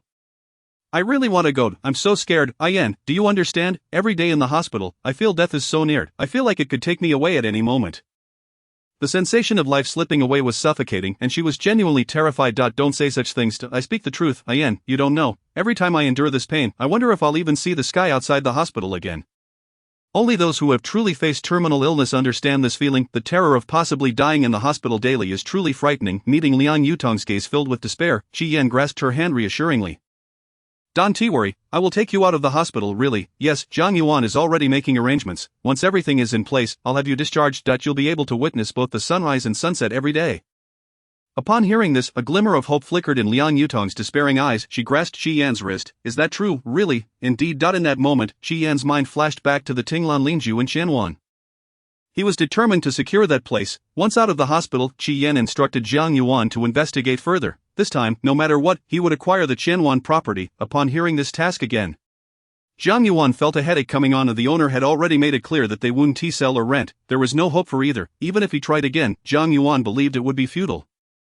Even if it means paying double or triple the market value, I will do it. Zhang Yuan, upon hearing this, was taken aback. The place itself is worth several hundred million. If it doubles or triples, then, why not go? Zhang Yuan's thoughts were abruptly interrupted by Qi Yan's frigid demeanor. Regaining her composure, Zhang Yuan nodded. All right, I shall go tomorrow. However, at this late hour, she would not even be able to meet the host. After finishing her meal and taking a shower, Qiao Xingye reclined on the luxurious chaise in her room, sketching. A knock at the door resonated, and without lifting her head, she uttered a single word, enter. Xiao Rongchuan entered, holding a glass of milk. Noticing Qiao Xingye engrossed in her drawing, he approached and placed the milk on the small table beside her. Leaning closer, he inquired, "What is this?" Qiao Xingye replied, "It's a draft for the studio. I'm drawing the key parts myself." Without hesitation, Xiao Rongchuan snatched the pencil from her hand, stating, "It's late. Drink the milk and go to bed." Xiao Xingye wished to continue her drawing and reached out to reclaim the pencil. Yet, in the next moment, Xiao Rongchuan firmly grasped her wrist, his warm skin sending a jolt through her, instinctively making her want to withdraw. However, his grip was unyielding, leaving her with no escape, particularly when their gazes met. Deep within his eyes, Xiao Xingye's heart involuntarily tightened. "Brother," Xiao Rongchuan teased, "need coaxing?" Xiao Xingye's mind exploded with confusion. "No, I don't." Her tone faltered, a stammer escaping her lips. What was he saying? How old was she now? How could she possibly need coaxing? Observing her evasive glances and flushed cheeks, Xiao Rongchuan felt a pang in his heart. In a few days, I'll take you back to F country. Mother misses you dearly. Upon hearing of the return to F country, Xiao Xingye nodded. All right. Xiao Rongchuan released her and turned to leave. Xiao Xingye remained in place, her heart racing as she glanced at the warm milk he had brought her. It was comforting. At that moment, she recalled that during her years in Hong Kong, she had not drunk milk at night. Many of her habits from F country had faded away due to the hectic pace of life. Now, reminiscing, she felt a pang of nostalgia. Suddenly, her phone buzzed, and upon glancing at the unknown number, she chose not to answer and hung up. To her, these unfamiliar calls were either from Qi Yan or the Liang family. However, just after hanging up, the caller rang again. Reluctantly, she picked up. "Hello, Qiao Xingye, you wretched woman." The furious voice of Pei Shan erupted from the other end. Clearly having been reprimanded by Pei Jingyao, Qiao Xingye was not one to back down. She retorted immediately, "Are you out of your mind, fool?" In Xiao Rongchuan's heart, she remained a child. This was Qiao Xingye. She had been living this way since leaving the Qiao family. If someone hit her, she would hit back. If someone insulted her, she would certainly retaliate. Suffering losses? Not in her nature. She was not the type to be at a disadvantage. Pei Shan scoffed. "Am I the fool? What are you even worth? No wonder Qi Yan discarded you. With your promiscuity, he'd be a fool to want you." Qiao Xingye shot back. "Are you blind? I was the one who publicly rejected him." She had always looked down on Pei Shan, especially given her close ties with Liang Yutong. It was impossible to claim that her prejudices against Pei Shan did not stem from Liang Yutong. Pei Shan sneered. "Oh, you rejected him? You must be aiming for a higher branch. Right, just wait. You'll regret it." Qiao Xingye was prepared to unleash a torrent of insults in return. However, before she could speak, Pei Shan continued to mock her. "You don't know, do you? Qi Yan is willing to spend billions to buy the Xinglong residence for Yutong. Do you even know what Xinglong residence is?" Qiao Xingye was taken aback. "Buying Xinglong residence?" She glanced around her current room. Pei Shan continued, "What would a country bumpkin like you know about Xinglong residence? Let me tell you, it is the most prime seafront estate in all of Hong Kong. It is larger than any park you've ever been to in your life. After 2 years as his fiancé, what good things did he give you? Even if you want to regret it now, it's too late." Evidently, Pei Shan had been severely reprimanded by Pei Jingyao, and now she ranted endlessly over the phone.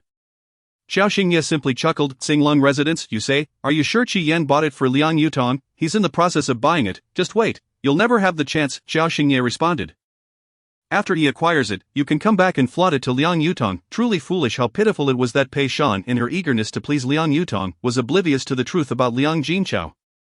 Though Liang Jinchao remained unmarried, he already had a 2-year-old child with another woman. Qiao Xingye hung up the phone promptly. Wasting time with such people was akin to wasting precious moments of sleep. Just after hanging up, a Tang Su's call came through. Qiao Xingye answered. "Su, I just received news that Qi Yan is planning to buy Xinglong residence for Liang Yutong. Isn't he insane?" Qiao Xingye replied. Tang Su continued. "Don't the Qi family manage their affairs? I've lost count of how many times I've been disgusted by Liang Yutong's true nature now, being so high profile. I find it even more intolerable." A foster daughter of the Liang family, elbowing out the legitimate daughter. What is she trying to do? Make everyone in Hong Kong aware of her esteemed status? Qiao Xingye understood Tang Su's disdain for Liang Yutong and scoffed. "Don't worry, regardless of whether the Qi family intervenes, Qi Yan will never be able to buy Xinglong residence." "Huh? How can you be so sure?"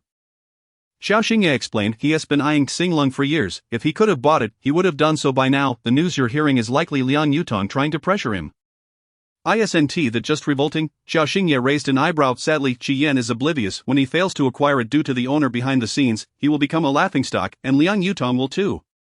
It was common knowledge that Qi Yan had been interested in purchasing Xinglong. Now, with the added note that it was for Liang Yutong, he would surely become even more desperate to buy it.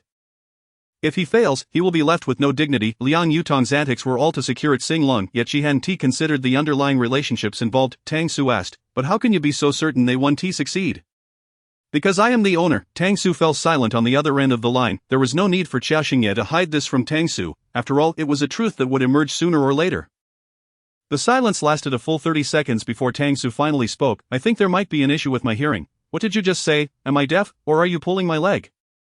Qiao Xingye was well aware of her position within the Liang family. How could she afford Xinglong, not to mention her studio's earnings? Even if she had 10 such studios, it would be insufficient.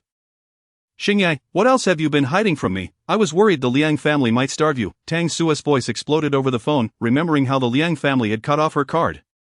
She had pitied Qiao Xingye, cursing the Liang family for their cruelty, yet here she was, the one truly in need of pity from her friend. "This is a long story. Is it related to the family that raised you?" It seemed Tang Su's thoughts immediately turned to the family that had nurtured Qiao Xingye. "Yes," Qiao Xingye responded nonchalantly. Tang Su exclaimed. "Really? Then I needn't worry about you anymore. You won't starve." Qiao Xingye remained silent. Tang Su continued. "Not only will you not starve, but even if there were 10 Qi Yans, they would be powerless against you. To love Qiao Xingye enough to give her such a valuable estate like Xinglong, not even 10 Qi Yans could stand in her way." The two chatted for quite some time over the phone, and it was only when Xiao Rongchuan entered that she ended the call. The man was clad in a robe, his long straight legs visible beneath the garment, water droplets clinging to his hair, and his deep-set eyes giving him an air of mystique, as if he had stepped out of a comic. "Who are you on the phone with?" Qiao Rongchuan's voice was deep, evidently displeased with her disobedience regarding sleep. His gaze fell upon the untouched milk on the small table beside her, intensifying his discontent. "It was Su. I'm going to sleep now." With that, she climbed onto the bed. Upon seeing the milk, she reached for it, but Qiao Rongchuan snatched it away, saying, "It's cold. Go to bed first. I'll have someone bring you a warm cup."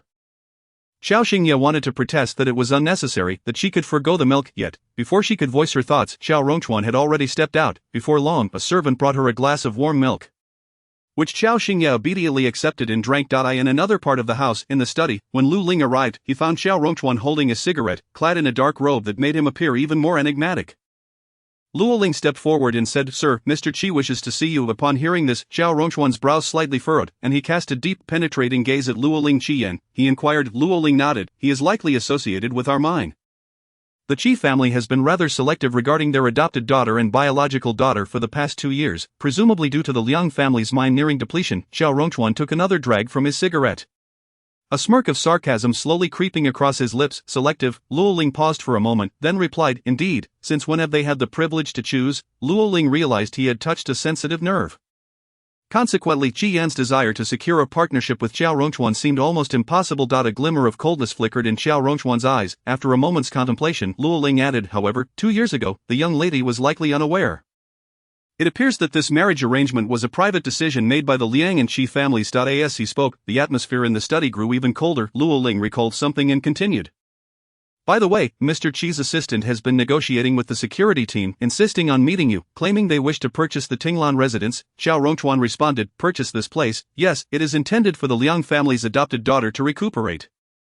They previously mentioned renting or borrowing, but they seem rather anxious." Qiao Rongchuan let out a cold laugh. "Recently divorced from Xingxing, they were in a hurry to spend such a large sum on a residence for an adopted daughter's recovery?" Lu Ling scratched his head, realizing that Qi Yan was treading dangerously close to Qiao Rongchuan's sensitive spots, almost as if he were dancing on his head. If that particular mineral were to run out, it would have a significant impact on them, otherwise, they would not be frantically searching for alternatives. Qi Yan's seriousness in seeking collaboration was evident, yet he was also quite recklessly navigating Qiao Rongchuan's landmines. Qiao Rongchuan flicked the ash from his cigarette. "Shall we meet him?" he asked. "You inform him that I am rather busy at the moment. He may have to wait." "Wait." Lu Ling looked at Qiao Rongchuan, puzzled. He typically despised ambiguous responses. In the past, anyone who offered him such an answer would often find themselves at the receiving end of his ire. Was he now toying with Qi Yan? Seeing Lu Ling's silence, Qiao Rongchuan shot him an icy glare. Lu Ling immediately snapped back to attention. "I shall take care of it right away. If they wish to play games, so be it."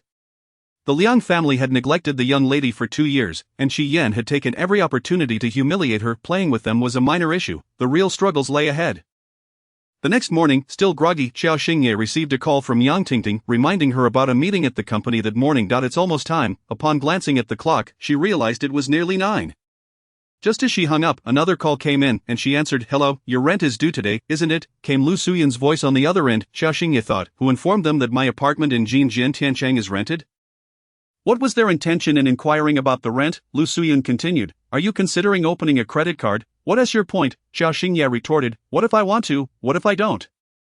The question, "Are you considering opening a credit card?" made Qiao Xingye acutely aware that this conversation was far from straightforward. Lu Suyan pressed, "You don't want to," her patience waning. Qiao Xingye snapped, "If this is about Jin Yang, you can forget it." Just like Liang Yutong, upon her return, Qiao Xingye had intended to prepare a grand plan to deal with her, yet, within just a couple of days, Liang Yutong ended up in the hospital, gravely ill. Even if she refrained from tormenting her, the suffering was inevitable. What was Lu Suyan thinking? Did she truly expect Qiao Xingye to ask Jin Yang to treat Liang Yutong? She would be fortunate to avoid killing her herself. "Qiao Xingye, I told you, that incident was not Yutong's doing. Why won't you believe me? I know who was responsible. I do not need you defending her." Qiao Xingye's tone was unusually firm. On the other end, Lu Suyan could hardly believe Qiao Xingye's attitude. Wasn't she facing difficulties herself? Hadn't her experience of financial hardship taught her anything? Lu Suyan gritted her teeth in frustration. "It seems you no longer wish to open a credit card. Do you think I covet the 20,000 you provided?" Although she claimed indifference, the Liang family was notoriously extravagant, easily spending over 100,000 on a single piece of jewelry for their adopted daughter. For their biological daughter, 20,000 a month in pocket money was insufficient, especially if they kept restricting her access to the card. Would they next reduce it to 2,000 based on Liang Yutong's whims? Lu Suyun retorted, so you're dissatisfied with the amount? Do you consider it excessive, Mrs. Liang? What does 20,000 mean to you? Perhaps it's enough to buy Liang Yutong a handbag, but you find it too cheap to let her carry it out. Lu Suyun fell silent, momentarily at a loss for words, for Qiao Xingye spoke the truth. During those years when Liang Yutong went out with her friends, she represented the Liang family and would never be allowed to carry anything of lesser value. What comparison could be made between them? Their circles were entirely different. Why waste money on such frivolities? A smile graced Qiao Xingye's lips. Indeed, I waste it. I relish in my extravagance. Is that so wrong? Lu Suyun snapped back, dissatisfied with the amount. Very well, I shall restore your previous limit, 100,000 per month. Is that acceptable? Her tone was exasperated, clearly indicating her desire to disengage from the argument. Before Qiao Xingye could respond, Lu Suyun continued. It is settled then. I'll call the bank shortly to adjust your limit, but there is something you must assist me with. Are there conditions? Qiao Xingye inquired, having grown accustomed to such negotiations over the past 2 years. Upon hearing Lu Suyun's terms, she immediately suspected they were influenced by Liang Yutong. Stop with your sarcasm. Bring Jin Yang back. Also, you know Dr. Yan Li, don't you? Yan Li, you both attended the Pei family banquet. Don T, pretend you don't know him, Lu Suyun snapped. Qiao Xingye scoffed. You seem to know everything so clearly. I had no intention of pretending, just observing how flustered you are. However, I had no plans to mention Jin Yang. And now another name is added to the mix, Lu Suyun insisted. As long as you agree for them to come to the hospital tomorrow, I will immediately contact the bank and raise your limit. Her intentions were clear, all revolving around Liang Yutong. Qiao Xingye could not help but exclaim, 100,000, and you think you can buy Liang Yutong's life? Is she worth so little in your eyes? Chapter 45, You truly have broadened my horizons, dear mother. As soon as those words escaped her lips, Lu Suyun on the other end nearly exploded with rage. Wasn't it enough to raise the limit from 20,000 to 100,000? What more did she want? To Lu Suyun, 100,000 was a considerable sum, especially given Qiao Xingye's impoverished background. She had refrained from revealing the true nature of her family, likely because of how destitute they were. Even now, Lu Suyun couldn't help but feel that Qiao Xingye was being hypocritical. After all, those who had raised her deserved some gratitude, regardless of the circumstances. 2 years ago, when they had asked her if revealing her background would earn them some money, she had refused. Having raised her to be this way, how could she harbor any feelings of gratitude? I don't wish for anything. Well, you better think carefully. If you can't pay your rent and get evicted.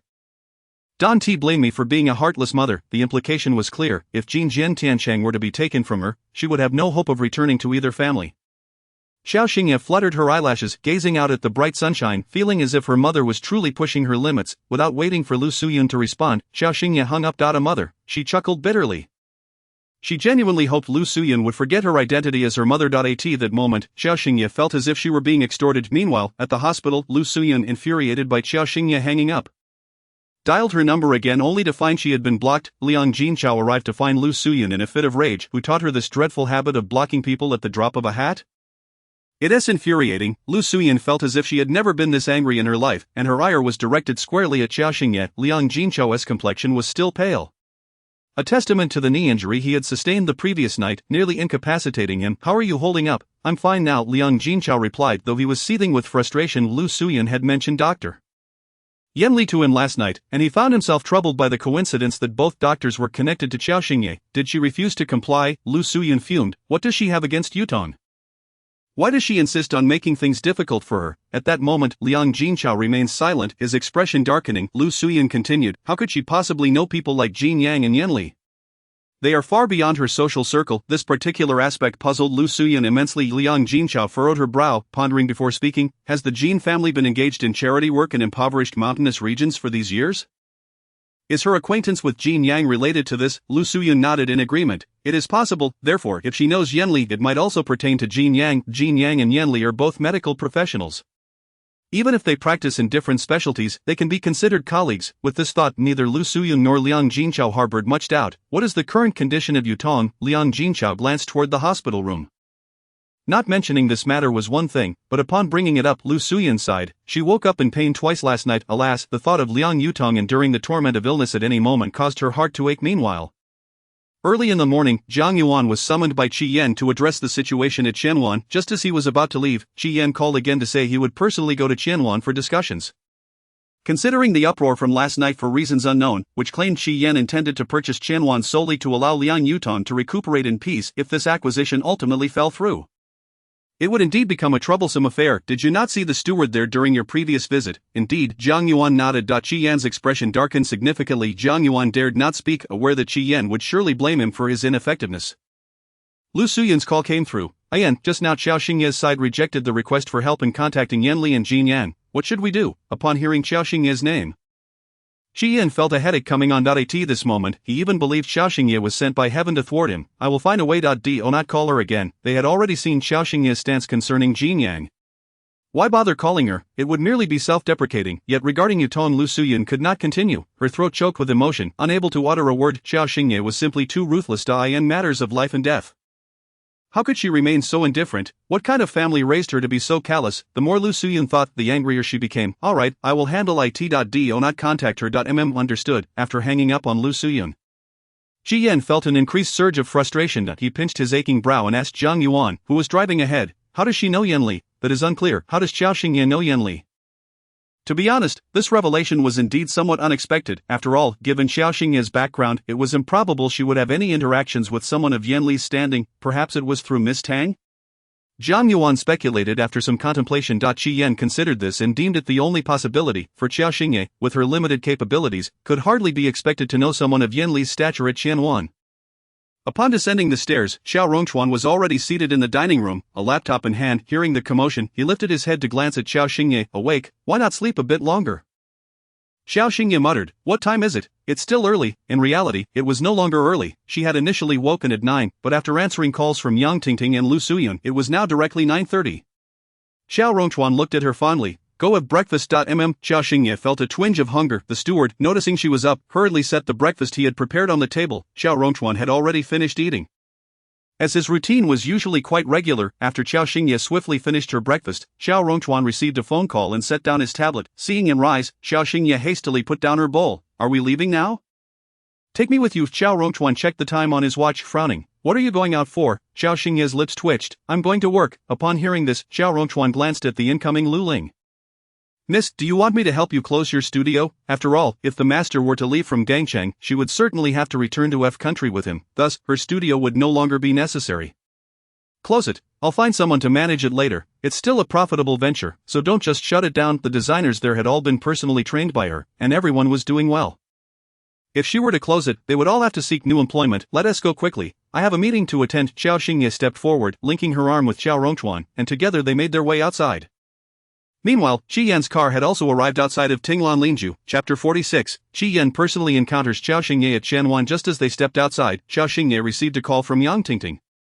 Reminding her not to forget to bring some document, Qiao Xingye suddenly recalled that the file was still in her room. Brother, you go ahead. I need to grab a document, or if you're not in a hurry, you can wait for me. With that, Qiao Xingye released Xiao Rongchuan's arm and turned back to retrieve it. Watching her lively figure disappear, Xiao Rongchuan helplessly smiled, the hint of affectionate amusement gracing his lips.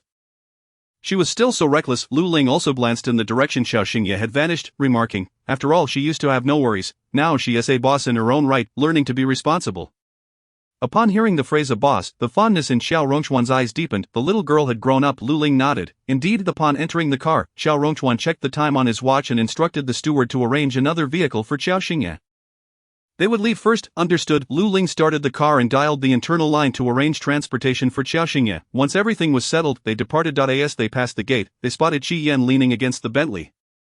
While Zhang Yuan was engaged in a discussion with the security personnel. Sir, it's Qi Xiao. Upon hearing this, Xiao Rongchuan lifted his eyelids and glanced out the window. Indeed, he saw Qi Yan with a sullen expression. Smoking his cigarette by the car door, Lu Ling remarked, I didn't expect him to personally intervene to purchase this place for Liang's adopted daughter, offering such a high price and even coming to negotiate himself.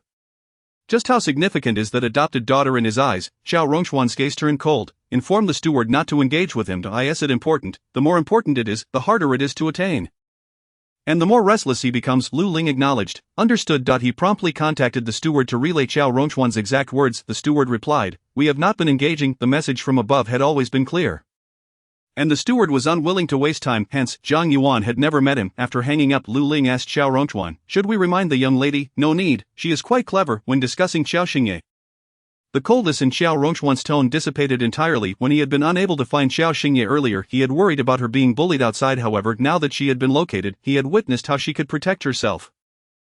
This little tigress, why would anyone need to worry? Her cleverness would surely keep her safe. And now, both the Liang family and Qi Yan were in disarray, particularly the Liang family upon witnessing a luxurious phantom drive out. Qi Yan turned to Zhang Yuan, who had returned from his unsuccessful negotiations. Are there residents here? No, Zhang Yuan replied, there have never been any residents here. He turned to inquire further with the security personnel.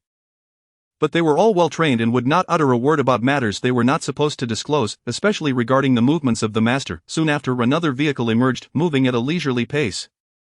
Block the car, that should be someone residing here. Upon hearing this, Zhang Yuan immediately stepped to the roadside to signal. Inside the car, the driver, seeing someone blocking the way, instantly darkened his expressioned eye in the back seat. Qiao Xingye was reviewing some documents when she heard the driver say, Miss, someone is blocking the car. Qiao Xingye raised her head to look outside and saw Zhang Yuan standing in the middle of the road. With a Bentley parked by the side, she recognized that car. It belonged to Qi Yan. Just drive straight through. This group of people was truly overstepping their bounds. The driver complied, pressing down on the accelerator. Zhang Yuan, standing in the road, was alarmed when the car not only failed to slow down but actually sped up. The security personnel rushed over. Hey, what are you doing? Have you lost your mind? Get out of the way. They attempted to push Zhang Yuan aside, but suddenly felt a force from behind. It was Qi Yan shoving him out of the way. The driver saw the chaos erupting in front of him.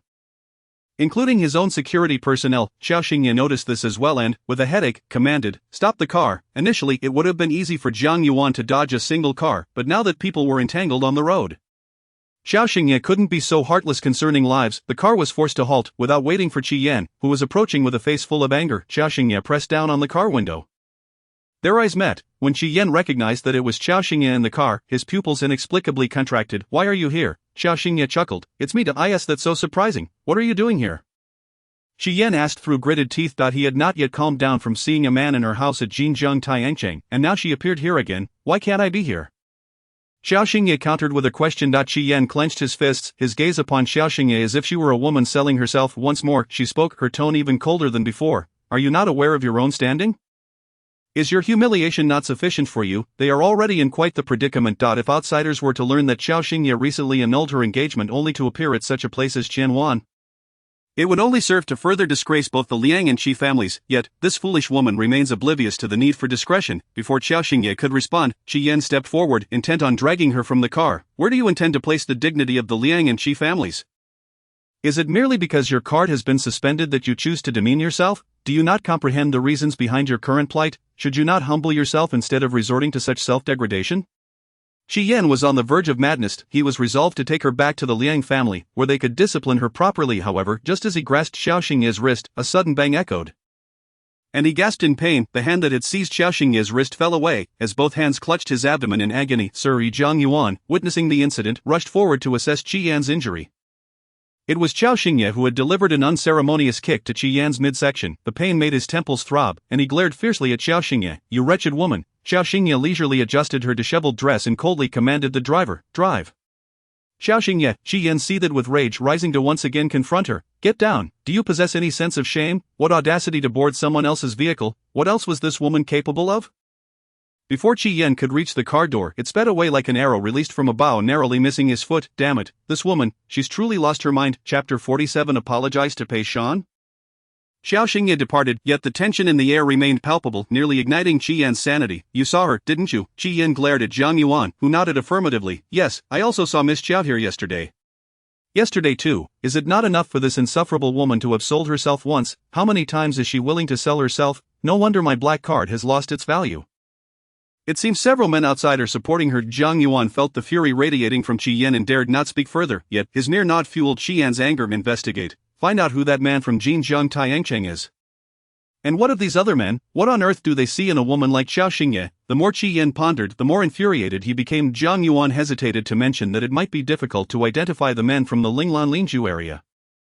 However, he recalled the presence of Yan Li at the banquet alongside Qiao Xingye. Could it be that this was linked to Dr. Yan, a doctor? Qi Yan ground his teeth, his tone laced with venom, as if he would devour Zhang Yuan whole. Well, it shouldn't be him, Zhang Yuan stammered. Although Yan Li was a skilled physician with his own hospital in F country, acquiring property in Qianwan seemed improbable.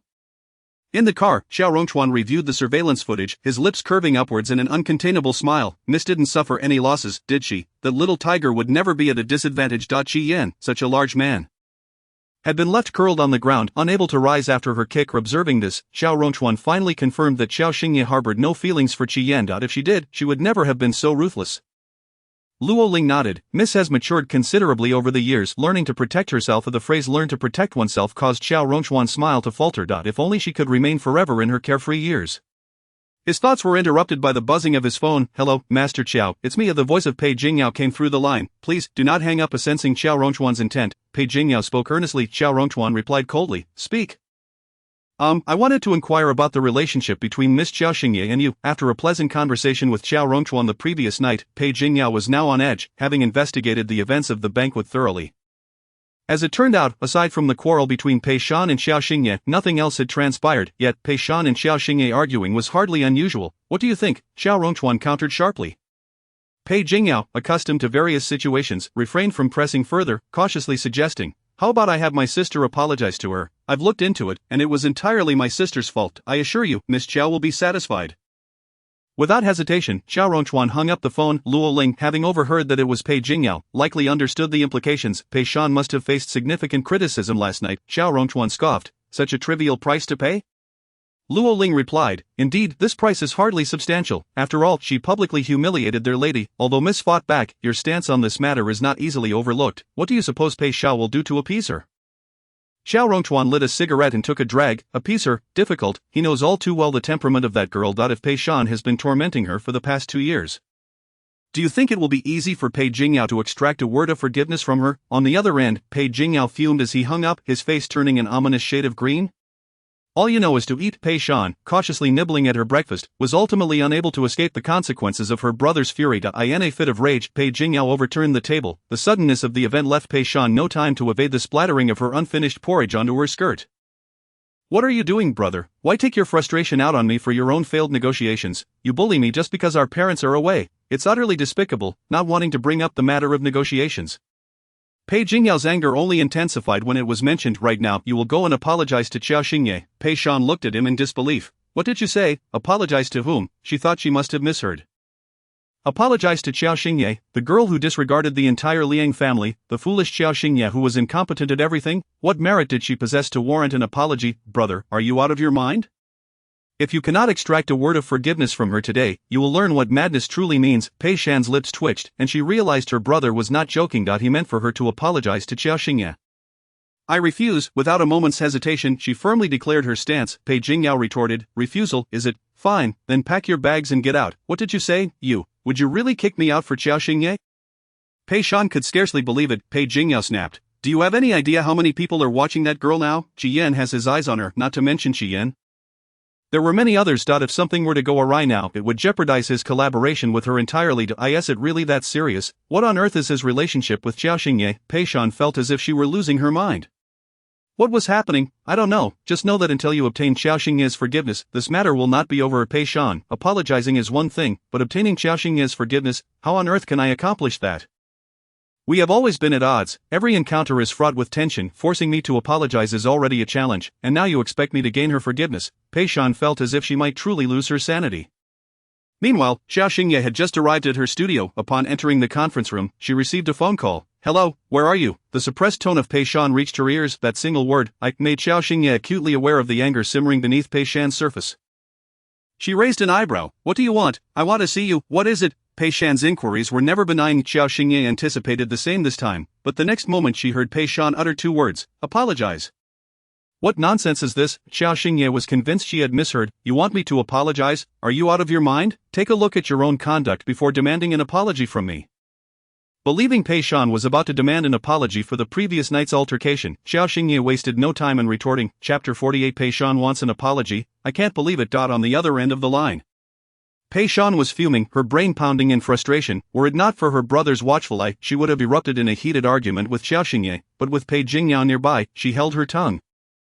Suppressing her fury, I apologize to you. What nonsense, you apologize to me. Now Qiao Xingye was even more convinced she had misheard Pei Shan apologizing to her. Such a turn of events was beyond belief. This woman, who always seemed eager to fight her, was now seeking to apologize. Given her loyalty to Liang Jinqiao, Pei Shan was nothing short of a devoted sycophant to Liang Yutong. As long as Liang Jinqiao harbored a dislike for something, She too would share that sentiment. Conversely, whatever Liang Jinchao favored, she would adopt that preference as well. In summary, it was quite mindless. Indeed, I owe you an apology. Where are you? At this moment, Qiao Xingye realized she had comprehended everything clearly. Why apologize? There are numerous reasons. I merely seek your forgiveness. Is that acceptable? Qiao Xingye, numerous reasons, yet you request forgiveness. Why do I feel that your attitude is less about offering an apology and more akin to a desire to devour me? Is this an apology, or a challenge? Under different circumstances, Qiao Xingye would naturally engage, but presently she was pressed for time, as she had to work late into the night on her major client's manuscript.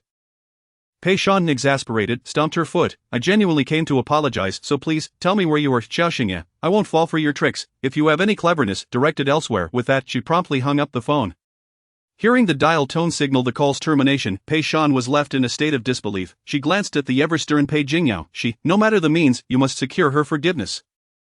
Why is that? You witnessed it. She clearly does not value my apology. Is that collaboration truly of such paramount importance? Pei Jingyao, her indifference is her concern, but she must forgive you, primarily. Without that forgiveness, our cooperation with Master Qiao is at serious risk of collapse. Contemplating this, Pei Jingyao felt on the verge of madness. What on earth was happening? Pei Shan was once again compelled to dial Qiao Xingye's number, only to find herself blocked. She has blocked me. Using my phone, Pei Jingyao handed his phone to Pei Shan. Reluctantly, yet unable to defy the current patriarch of the Pei family, she accepted the phone and dialed Qiao Xingye once more.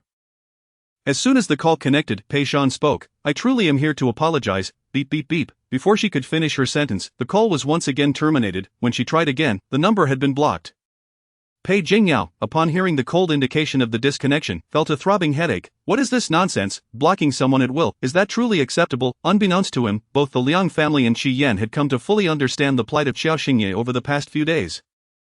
One moment of inattention, and she became unreachable. Such capriciousness, who indulged her? Truly maddening. Pei Shan, who could have spoiled her? Who would? She must have been raised wild in the countryside, right? Did you not see how unruly her temperament is? Silence. Pei Jingyao felt a surge of frustration. He promptly summoned his assistant, Huang Chang. You find out where Qiao Xingye is immediately. Huang Chang, with her sleek shoulder-length hair, nodded seriously. Understood. I need to know within half an hour.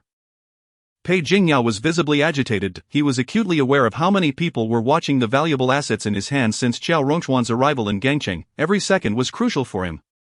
Seeing that Qiao Xingye was not answering her phone, Pei Shan, perplexed by Pei Jingyao's urgency to locate her, inquired, "Why are you searching for her? What is the reason? What else could it be? You caused this mess. It must be resolved, right?" At this moment, Pei Jingyao could not tolerate Pei Shan's words, his anger flaring at her mere mention. "Pei Shan, you wouldn't still want me to apologize in person? Would you?" Judging by Pei Jingyao's demeanor, it certainly seemed so. Otherwise, he would not have sent Huang Chang to track down Qiao Xingye's precise location, after Qiao Xingye had been so dismissive over the phone.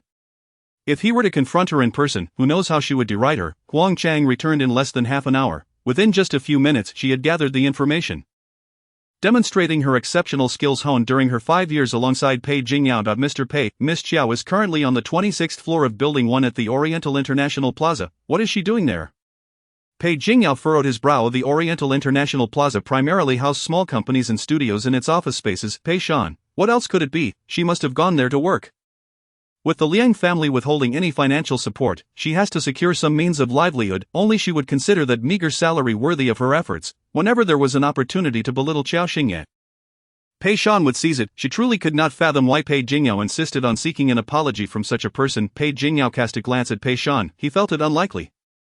What kind of woman could provoke such fury in Qiao Rongchuan? What need did she have for an alternate source of income? Let us go. He did not wish to share more words with Pei Shan and turned to leave. Pei Shan, you genuinely want me to go apologize to her? If you do not, you shall never step foot in the Pei family again. Pei Shan, is the situation truly that dire? Witnessing Pei Jingyao's attitude, Pei Shan felt any rebellious words that came to mind suddenly evaporate. At the hospital, Lu Suyan was fuming. She instructed all companies to refrain from hiring Qiao Xingye. She wanted to see just how resilient she could be. Lu Suyan was thoroughly enraged this time. After exhausting all polite overtures, Qiao Xingye still maintained her obstinate demeanor, leading Lu Suyan to conclude there was nothing more to discuss. She aimed to sever all her avenues of escape. With no options left, she would see just how long Qiao Xingye could remain defiant. Liang Jinchao nodded. Yes, arrangements have already been made. Mother, please do not take such actions on my behalf. They will only cause her to resent me more. On the hospital bed, Liang Yutong weakly grasped Lu Suyun's clothing, expressing her concern. Though she spoke such words, hearing that they had already suspended Qiao Xingye's card and were preventing her from finding work filled her with uncontainable glee. She could hardly believe that under such immense pressure, Qiao Xingye would not ultimately reach out to Jin Yang and Yan Li for assistance. Lu Suyun, do not speak well of her. Harbor your hatred. She is so inconsiderate that not only you but even I find her unbearable. That ingrate, have I not treated her well all these years? How could she repay me in such a manner? When discussing Qiao Xingye, Lu Suyun felt she was akin to a stone that could never be warmed. However, Yutong mother is right, do not defend her. If we do not apply pressure now, who knows when Yan Li and Jin Yang will be able to join your treatment plan? Ultimately, this all stems from Qiao Xingye's own actions. She has remained impervious to reason, thus they have no choice but to resort to such harsh measures. Chapter 49. Pei Shan discovered the existence of the studio. At the Oriental International Plaza, upon concluding a meeting, Qiao Xingye stepped out of the conference room when Yang Tingting approached her. Boss, we have a serious situation. What is it? Someone intends to eradicate you. Qiao Xingye raised an eyebrow, glancing at Yang Tingting. Yang Tingting, the Liang family has issued a statement to all companies declaring that no one is to employ you, and we received the same news. Qiao Xingye, upon hearing this, a glimmer of coldness flickered in her eyes, her gaze narrowed, and a smile crept onto her lips. Very well, would you care to retaliate? Yang Tingting, aware of Qiao Xingye as standing in the Liang family, felt that they had truly gone too far, treating their own daughter this way, and it was clear it was all due to that adopted daughter. What kind of family could be so cruel to their own? Simply despicable. Qiao Xingye, retaliate? No need, someone will take care of them. Originally, with Liang Yutong's terminal illness, she had no desire to expend effort on them. If no one pursued them, it could be considered a form of peaceful coexistence. Yet ironically, the Liang family seemed to think their good fortune was everlasting, since they felt that life was too tranquil. She would. As this thought crossed her mind, a trace of scornful coldness swept through Qiao Xingye's eyes as she headed towards her office. Suddenly, a voice from the front desk called out, Mr. Pei, what brings you here? Do you have a project to assign to our studio? Hearing this, Qiao Xingye turned to see Pei Jingyao and Pei Shan entering together. Pei Jingyao wore an expression of frustration and had spotted Qiao Xingye. Upon seeing her, he strode forward, barking at Pei Shan behind him, hurry up and catch up, as Qiao Xingye observed them approaching. Her brow furrowed. Before she had time to contemplate, Pei Jingyao had already reached her side, saying, Xingye, I'm so glad to find you. Can we have a word? He glanced around. The studio was not large, but for a small establishment, it was quite decent in size. Pei Jingyao assessed the surroundings. Shall we find a quieter spot? With Pei Jingyao personally coming to her, Qiao Xingye would not be so petulant as to disregard anyone's face. She nodded. Follow me. Turning, she led both of them to her office. Upon entering, Qiao Xingye casually gestured to the sofa. Have a seat. Then, she took her place behind her desk and addressed Yang Tingting, saying, 2 cups. At this point, she turned to Pei Shan. You are rather particular. Perhaps my coffee does not suit your taste. Pei Shan was utterly taken aback, seeing Qiao Xingye seated at that desk conjured memories of her visits to the company in search of Pei Jingyao. Qiao Xingye, why is she seated in such a position? What is she attempting? Noticing Pei Shan's silence, Qiao Xingye directed her gaze to Yang Tingting. 1 cup of coffee will suffice. Understood, boss. Yang Tingting nodded and exited. Pei Jingyao had already taken a seat, while Pei Shan stood there, completely at a loss. Qiao Xingye lifted her cup and took a sip. What does President Pei want with me? Pei Jingyao was momentarily taken aback. However, unlike Pei Shan, he had encountered numerous scenes during his years at Pei Corporation. It didn't take long for him to deduce Qiao Xingye's identity in this context. After all, how could a woman capable of provoking Qiao Rongchuan's ire possibly be reduced to seeking employment? He shot a fierce glare at Pei Shan, who was still in a daze, and lowered his voice when addressing Qiao Xingye. Last night, Pei Shan was being thoughtless. I brought her here to apologize to you. Upon hearing this, Qiao Xingye lifted her eyelids to glance at Pei Shan. Is that so? Pei Jingyao nodded affirmatively, seeing them converse while Pei Shan remained oblivious. He kicked her in frustration. The sudden kick caused Pei Shan to lose her balance and fall onto the carpet. She looked up, only to meet Qiao Xingye's gaze. In that moment, she felt an overwhelming sense of embarrassment, especially in front of Qiao Xingye, the very person she had always looked down upon. What are you doing? Brother, Pei Shan shot a furious look at Pei Jingyao, who merely returned a cold stare. Realizing the gravity of their visit, Pei Shan's breath quickened. Turning back to Qiao Xingye, she found Qiao Xingye regarding her with a mocking glint in her eyes. Sitting in the grand chair, she resembled someone in a position of authority. Pei Shan recalled her previous derisions aimed at Qiao Xingye, and in stark contrast she suddenly felt like a fool. What was her standing here? A boss? Was this place truly hers? Struggling to rise from the floor, she refrained from directly apologizing and instead asked, What are you doing here? Let me tell you. Qiao Xingye, stop pretending. Pei Shan, Pei Jingyao interrupted coldly. His tone laced with warning. Pei Shan snapped back to reality, gritting her teeth, and reluctantly uttered to Qiao Xingye, I'm sorry, speak louder. Pei Jingyao barked. Pei Shan flinched at his shout and looked again at Qiao Xingye, ultimately bowing her head and gritting her teeth to repeat, I'm sorry. That's sufficient. She thought she had come apologized, and felt that the matter should end there. However, the next moment, Pei Jingyao's tone turned even colder. What else? What else? Pei Shan pondered the words Pei Jingyao had said earlier. Clearly she was not only required to apologize to Qiao Xingye but also to seek her forgiveness, facing Qiao Xingye's derisive gaze. Pei Shan felt a rush of frustration. Would Qiao Xingye ever forgive her in this state? Regardless, Pei Shan closed her eyes. Can you forgive me? As she uttered these words, Pei Shan felt a surge of indignation. She thought if Qiao Xingye were wise enough, given her brother's status, she would recognize the situation and let it go. Yet, Qiao Xingye set her cup down, ignoring Pei Shan, and instead raised an eyebrow at Pei Jingyao. President Pei, your sister seems quite stubborn. Do you think she is genuinely seeking my forgiveness? Pei Shan's anger flared further at Qiao Xingye's words, igniting a fire within her. Qiao Xingye's gaze remained fixed on Pei Jingyao. President Pei?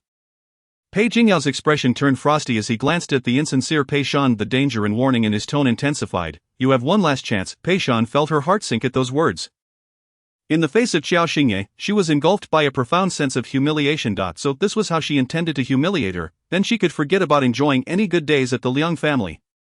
She would certainly relay everything that transpired to Liang Jinchao and see whether the Liang family would continue to grant her a semblance of. The trailing thought of money was abruptly halted as Pei Shan observed the lavishly decorated office in Qiao Xingye's high-end professional attire.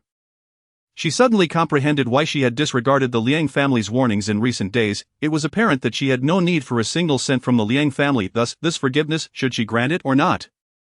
Indeed, she had no need for it, otherwise how could she afford to be so brazen, completely disregarding the Liang family's admonitions? Pei Shan, Pei Jingyao warned in a dark tone, snapping her back to reality. As she looked into Qiao Xingye's eyes, a suffocating sensation enveloped her. Just as she was unsure whether she would receive Qiao Xingye's forgiveness today, Qiao Xingye spoke first. President Pei, if your sister is unwilling, then don't force her. This reluctant apology, yet still seeking my forgiveness. President Pei, what do you think? Should I grant it or not? The tone in Qiao Xingye's voice was laden with difficulty. Denying it would seem improper, yet to concede. Pei Shan's attitude hardly conveyed sincerity. With a single remark, Qiao Xingye shifted all responsibility back to Pei Jingyao. Pei Jingyao's chest heaved with anger as he glared at Pei Shan. Get out! Qiao Xingye's implication was unmistakable. She would not extend her forgiveness. After all, Pei Shan had previously allied herself with Liang Yutong and had caused Qiao Xingye considerable distress. Last night was but a small fraction of their transgressions. He had overlooked those past grievances, but now, with Qiao Rongchuan's visit to apologize, if Qiao Xingye truly had Qiao Rongchuan's backing, her forgiveness would entirely depend on her mood. She had the capital to be capricious. Pei Shan, oblivious to all this, was still. Pei Jingyao, furious, shot her a fierce look. Pei Shan, who had no desire to linger, quickly turned and fled the office. Once it was just Qiao Xingye and Pei Jingyao remaining. He pulled out a cigarette, preparing to light it, but upon noticing the absence of an ashtray on the coffee table, he put it back. He straightforwardly asked, Miss Qiao, may I inquire about your relationship with Master Qiao? Qiao Xingye replied, what do you think? Instead of answering directly, she posed a question in return, and Pei Jingyao met her gaze, and the twinkle in Qiao Xingye's eyes momentarily disoriented him. He shrugged. Your conflict with Pei Shan shouldn't interfere with my partnership with him. Qiao Xingye countered, I have not affected your collaboration, nor will I influence any of his decisions. Is that so? I've informed him not to be so enraged on my account. As for Pei Shan, you ought to manage her properly. With that, Qiao Xingye's stance became abundantly clear. She wanted Pei Jingyao to refrain from bringing Pei Shan to bother her. Whether or not she received an apology mattered little. Simply seeing Pei Shan's face was irksome. As for the collaboration between Qiao Rongchuan and Pei Jingyao, Qiao Xingye always prioritized Qiao Rongchuan's interests, believing that if Pei Jingyao could collaborate, then so be it. Her relationship with Pei Shan was irrelevant. Ultimately, she had stated her position, and whether Pei Jingyao could work with Qiao Rongchuan depended on Qiao Rongchuan himself. She was confident that, in the face of substantial interests, she could not sway Qiao Rongchuan. Upon hearing Qiao Xingye's words, Pei Jingyao understood that her connection with Qiao Rongchuan was intricate. As for Pei Shan, Pei Jingyao nodded. Rest assured, I will discipline her. Thank you. With that, Pei Jingyao rose, choosing not to further intrude on Qiao Xingye. Just as he was about to turn, Qiao Xingye cast a lingering glance at him but decided against speaking. With someone like Pei Shan, if she were to reveal that Liang Jinchao had a child outside of marriage, Pei Shan might accuse her of sowing discord. People can corrupt others, and circumstances can teach lessons. Once is enough. Miss Qiao, do you have anything else to say? Pei Jingyao noticed her hesitance. Qiao Xingye replied, nothing much, just thinking that if Pei Shan truly loves Liang Jinchao, then perhaps the topic of marriage could be broached. In a family like the Peis, should it come to marriage, they would undoubtedly conduct a thorough investigation of the other party. Upon hearing the mention of marriage with Liang Jinchao, Pei Jingyao's expression darkened instantly. He harbored a dislike for the Liang family. He had always opposed the idea of Pei Shan and Liang Jinchao together. Now, Qiao Xingye's mention of this raised suspicions. Was she implying something? She was still young. There was no rush for marriage. Pei Jingyao found it perplexing that, despite the rift between Qiao Xingye and the Liang family, She would still bring up the notion of Liang Jinchao proposing marriage to Pei Shan. Nonetheless, marriage was best left aside. The Liang family's last vestige of support was gradually eroding. Otherwise, why would the Qi family have taken such a firm stance regarding Liang Yutong's incident? Previously, when they held a firm grip on that mine, Pei Jingyao had deemed it beneath his notice. How much less now? Qiao Xingye remarked. So is young Master Pei indulging his sister's escapades? Playing could be a double-edged sword. Her words were laden with significance. Pei Jingyao furrowed his brow but ultimately nodded, turning to leave. No sooner had he departed than Qiao Rongchuan's call came through to "I'll take you out for lunch." "Be good, alright." Pei Jingyao just visited me, Qiao Xingye revealed without hesitation. Qiao Rongchuan inquired, "What did he want?" "He told me not to affect your collaboration with him, brother, if he is a worthwhile business partner. Don't let me influence your decisions. Keep business and personal matters separate," Qiao Rongchuan assured her. "I understand. That's good." With Qiao Rongchuan's reassurance, she felt at ease, even if a partnership with Pei Jingyao did not materialize. She was confident that Qiao Rongchuan possessed ample excellent alternatives. After hanging up on Qiao Rongchuan, Qiao Xingye lifted her cup and took a sip. As she set it down, a glimmer of brilliance flickered in her eyes. The arrogance of the Liang family should finally be shattered. On the other end of the phone, Qiao Rongchuan hung up, his eyes filled with a chilling intensity. "I must contact Pei Jingyao. His underhanded tactics are unacceptable." The driver, Lu Ling, nodded in acknowledgement. Understood. He had overheard the conversation on the phone. Pei Jingyao had actually sought out Qiao Xingye, who in the entire F country was unaware that following the incident at the Shang family, Qiao Rongchuan despised nothing more than the blurring of public and private matters. He held a particular disdain for those who, after failing to secure a business partnership, attempted to exploit familial connections for clandestine advantages. The fact that Pei Jingyao, facing complications in his collaboration with Qiao Rongchuan, had turned to Qiao Xingye was a grave transgression against his principles. "What engagements do we have tonight? Do we need to bring the young lady?" Lu Ling inquired. "No need," Qiao Rongchuan replied curtly. He never took Qiao Xingye to such social functions. Lu Ling regretted his question the moment it left his lips. He had witnessed firsthand the extent to which Qiao Rongchuan had shielded Qiao Xingye over the years. Regardless of the tempests that surrounded him, he had always sheltered her within the confines of a greenhouse. Lighting a cigarette, Qiao Rongchuan took a drag. "How is the work on that Sunbeam project coming along?" "Almost finished. The young lady should appreciate this belated birthday gift." The mention of her birthday gift, an icy expression crossed Qiao Rongchuan's face, for Qiao Xingye had spent this year's birthday alone. A cold smirk appeared at the corners of his mouth. The Liang family, Chapter 51, severing her financial ties, a farce. Pei Jingyao and Pei Shan emerged from within. Pei Jingyao's countenance was grave, emanating an oppressive aura, yet Pei Shan could not suppress her curiosity. "Brother, she's the owner of this studio. I find that hard to believe." "The owner? Impossible." Is Qiao Xingye merely pretending, having just exited Qiao Xingye's office? She had cast a cursory glance at the staff, which numbered in the dozens, a rather substantial scale for a studio. The Liang family had provided her with little financial support over the years. Where did she acquire her capital? Even if she had connections with her brother's business associate, that was only a recent development, wasn't it? If she truly had a backing, why had she endured such hardships with the Liang family? Pei Jingyao shot Pei Shan a frosty glare, remaining silent. Just then, his phone rang. Upon seeing the caller ID, he swiftly answered. "Assistant Lu, hello." The words from the other end were unclear, but Pei Jingyao's already grim expression darkened further. "What? Please reiterate to Master Qiao that I merely brought my sister to apologize to Miss Qiao. Nothing else was intended." The response was a disconnection tone from the other end. Simultaneously, a menacing aura radiated from Pei Jingyao. Pei Shan, witnessing her brother's demeanor, was rendered speechless by fear. Pei Jingyao shot her a fierce glare. Had his gaze been capable of devouring, Pei Shan would have been reduced to ashes from now on.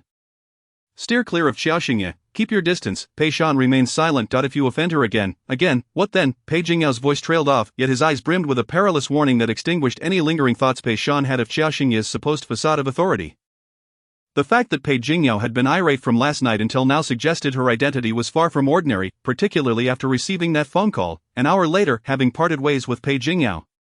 Pei Shan went directly to the hospital. Approaching the ward door, she overheard Liang Jinchao and Lu Suyun discussing, "Qiao Xingye will undoubtedly not last a week." In their view, her career prospects were utterly blocked, and no opportunities would be afforded to her. She was now teetering on the brink of financial distress. Lu Suyun nodded. "Indeed, at that point, she will have no choice but to call Yan Li and Jin Yang." Liang Jinchao affirmed. "Exactly." As Pei Shan entered, Lu Suyun initially paused in surprise but quickly donned a broad smile, rising to greet her. "Shan, you're here." While enthusiastically pulling Pei Shan closer, she exchanged an inscrutable glance with Liang Jinchao. The nature of their silent communication remaining a mystery, Pei Shan politely inquired, "Auntie, how is Yutong doing?" Glancing at Liang Yutong, who was already asleep on the hospital bed, Lu Suyun sighed. "Alas, her condition is worsening. I can't fathom how she has been taking care of herself these past 2 years, Pei Shan offered. She will be alright. Unsure of how to provide comfort, she could only utter these words. Lu Suyan nodded. You and Jinchao chat for a while. I'll see if I can bring something for Yutong to eat. With that, Lu Suyan departed. Pei Shan turned to Liang Jinchao. I'm sorry, I had intended to come to the hospital together last night, but Pei Jingyao wouldn't allow me to. No matter what he said, it was infuriating. Liang Jinchao remarked, it's fine, what brings you here at this hour? Noticing the time, which was nearing lunch, Pei Shan replied, I just met Qiao Xingye. You saw her? Where is she? Liang Jinchao's interest peaked, a flicker of anger glimmering in his eyes. For days, Qiao Xingye had been unreachable, her whereabouts unknown. She's at the Dongfang International Building. What is she doing there? Has she found a job? Upon hearing that Qiao Xingye was at the Dongfang International Building, Liang Jinchao's thoughts mirrored those of everyone else. He assumed she had secured employment there. Pei Shan shook her head.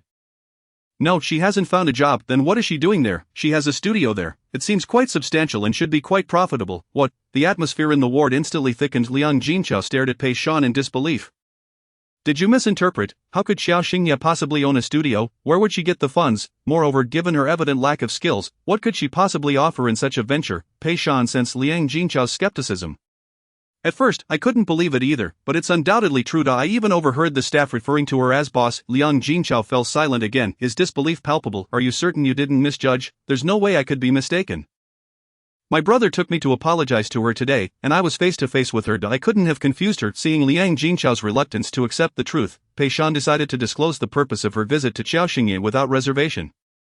After all, they had been face to face. Even a blind person couldn't possibly misidentify someone who apologized for what? Liang Jinchao pressed, for last night's incident. It's a long story. Pei Shan found herself unwilling to elaborate further. The thought of Qiao Xingye's attitude towards her ignited a deep-seated resentment. She truly felt that woman had been far too presumptuous. Liang Jinchao's expression darkened further. No wonder she remained so obstinate. It turned out she possessed some wealth. Indeed, it seems that money has rendered her impervious to pressure. The irony was palpable. The Liang family had endeavored to sever her financial support and professional avenues, yet who could have anticipated she was entirely self-sufficient? Liang Jinchao scoffed. Is money truly sufficient? Ha, very well. When Lu Suyan returned, Pei Shan had already departed. Noticing her absence, Lu Suyan remarked, you know how Pei Shan feels about you. Sever ties with that person outside, keep your distance. Liang Jinchao frowned. Understood. Had it not been for Yutong's predicament, he would have prioritized resolving his own matters with Pei Shan. Speaking of Liang Yutong's health, Lu Suyan's heart ached anew. Qiao Xingye is utterly outrageous. The moment Liang Yutong's name was mentioned, Lu Suyan couldn't help but bring up Qiao Xingye. If she had been willing to contact Jin Yang and Yan Li, they wouldn't be so troubled. Even if she agreed to allow them to treat Yutong, I would still freeze her account for another month. She must be taught a harsh lesson. She needs to understand who sustains her in this harbor city. Liang Jinchao interjected. Freezing her account would be futile. I just checked, and she earned over 7 million last year. What? Lu Suyan was instantly stunned. Chapter 52. Earning such a sum in a year, the entire Liang family is dumbfounded. The sudden revelation left Lu Suyan questioning her own hearing. 7 million, Qiao Xingye earned that? It was inconceivable. It's true. Shan met her and saw her studio at Dongfang International Building. The atmosphere in the ward grew eerily silent. Lu Suyan's pupils constricted, disbelief spreading through her. Are you serious? Absolutely. She indeed earned over 7 million last year. Lu Suyan found herself momentarily breathless. 7 million was no trivial amount. How could she accumulate such wealth? No wonder all their financial threats had proven ineffective. It turned out she was. How on earth did she manage to earn over 7 million? That studio cannot be allowed to continue operating. Lu Suyan seethed with rage. The mere thought that Qiao Xingye had concealed such a lucrative income from her was infuriating.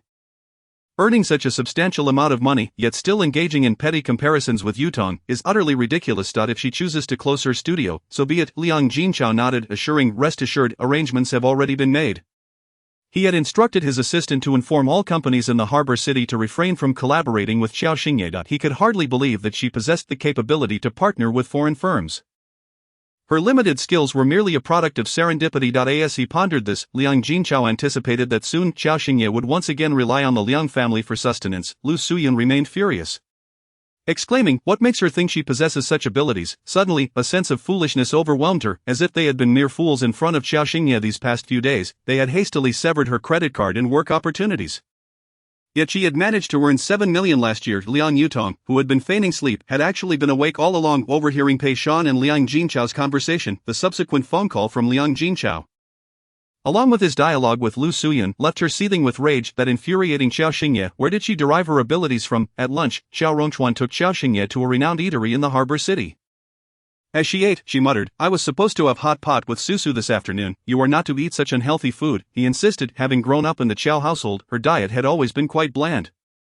And Qiao Rongchuan was determined to ensure her health. "What is unhealthy about it? Food is paramount for the people. It brings joy, do you understand?" Qiao Xingye retorted. During her time with Qiao Rongchuan, she had never tasted anything spicy. In the past 2 years, she had sampled various flavors, yet her favorite remained hot pot. "Does a stomachache bring you joy?" Qiao Rongchuan countered, causing Qiao Xingye to fall silent. Indeed, the pairing of cold cola with hot pot was a match made in culinary heaven.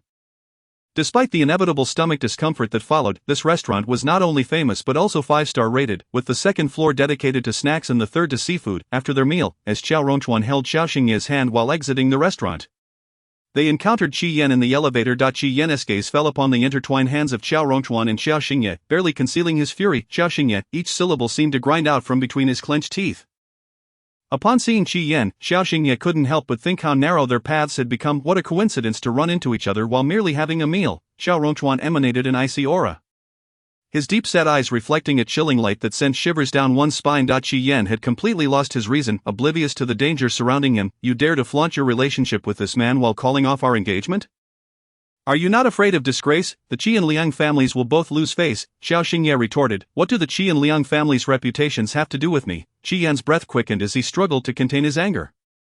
"This is outrageous, truly outrageous." As the elevator doors opened, Qiao Rongchuan pulled Qiao Xingye to exit, but Qi Yan seized Qiao Rongchuan's arm, demanding, "Don't leave. We need to clarify this today." Qi Yan was seething. He was the one who had been rejected by Qiao Xingye, and the discomfort of that rejection gnawed at him. He needed to know when they had become involved. The scene froze in time. Qiao Xingye glanced at Qi Yan's hand gripping Qiao Rongchuan's arm, and before she could react, she heard a sickening crack. Qi Yan exclaimed, pain etched across his face. Just watching him writhe in agony made Qiao Xingye wince. Had he forgotten that he had witnessed Qiao Rongchuan wielding a gun at Jinjiang Tiancheng? And yet, he dared provoke him. Throughout this ordeal, Qiao Rongchuan never released his hold on Qiao Xingye, effortlessly subduing Qi Yan with a single hand. With a look of disdain, he dragged Qiao Xingye out of the elevator, stating, "Let us go." Qiao Xingye shot a glance back at Qi Yan, who had gone from furious to gasping in pain, unable to focus on anything else. At the entrance of the restaurant, Zhang Yuan was taken aback as he saw Qiao Xingye holding hands with a man. Unable to believe his eyes, when Qiao Xingye caught his gaze, she simply said, "Call an ambulance." Zhang Yuan's brow furrowed in surprise. An ambulance? Had another fight broken out? So this man was the one encountered at Jinjiang Tiancheng? His aura suggested he was of significant status. Once in the car, Qiao Rongchuan wrapped his arms around her waist, pulling Qiao Xingye into his embrace. Flustered, she murmured, "Brother." The term, uttered in the confined space, carried an unintentional hint of intimacy. His warm breath brushed against her neck. Let his assistant call for an ambulance. "Are you worried about him?" "No," Qiao Xingye replied. "Why would I be concerned?" Qiao Rongchuan tightened his grip. "Really?" She shook her head fervently. "I truly am not. You must believe me." As she spoke, she attempted to create some distance, feeling overwhelmed by his closeness, especially with his breath against her neck, which stirred an unfamiliar sensation within her. Encased in his iron-like embrace, she found no escape. "Brother, this, what?" Qiao Rongchuan inquired. "I have grown up," she reiterated firmly. "Does that mean I can no longer hold you?" His tone turned noticeably colder, causing her heart to race. Chapter 53, Whoever calls your mother is useless. "Spare me." Qiao Rongchuan directly escorted Qiao Xingye to the Dongfang International Building. As they exited the car, he reminded her that a driver would pick her up in the evening and urged her to have a good meal when she returned home. Qiao Xingye expressed a desire to dine with Tang Su, but Qiao Rongchuan insisted on sending her to the restaurant instead. She was reluctant, wishing to enjoy hot pot with Tang Su, yet it was clear that Qiao Rongchuan was not allowing it. "Very well then," she replied weakly, her voice tinged with disappointment. Observing her demeanor, Qiao Rongchuan smiled before instructing Lu Ling to drive off. Qiao Xingye remained standing, her cheeks still flushed. Upon returning from lunch, Yang Tingting spotted Qiao Xingye blushing at the entrance of the building. Approaching her for a closer look, Qiao Xingye was startled by her sudden approach, stepping back a half step. "What are you doing, boss? Your face is quite red. Are you in love?" When it came to romance, the staff had previously lamented Qiao Xingye's situation when she was engaged to Qi Yan. Knowing that Qi Yan harbored feelings for Liang Yutong, they felt she deserved better and believed that marrying someone like Qi Yan would lead to a life of hardship. Yet little did they know she had never considered marriage. "What love? Don't spout nonsense. He is my brother, the one who raised me. You are free now. What's wrong with falling in love?" Yang Shishir countered. Qiao Xingye hesitated. While the logic was sound, she simply did not want to. A fleeting shadow of hurt crossed her eyes, but Yang Tingting failed to discern the emotion. The studio was bustling in the afternoon. Qiao Xingye was inundated with work, receiving numerous calls from major clients. As the day drew to a close, she began receiving a string of unrelated calls. First, it was Qi Yan. "Qiao Xingye, tell me, who is that man?" His voice boomed with authority, likely due to his wrist being healed. Qiao Xingye replied nonchalantly, "Why do you care? I want to twist his head off." Qi Yan was livid. The bruise from Jin Zhangtiancheng still lingered. And now he had injured his wrist again. He couldn't possibly allow this man to remain unpunished. He needed to know who he was to salvage his pride. Hearing Qi Yan's furious tone, Qiao Xingye chuckled. "If you're so capable, go find out who he is yourself. Why ask me, Qiao Xingye?" he bellowed once more. If Zhang Yuan could discover the man's identity, would he really be asking her? "You're insane." She hung up after uttering those two words, likely adding his number to her blacklist. Shortly thereafter, Lu Suyan called. "What is going on with your studio? How many things are you hiding from me?" "Hiding? Is there any need for that?" Qiao Xingye replied. She had nothing to conceal and felt no obligation to explain herself to the Liang family. Lu Suyan was infuriated. "What do you mean there is no need? I am your mother. Are Liang Jinchao and Liang Yutong not enough to call you that? Don't drag me into this." Implicitly, she suggested that anyone who called her mother was useless. Lu Suyan had always known her daughter had a sharp tongue, but today's venom nearly made her spit blood, especially in light of their recent exchanges, where Qiao Xingye had seemed intent on severing ties. Initially confused, she had now realized that Qiao Xingye's newfound arrogance stemmed from her financial success last year. "Where are you? I'm coming to find you. Perhaps you should focus on taking care of the sickly Liang Yutong. I have no time to meet you." Qiao Xingye hung up, feeling a tinge of regret for not having two phones to separate work from personal life. It would have spared her the anxiety of answering unknown numbers, fearing she might miss a client's call. After all, neither the Liang family nor Qi Yan had ever reached out to her directly. In recent days, the frequency of phone calls has surpassed the total number made to her in the entire previous year. It is utterly exasperating. Lu Suyan, visibly enraged, handed the phone back to the nurse. She suspected that if this continued, every nurse's phone in the hospital would soon be blocked by her. "Find out where she is now," Lu Suyan demanded, her anger palpable. Liang Jinchao replied, "She is on the 26th floor of Building 1 at Dongfang International." He had managed to ascertain that information. His expression darkened as he recalled that his assistant had just informed him that companies were refusing to collaborate upon hearing that they would not partner with Qiao Xingye. It seemed as though they were afraid of something. If furthermore, the other party was unwilling to divulge any additional information, there was an even more formidable player, Xingchuan International, which had just arrived in Hong Kong City 2 years prior. When his assistant reached out to them, they responded with indignation, exclaiming, "What is this nonsense? We will partner with whomever we choose. It is none of your business." Their arrogance was striking, entirely unbecoming of a new company in Hong Kong City. Even if they were to confront the Qi family, their haughty demeanor mirrored that of Qiao Xingye. Upon hearing this, Lu Suyan could no longer remain composed. Why were these companies now reluctant to terminate their collaborations with her? As Liang Jinchao pondered her question, his countenance grew even darker. Liang Yutong, who had been silent until then, interjected, "How did she manage to secure those collaborations?" With her sudden inquiry, Lu Suyan and Liang Jinchao exchanged glances. Both sensing the impending storm, clearly Liang Yutong's words had led them down a darker path of suspicion. How could it be that a girl raised in a rural family could amass over 7 million in a year? If Qiao Xingye had not paid a hefty price for it, Lu Suyan could scarcely believe it. "I will find her immediately," Lu Suyan declared, her anger boiling over. Meanwhile, Qiao Xingye had received 2 more calls. Thankfully not from Lu Suyan or Qi Yan, otherwise it would have been unbearably tedious. Just as she ended a call, Tang Su rang her, inviting her for hot pot that evening. "I can't make it." Qiao Xingye responded, "Are you being controlled?" It was clear that they genuinely cared for her. Even her diet was being monitored so soon after her arrival. It was as if her own mother was less attentive than those who had raised her. Yet, considering she had grown up alongside Qiao Rongchuan, it made sense that there would be some closeness. Regardless, the Liang family's type of parental care was rare, prioritizing their benefits over familial bonds. If they were to dine out, it would likely have to be something bland. "I don't want bland food." The mere mention of blandness, Tang Su instinctively rejected the idea. She could not tolerate tasteless fare. "Then I will eat at home." "Fine, whenever you are free from constraints, we shall go for hot pot," Qiao Xingye merely acknowledged with a muffled sound, but with Qiao Rongchuan in Hong Kong City, it seemed unlikely she would have that opportunity. The two continued their conversation on the phone before hanging up. As the workday drew to a close, Qiao Rongchuan called, inquiring if she was ready to leave. Qiao Xingye replied sullenly, "Have the driver come pick me up from Qianwan." "Are you not going to gather with your friends? We all want hot pot. Is that so wrong?" "Absolutely not," Qiao Rongchuan stated without hesitation, recalling how difficult she had been as a child and how many times she had been hospitalized due to her frail health. Now to simply desire hot pot? Not a chance. Chapter 54, Severing ties with the Liang family. After hanging up on Qiao Rongchuan, Qiao Xingye stuffed her belongings into her bag. When Yang Tingting entered, she saw her haphazardly cramming items into her purse, her heart racing at the thought of it getting scratched. "Boss, let me help you with that," Yang Tingting said, rushing over to rescue the bag from Qiao Xingye's clutches and carefully organizing the contents. "Such a delicate and expensive bag could lose its value if scratched. Why are you being so cautious?" Qiao Xingye inquired. "This material is quite fragile. Perhaps next time you should use a canvas bag." It is far more forgiving. At least you wouldn't have to worry about it, Yang Tingting advised, clearly distressed by Qiao Xingye's disregard for the bag's condition. Alright, then you can buy me one. And I will reimburse you later. Qiao Xingye noted that her bag was quite full and could hardly accommodate much more. Yang Tingting paused. Wait, she really wants one. By the way, a Ms. Lu is here to see you. Her demeanor suggests she is not here with good intentions. Upon hearing this, Qiao Xingye frowned. Ms. Lu Suyun, she came directly here. Qiao Xingye's expression soured. We only have one entrance, the front and back doors are connected. You know that the front door has a clear view of the back, Yang Tingting explained. If Qiao Xingye were to leave through the back, Lu Suyun would spot her immediately. The thought only worsened Qiao Xingye's mood. Fine, let her in, she said tersely. Yang Tingting nodded and exited. Alone, Qiao Xingye contemplated how to handle this situation. It was time to take a firmer stance, otherwise her office would hardly remain peaceful. Soon, Lu Suyun was ushered in.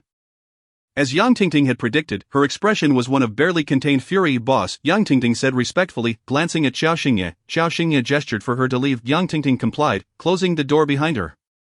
The moment the door clicked shut, Lu Suyun stormed forward, her bag clutched tightly, slamming it down onto the desk with an intensity that suggested she was ready to settle scores. Speak, how did you manage to secure those collaborations? Lu Suyun demanded. Our Liang family has a respectable standing. Are you truly demeaning yourself in this manner? At this, Qiao Xingye's expression darkened. You enter my office without any regard for context, and you accuse me of demeaning myself? Who told you that? Do you have any evidence? Lu Suyun retorted. Is evidence even necessary? You, a young woman, earning 7 million in a year, don't try to convince me that you achieved this solely through your abilities and charm. At this moment, Lu Suyun was so furious that she had lost all sense of reason. Addressing Qiao Xingye with an intense voice. A glimmer of coldness flashed in Qiao Xingye's eyes. Who informed you? That is none of your concern, just tell me how you acquired those projects, Lu Suyun shouted. Yet, even without her confession, Qiao Xingye surmised that it was Liang Yutong who had spoken. That White Lotus always twisted the narrative to manipulate the foolish. Regarding Lu Suyun's fierce inquiry, Qiao Xingye replied, how I acquired them is of no concern to you. What relation do you have to me? I am, what, your mother. Have I ever acknowledged you as my mother? I distinctly remember leaving the Liang family less than 3 months after arriving, spending 2 of those months in the hospital, the remaining month, upon realizing the true nature of the Liang family. I promptly withdrew. You people consistently feign familial affection while simultaneously attempting to exert control over me. The words I have never acknowledged you as my mother nearly drove Lu Suyun to the brink of fury. Questioning me, what grounds do you have to do so? Even if you deny it, I am still your mother, Lu Suyun exclaimed, exasperated. Qiao Xingye, undeterred, dialed Tang Su. The call connected swiftly. Yazi, Tang Su greeted her. Qiao Xingye glanced at Lu Suyun and said without hesitation, please publish an article stating that I am not the daughter of the Liang family. The content will clarify that the Liang family has mistaken my identity. I will send you the relevant paternity test shortly. And you can disseminate it all at once. You've lost your mind. Lu Suyun could scarcely believe her ears as she lunged forward to snatch the phone from Qiao Xingye, abruptly ending the call. You are truly insane. You intend to sever ties with us? Lu Suyun shouted, her voice bordering on hysteria. Qiao Xingye retrieved her phone, asserting, is it not entirely reasonable to sever ties with you, you ungrateful child? Gratitude, ha, Qiao Xingye scoffed, feeling as though she had heard the greatest joke. Even if I were to possess filial piety, it certainly wouldn't be directed toward you. Who do you think you are, Lu Suyun? Speechless, was met with Qiao Xingye's relentless insistence on distancing herself. Lu Suyun's eyes brimmed with resentment as she gazed at Qiao Xingye. I nearly bled to death while giving birth to you. And you treat me like this? Are you attempting to morally blackmail me? Is intimidation and coercion not enough? Now you resort to moral manipulation. However, when you came looking for me, Liang Yutong also sought your favor. I too suffered a near-fatal accident, resulting in significant blood loss that if not for timely medical intervention, I would not be here today. My life was saved by the doctors, while you spent scarcely a month in the hospital. I endured twice that duration. The balance is not so easily calculated. Your life was given to me, and you cannot sever that bond. Very well. If you refuse to sever ties with us, can you at least ensure that Liang Yutong does? Do not even think about it. Upon hearing Liang Yutong's name, Lu Suyun's fury escalated uncontrollably. When Qiao Xingye was retrieved that year, she made a promise to Liang Yutong, affirming that regardless of the circumstances, she would always remain her daughter. The car accident was not her doing, so cease your misplaced anger towards her. To this day, Lu Suyun continues to stand by Liang Yutong in this matter. It would be disingenuous to claim that Qiao Xingye is not hurt. You are exceedingly greedy, insisting on maintaining ties on both sides. If you dare to release that article, I shall unequivocally refute your lies.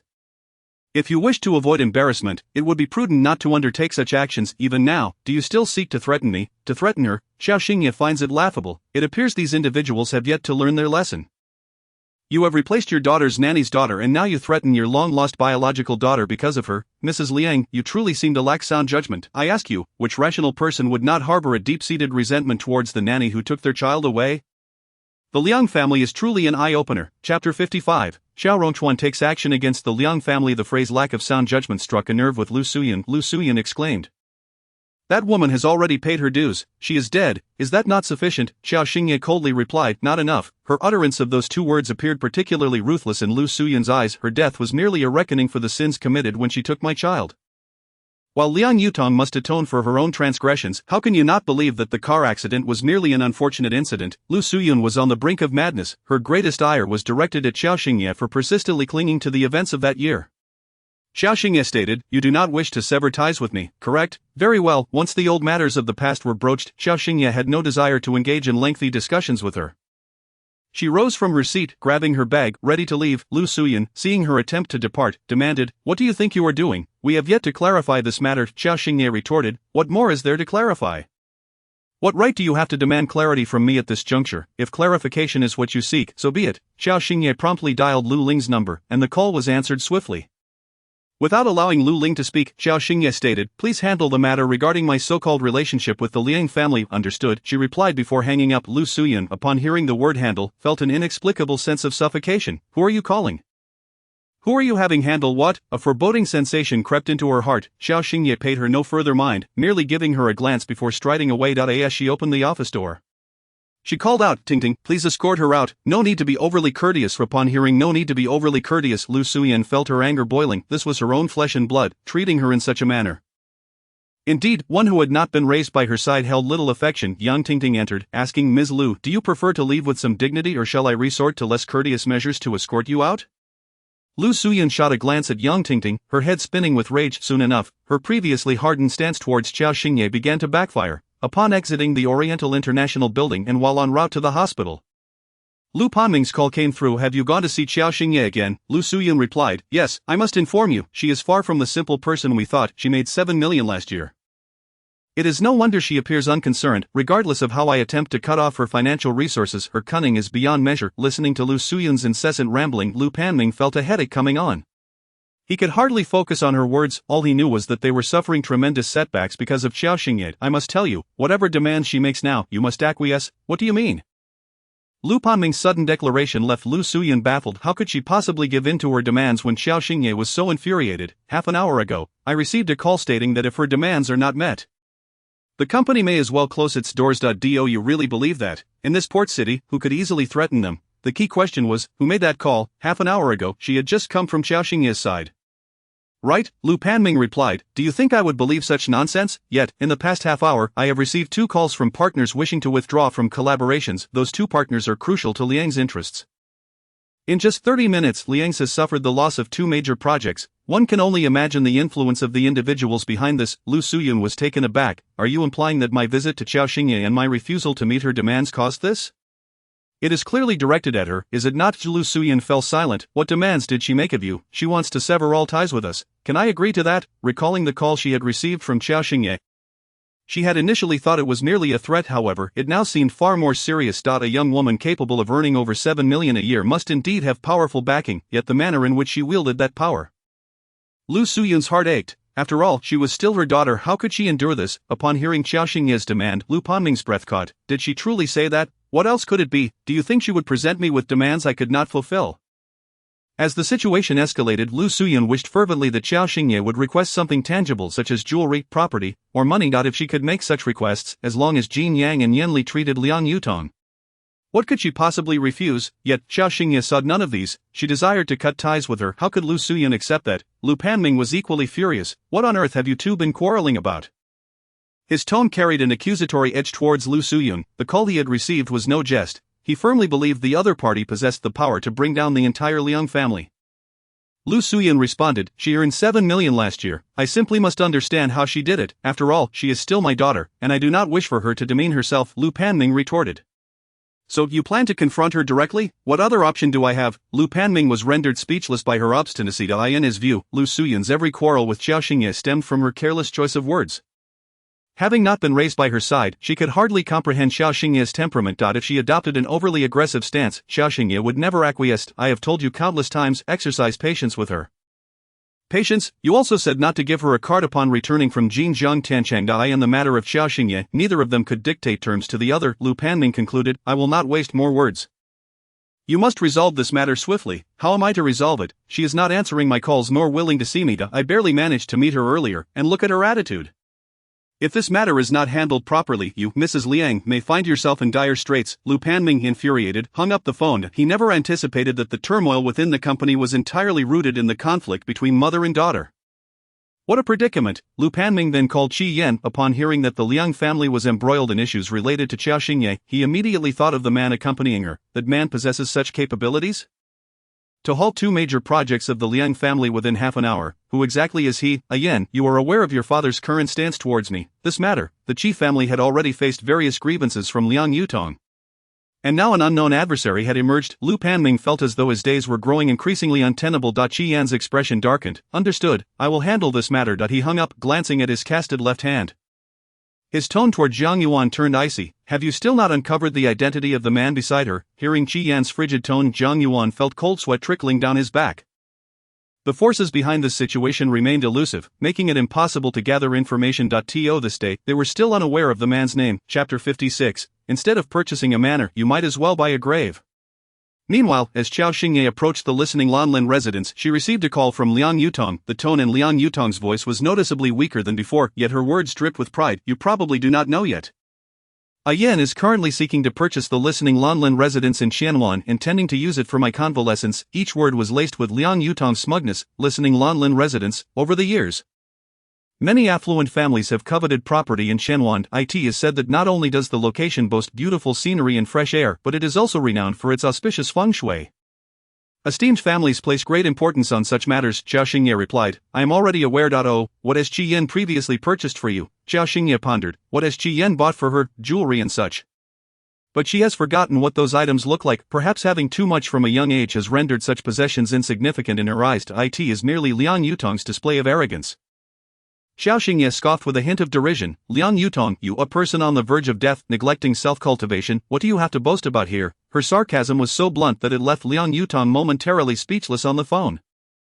Qiao Xingye continued, Qi Yan is purchasing Tinglan Lingju for your convalescence. As far as I know, the owner there is utterly unwilling to sell to him. He will undoubtedly find a way to acquire it. Liang Yutong was unconvinced. Qi Yan assured her that once Tinglan Lingju was available, he would immediately arrange for her discharge. She firmly believed that Qi Yan would succeed. Qiao Xingye retorted, if I were you, I would wait until he secures the purchase before boasting to me. You shouldn't flaunt your situation now lest you find yourself unable to move in there before you die. Instead of buying a shallow bay, perhaps you should consider a grave, since being reduced to ashes leaves you no room for such aspirations. Liang Yutong gasped. You're cursing me. The mention of grave and ashes left her breathless. She needed the belief in survival. To live and to possess everything that belonged to her, denying Qiao Xingye even a modicum, was her conviction. At this moment, she could not bear to hear even a fragment of Qiao Xingye's curse. She had everything at the Liang household, relishing a life of privilege. How could she bear the thought of death? Not only could she not bear it, but she was also filled with dread. Qiao Xingye remarked, what is wrong with cursing you? You should be grateful that you are afflicted with a terminal illness. Otherwise, would your days be as tranquil as they are now, if it weren't for your terminal condition?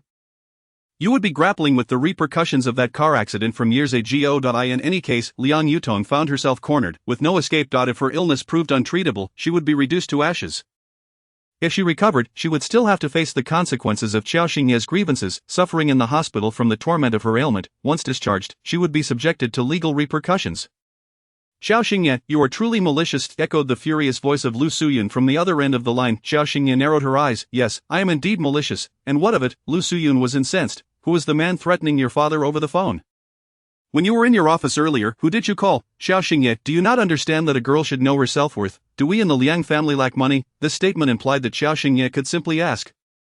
And Lu Suyun would have unconditionally obliged. The Liang family's wealth has nothing to do with me. Qiao Xingye, am I mistaken? You haven't forgotten, have you, that you were given a card with a monthly limit of 20,000?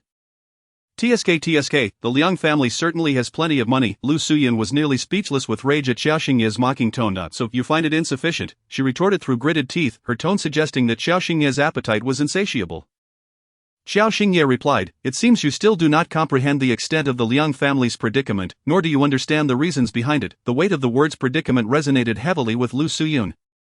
Instantly recalling the phone call from Liang Panming earlier, the loss of 2 significant partnerships flashed in her mind, leaving her pale with shock. "You mean to say that the man who called your father is indeed your doing?" Qiao Xingye replied, "If you've come to that realization, we can sever ties. What do you think?" Her tone seemed to suggest a negotiation, yet it instilled a profound sense of threat in Lu Suyun. She was being threatened. Qiao Xingye had the audacity to threaten her. How outrageous! Where did she derive her courage and entitlement? Qiao Xingye said, "Take your time to ponder it. I shall hang up now." Wait. As Qiao Xingye was about to end the call, Lu Suyun urgently called out to her. Finding her now was already difficult. Having established contact, certain questions needed clarification. "What is your relationship with that man?" It appeared Lu Suyun had yet to grasp her standing in Qiao Xingye's eyes. Lu Suyun felt her heart constrict at the implication. Before she could respond, Qiao Xingye had already hung up. Listening to the dial tone, Lu Suyun was so furious that she felt like smashing the phone. What did she mean by her standing? Was she implying that Lu Suyun had not recognized her own position? What position was that? What standing? She was her mother. "Mom, please don't." Just as Lu Suyun was about to throw the phone, Liang Yutong grasped her arm, pleading, "Don't break it, this phone is borrowed." It was increasingly difficult to reach Qiao Xingye. Their numbers had almost all been blocked. Furthermore, after receiving several calls, 2 nurses' numbers had also been blocked. What was she to do now? Any phone that had heard their voices had been ruthlessly blocked without leaving a trace of leniency. Lu Suyun struggled to contain her anger, taking a deep breath. This is unacceptable. It is truly outrageous. Her own daughter now expected her to clarify her standing before her. Was she genuinely serious about severing their relationship? Lu Suyun had not anticipated that shutting down Qiao Xingye's card would provoke such a strong reaction. "Mom, please don't be angry," Liang Yutong urged weakly. Seeing Liang Yutong's gentle demeanor provided Lu Suyun with a modicum of solace. After all, she had raised her. Her disposition was inherently good. "I am not angry, not at all. If she wishes to sever ties, then let it be. Such a daughter is hardly worth keeping." Lu Suyun's tone was filled with disappointment towards Qiao Xingye. Did she really believe that by relying on a man to earn 7 million a year, she could forever expect to earn 1 million? This path was unsustainable. "Mom, do you truly want her to ruin herself?" Liang Yutong expressed with sadness. Lu Suyun replied, "What else can I do? I will inform Qi Yan to be more selective in partnerships. He must avoid those dubious associates." In essence, it was about cutting off Qiao Xingye's studio entirely. Liang Yutong thought fiercely that it was crucial to prevent anyone from perceiving Qiao Xingye's situation as a merit. Indeed, her phrase "dubious associates" ignited Lu Suyun's fury once more. Chapter 57, threatening to shut down her studio? You are right, she must not be allowed to associate with those dubious partners. Severing ties is one thing, but even if we do, it would still bring shame to the Liang family after all. She has been recognized by the Liang family for 2 years. Lu Suyun suppressed her anger, pulling Liang Yutong's hand. "So please have a good talk with Qi Yan." "All right," Liang Yutong nodded. "Understood." Lu Suyun continued. "If possible, let us cut all partnerships and shut down that studio." She believed that as long as that studio existed, it would inevitably become a source of trouble. If Qiao Xingye dared to rely on that studio for income, it was a blatant act of defiance against her. Who knows what embarrassing things she might do, leveraging that studio further down the line. When Liang Yutong heard Lu Suyun's words, a flicker of satisfaction crossed her heart. She feigned concern. "But if we do that, won't she cause a scene?" "Let her make a scene. Has she not done so before?" Lu Suyun replied impatiently. Her ability to create a scene hinges on her having that studio. If it ceases to exist, let's see what she has left to make a fuss about. As Lu Suyun contemplated this, she became increasingly convinced that shutting it down was the right course of action. It was far better than risking her to drag the whole Liang family into disgrace. "That is true," Liang Yutong nodded. "I will discuss it with Qi Yan." Seeing Liang Yutong consistently align with her, Lu Suyun felt a sense of relief, recalling Qiao Xingye's curse directed at Liang Yutong over the phone. She had just heard the phrase "reduced to ashes." She tenderly grasped Liang Yutong's hand. "Oh, raising such an ungrateful child is truly exhausting. If only she were as obedient as you." The disobedient one made her furious, while the obedient one now tugged at her heartstrings. "I heard Qi Yan is trying to purchase Qianwan for your recovery. He treats you so well. What do you think of the Qi family?" Not mentioning the Qi family was better, but speaking of them made Lu Suyun feel that they were exceptionally cruel for tearing apart 2 lovers. Had Liang Yutong and Qi Yan been together, things would have been well by now. With the current situation, their biological daughter had not entered the Qi family, while the adopted daughter was also looked down upon. It was all Qiao Xingye's fault, that incapable one. The Qi family was continuously pressuring their company, and all of this stemmed from Qiao Xingye's actions. "Mom, given my current condition, I am grateful that Qi Yan can still care for me. I truly appreciate it. You have suffered greatly. Had we not sought out Qiao Xingye back then, the Qi family would not have known you were an adopted daughter, and you and Qi Yan might have already been married." Please don't say that she is your biological daughter. It is only right for you to seek her out. Each word conveyed a sense of understanding, which only deepened Lu Suyun's heartache. If Qiao Xingye were merely half of Liang Yutong, she would consider herself fortunate. You were so understanding. Her heart ached even more for Liang Yutong. After chatting for a while, Qi Yan arrived, bringing Liang Yutong some suitable food. Upon seeing him, Lu Suyun tactfully left space for the two. Given that Qiao Xingye was no longer a source of reliance, even if the Qi family looked down upon Liang Yutong, there was no need for concern. After all, Qi Yan was still present. If the Qi family truly wished to confront the Liang family, they would first need to navigate their discord with Qi Yan. Liang Yutong noticed Qi Yan's left wrist was in a cast, and she paused. Qi Yan, what happened to you? Upon hearing Liang Yutong's inquiry about his hand, Qi Yan's expression darkened. At that moment, she felt an overwhelming urge to find the man responsible and exact vengeance. It's nothing, I just had a fall. So careless, that must hurt quite a bit. Liang Yutong's voice was filled with concern. Qi Yan opened the food box with one hand, no longer responding to Liang Yutong's questions, and softly remarked, this soup is very beneficial for your health, you should drink more. Seeing that he remained silent, particularly with a rather gloomy expression, Liang Yutong's heart began to harbor a hint of suspicion regarding his injury. Actually, you don't need to keep running around like this. Qi Yan replied, I am busy during the day, and I want to spend some time with you at night. These words touched Liang Yutong deeply. She glanced at Qi Yan, hesitant to speak. Noticing her reluctance, Qi Yan's tone softened further. What's wrong? Liang Yutong said, it's about Xing'er. Just now, Mom told me that she opened a studio and earned over 7 million last year. I can't fathom how she managed to make such a fortune. Qi Yan inquired, a studio? Liang Yutong nodded, yes, even Mom was unaware that she made over 7 million from her studio last year. 7 million was not a significant amount to Qi Yan, but for Liang Yutong, it was considerable, especially since it was money that Qiao Xingye had earned herself. Qi Yan's expression darkened, and the light in his eyes grew increasingly cold. Qiao Xingye had actually opened a studio and earned 7 million last year. Such a significant matter had escaped his notice. At Tinglinlan restaurant, the meal was exquisite. Qiao Xingye lost control and devoured 3 bowls, only to discover that the chef had come from country F. It was not until she was halfway through her second bowl of soup that Xiao Rongchuan's call came in. Aren't you afraid of gaining weight after eating so much? Qiao Xingye paused at the question, glancing at the housekeeper, who averted her gaze guiltily. Qiao Xingye muttered, didn't you always want to fatten me up? Back in country F, especially during her childhood, her baby fat was notorious, prompting her to declare at the age of 10 that she wanted to lose weight. Xiao Rongchuan scoffed, you were younger back then, now you're complaining about growing up and not caring about your appearance? Classic female vanity, indeed. Qiao Xingye decisively set down her spoon. When will you be back? You should sleep early. Hearing someone speak on Xiao Rongchuan's end, Qiao Xingye refrained from prolonging the conversation and immediately hung up the phone. At that moment, Xiao Rongchuan was in a private room. His companion, Hel, couldn't help but ask, who is it so gentle? Hel had met Xiao Rongchuan 2 years ago, and their relationship had developed into a friendship through unexpected circumstances. The downfall of the Shang family was largely due to the collaboration between Hel and Xiao Rongchuan. Having known Xiao Rongchuan for so long, Hel had never witnessed him display such gentleness. Xiao Rongchuan chuckled softly, a hint of tenderness in his eyes. A child in the family, rather disobedient. You have a child? How did I not know? The mention of child left Hel astounded. A younger sister. Xiao Rongchuan clarified, you mean Yu Hao? Hel replied, Xiao Rongchuan had a younger sister, Xiao Yu, with whom he was a fraternal twin. That's not a child, she's the same age as you, can she be considered a child? Xiao Rongchuan corrected, no, it's not Xiao Yu. I have another younger sister who went missing years ago and was only recently found. She's quite mischievous. Hel was taken aback. Another one, I had no idea, however, seeing the fondness in Xiao Rongchuan's eyes as he spoke of his younger sister. Hel imagined her to be utterly adorable. Chapter 58. Unable to contain chaos ensues, Qiao Xingye resolved to have Yang Tingting arrange a work phone for her, to create some distance, otherwise, this group of people would never relent. Qi Yan roared into the phone, you have a studio, and I was completely unaware. Qiao Xingye retorted, what's it to you? Do I need to report my studio to you? Was her recent behavior not clear enough?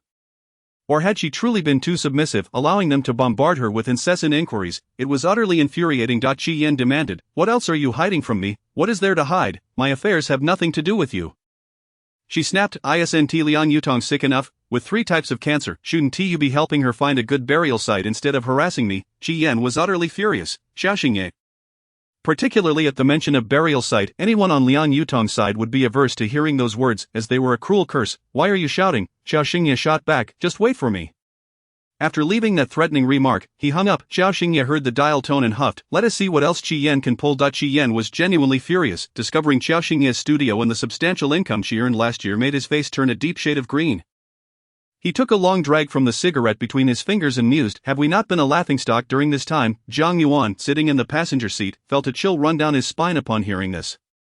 Indeed, it was a farce. Qi Yan and the Liang family had severed Qiao Xingye's financial support, hoping to force her to yield. They had even determined when most tenants at Jinjiang Taiyangcheng would pay their rent. Anticipating that facing exorbitant rent would break her resolve, the reality, however, was that Qiao Xingye owned the property and she had earned over 7 million last year. Wealthy and with property, cutting off her finances was utterly ludicrous.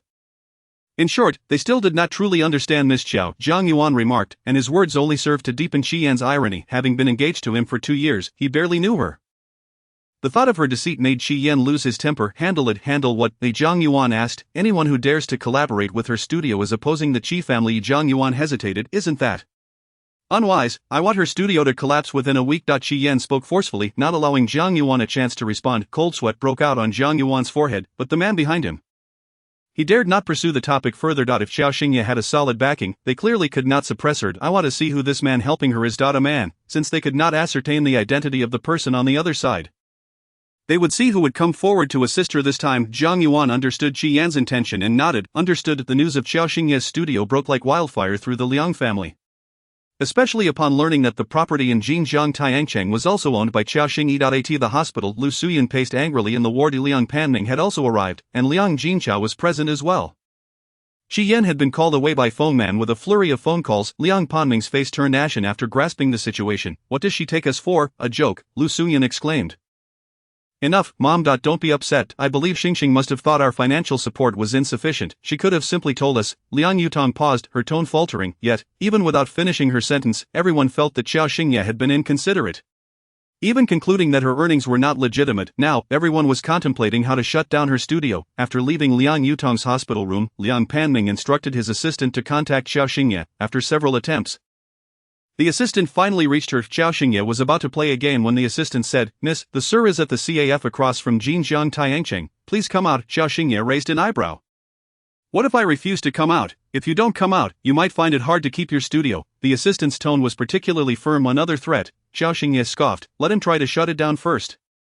If they could act, they shouldn't be here making idle threats. They had been doing this for days now, stopping her card and issuing threats. After saying that, she hung up the phone without hesitation. Upon hearing the dial tone, the assistant looked at Liang Panming in disbelief. The waiter had just placed the coffee Liang Panming ordered on the table and walked away, noticing his assistant's strange expression.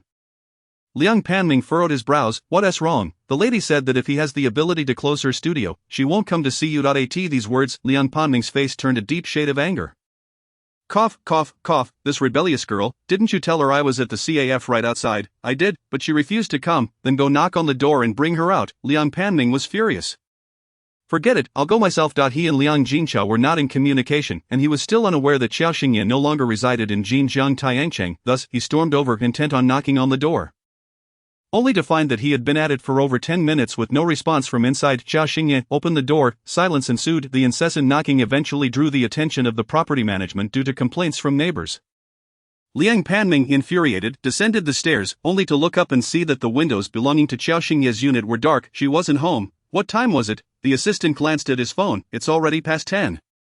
A girl not returning home at this hour. When she initially expressed her desire to move out of Liang's house, he should have agreed. Indeed, after moving out, no one seems to care for her anymore.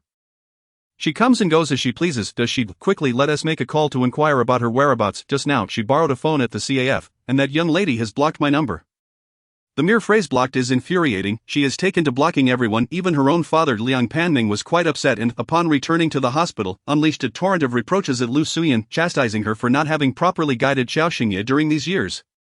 Lu Suyan was equally incensed. What do you mean I haven't guided her well? Who could possibly manage her in that state? You. Does she not wish to be managed? For years, Qiao Xingye has been relentless about Liang Yutong.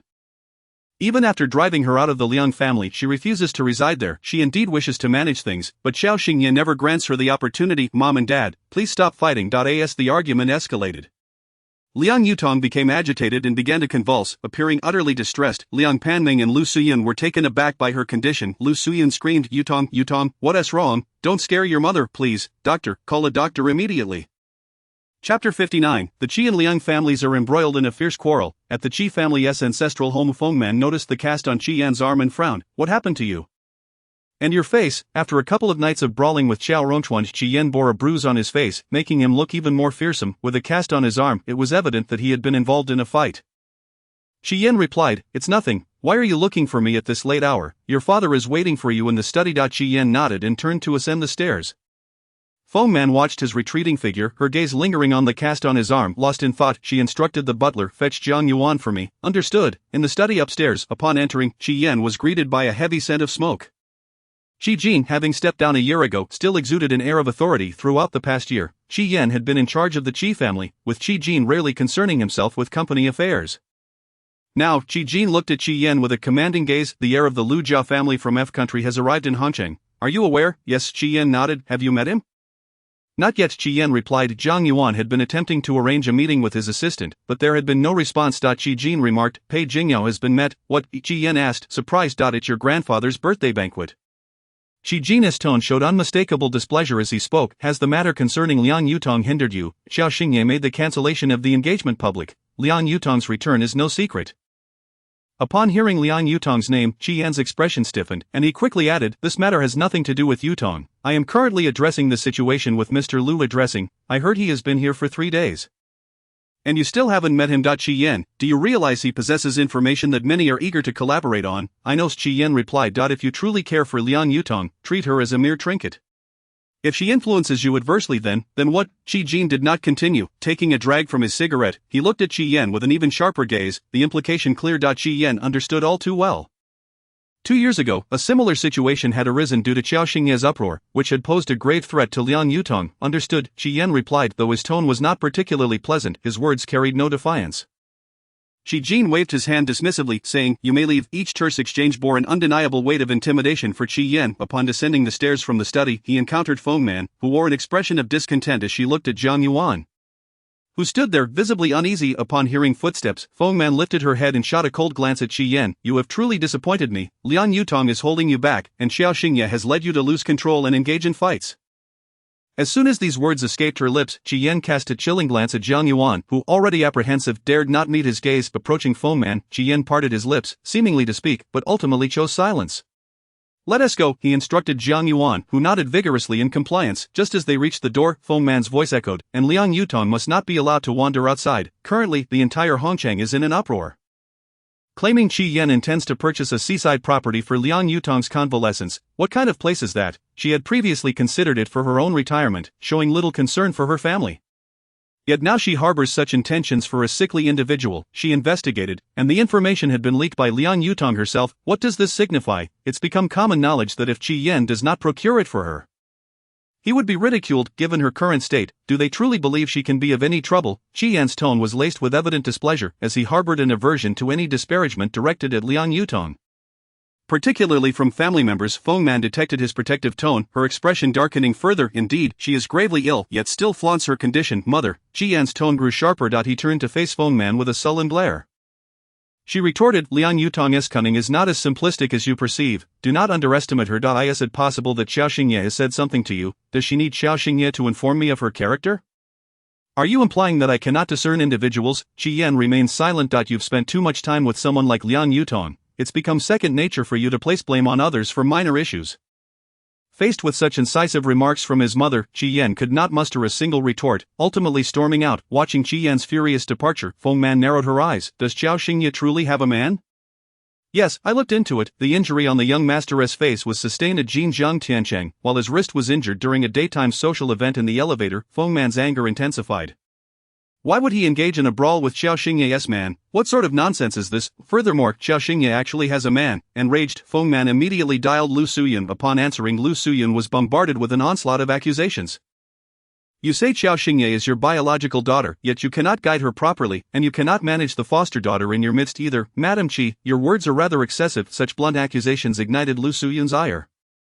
"What do you mean? Are you saying I cannot manage either my foster daughter or my biological daughter? According to your logic, if both families collapse, it's all my fault." "Excessive? Have I misspoken?" Qi Yan and Liang Yutong severed their ties 2 years ago. "What is your constant need to confront him over Liang Yutong's affairs?" As their conversation progressed, Feng Man's tone grew increasingly sharp. Lu Suyun felt a twinge of guilt. Was her pursuit of Qi Yan not rooted in Liang Yutong's predicament? "Madam Qi, Yutong is someone you have watched grow since childhood. She is gravely ill." "Seriously so?" "I am aware. It's uterine cancer." "Have you even inquired how she has been living abroad?" "What do you mean?"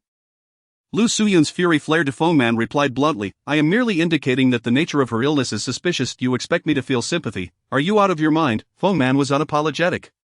She had never been fond of Liang Yutong, and Lu Suyun's previous statement had not gone unnoticed by her. She was not naive. In the face of Lu Suyun's abrasive demeanor, she had abandoned all pretense of decorum. I have investigated thoroughly. Not only is Liang Yutong persistently pursuing Qi Yan, but you frequently call in regarding her matters. Madame Liang, you are indeed the biological mother of Qiao Xingye, yet your actions have truly broadened my horizons. It is said that a mother rarely forms genuine feelings for anyone other than her own children, yet here you are, claiming you cannot bear to part with someone you raised. That is understandable. But to snatch a man from your biological daughter for the sake of your foster daughter, that notion is utterly unconscionable. The entire Liang family is in disarray. Do not compel our Qi family to descend further into chaos. Chapter 60, Intoxication reveals true feelings. This statement was crystal clear. Should Lu Suyun continue to seek Qi Yan under any pretext regarding Liang Yutong, she would not hold back. With that, phone man abruptly ended the call. On the other end, Lu Suyun was left seething with indignation. Liang Jinchao stood beside her. They were just outside the hospital room. Listen, how audacious has the Qi family become? Do they truly believe our family is in decline? It infuriates me. Liang Jinchao frowned, recalling their father's comments a month prior regarding the development of their mine. Lu Suyun forced herself to suppress her rage. Do not let Yutong learn of this matter.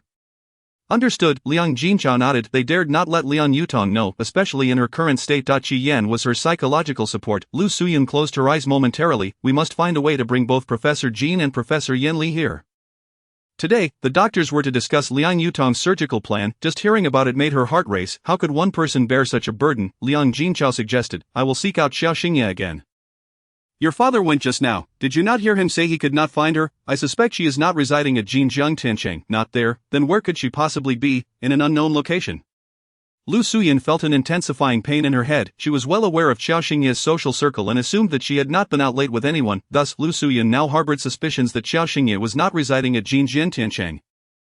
Uncertain, she contemplated conducting a discreet inquiry. The voice of Liang Yutong echoed from the hospital room, prompting Lu Suyun to gesture for silence at Liang Jinchao. He nodded in understanding of her intent.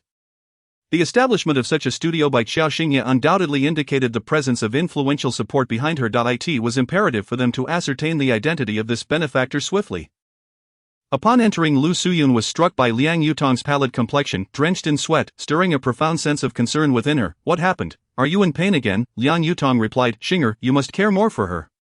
Do not allow her to ruin herself. The sorrow evident in Liang Yutong's tone pierced Lu Suyun's heart further. Foolish child, you still worry for her. Unintentionally overhearing a conversation between a Yan and Jiang Yuan, she learned that he had met with a man at Jinjiang Tiancheng. What, Mom, she is your biological daughter. Do not let her associate with dubious men, even if there is no possibility with a Yan.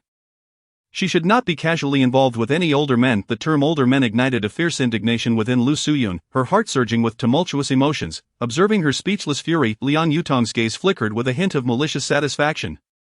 Meanwhile, at Tinglan Lingju, Qiao Xingye's phone flickered intermittently, likely disturbed by the commotion of the past few nights. Now more vigilant, she silenced her phone. Drowsily, as she drifted in and out of sleep, she suddenly heard a disturbance at the door. Blinking awake, she beheld Xiao Rongchuan standing at the entrance, visibly intoxicated. Brother. Qiao Xingye rubbed her eyes and stood up. In the next moment, he entered, shutting the door behind him, shedding his mid-length coat followed by his ash-gray scarf. His striking appearance rendered him captivating in all endeavors. Instantly alert, Qiao Xingye leaped from her bed. Have you been drinking? Each time he imbibed, a faint blush adorned his cheeks. As the words left her lips, the man strode toward her with long strides, and sensing something amiss, Qiao Xingye felt a sense of foreboding as he offered no opportunity for her to react. In the blink of an eye, she found herself enveloped in his embrace. A chill, tinged with the subtle scent of red wine, brushed against her lips. With an explosive jolt, Qiao Xingye felt as though struck by lightning, her entire being rendered immobile. Her lack of resistance, in the man's eyes, signified consent, and the kiss grew ever more fervent and insistent, an overwhelming siege. After 5 breaths, Qiao Xingye finally regained her senses, instinctively placing her hands against his chest in a bid to resist. However, in the next instant, her slender wrists were ensnared by the man, wrenched behind her back. No, she murmured softly. The man who had pinned her down opened his bleary eyes, gazing at her with a depth that was both profound and hazy. Qiao Xingye could not discern whether he retained any semblance of rationality. She freed her hands, cupping his face. Tell me, who am I? The hidden sentiments she had buried deep within her heart suddenly surged forth in a dual embrace. Qiao Xingye could scarcely believe it. After all, this was during Qiao Rongchuan's drunken stupor. She had, unbeknownst to herself, developed feelings for him, longing for him, loving him. Despite their lack of blood relation, fear gripped her, especially in her childhood. When Xiao Rongchuan often referred to her as the family's child, she believed his affection for her was merely that of a brother towards a sister. He cherished and adored her as if she were his own sibling. Yet, if she were to lay bare her innermost feelings before him, and he did not reciprocate, the bond they had forged growing up would shatter irreparably. She did not wish for that. She did not want to fracture any semblance of their relationship. Seeing the man silent, a flicker of disappointment crossed Qiao Xingye's eyes. Do you not recognize who I am? The bitterness in her tone was palpable. Qiao Rongchuan remained silent but cupped her face. Leaning in for another kiss, Qiao Xingye turned her face away. Brother, please, come to your senses. Had Qiao Rongchuan been lucid at that moment, whatever transpired next would have unfolded naturally, but he was not, and she feared that upon awakening, he would discover it was her, and everything would be irrevocably altered. She was unsure of how he perceived her in that moment, reflecting on the years she had spent away from the Qiao family. The thought that everything could have changed was unbearable. Gaining her freedom, Qiao Xingye prepared a hangover remedy for Qiao Rongchuan. Although she was not adept in various culinary arts, she excelled at concocting hangover soup. In the past, when her parents frequently entertained in F country, Qiao Rongchuan would often return home inebriated. The hangover soup prepared by the household staff was never to their liking, prompting Qiao Xingye to research and develop her own recipe online, which they all found delightfully. Brother, here is the hangover soup, drink some. Qiao Rongchuan had already succumbed to slumber on the sofa in her room. Qiao Xingye gently cradled his neck, lifting him from the couch. Though the man's weight was considerable, it felt effortless for her. Do not question her strength, it was thanks to Qiao Yu. While the visible business of the Qiao family seemed unremarkable, Qiao Rongchuan was also the heir of the Luca family, a major player in the shadows. The dangers he faced were far more significant. Furthermore, after Qiao Xingye was kidnapped at the age of 13, Qiao Rongchuan had always been concerned for her safety.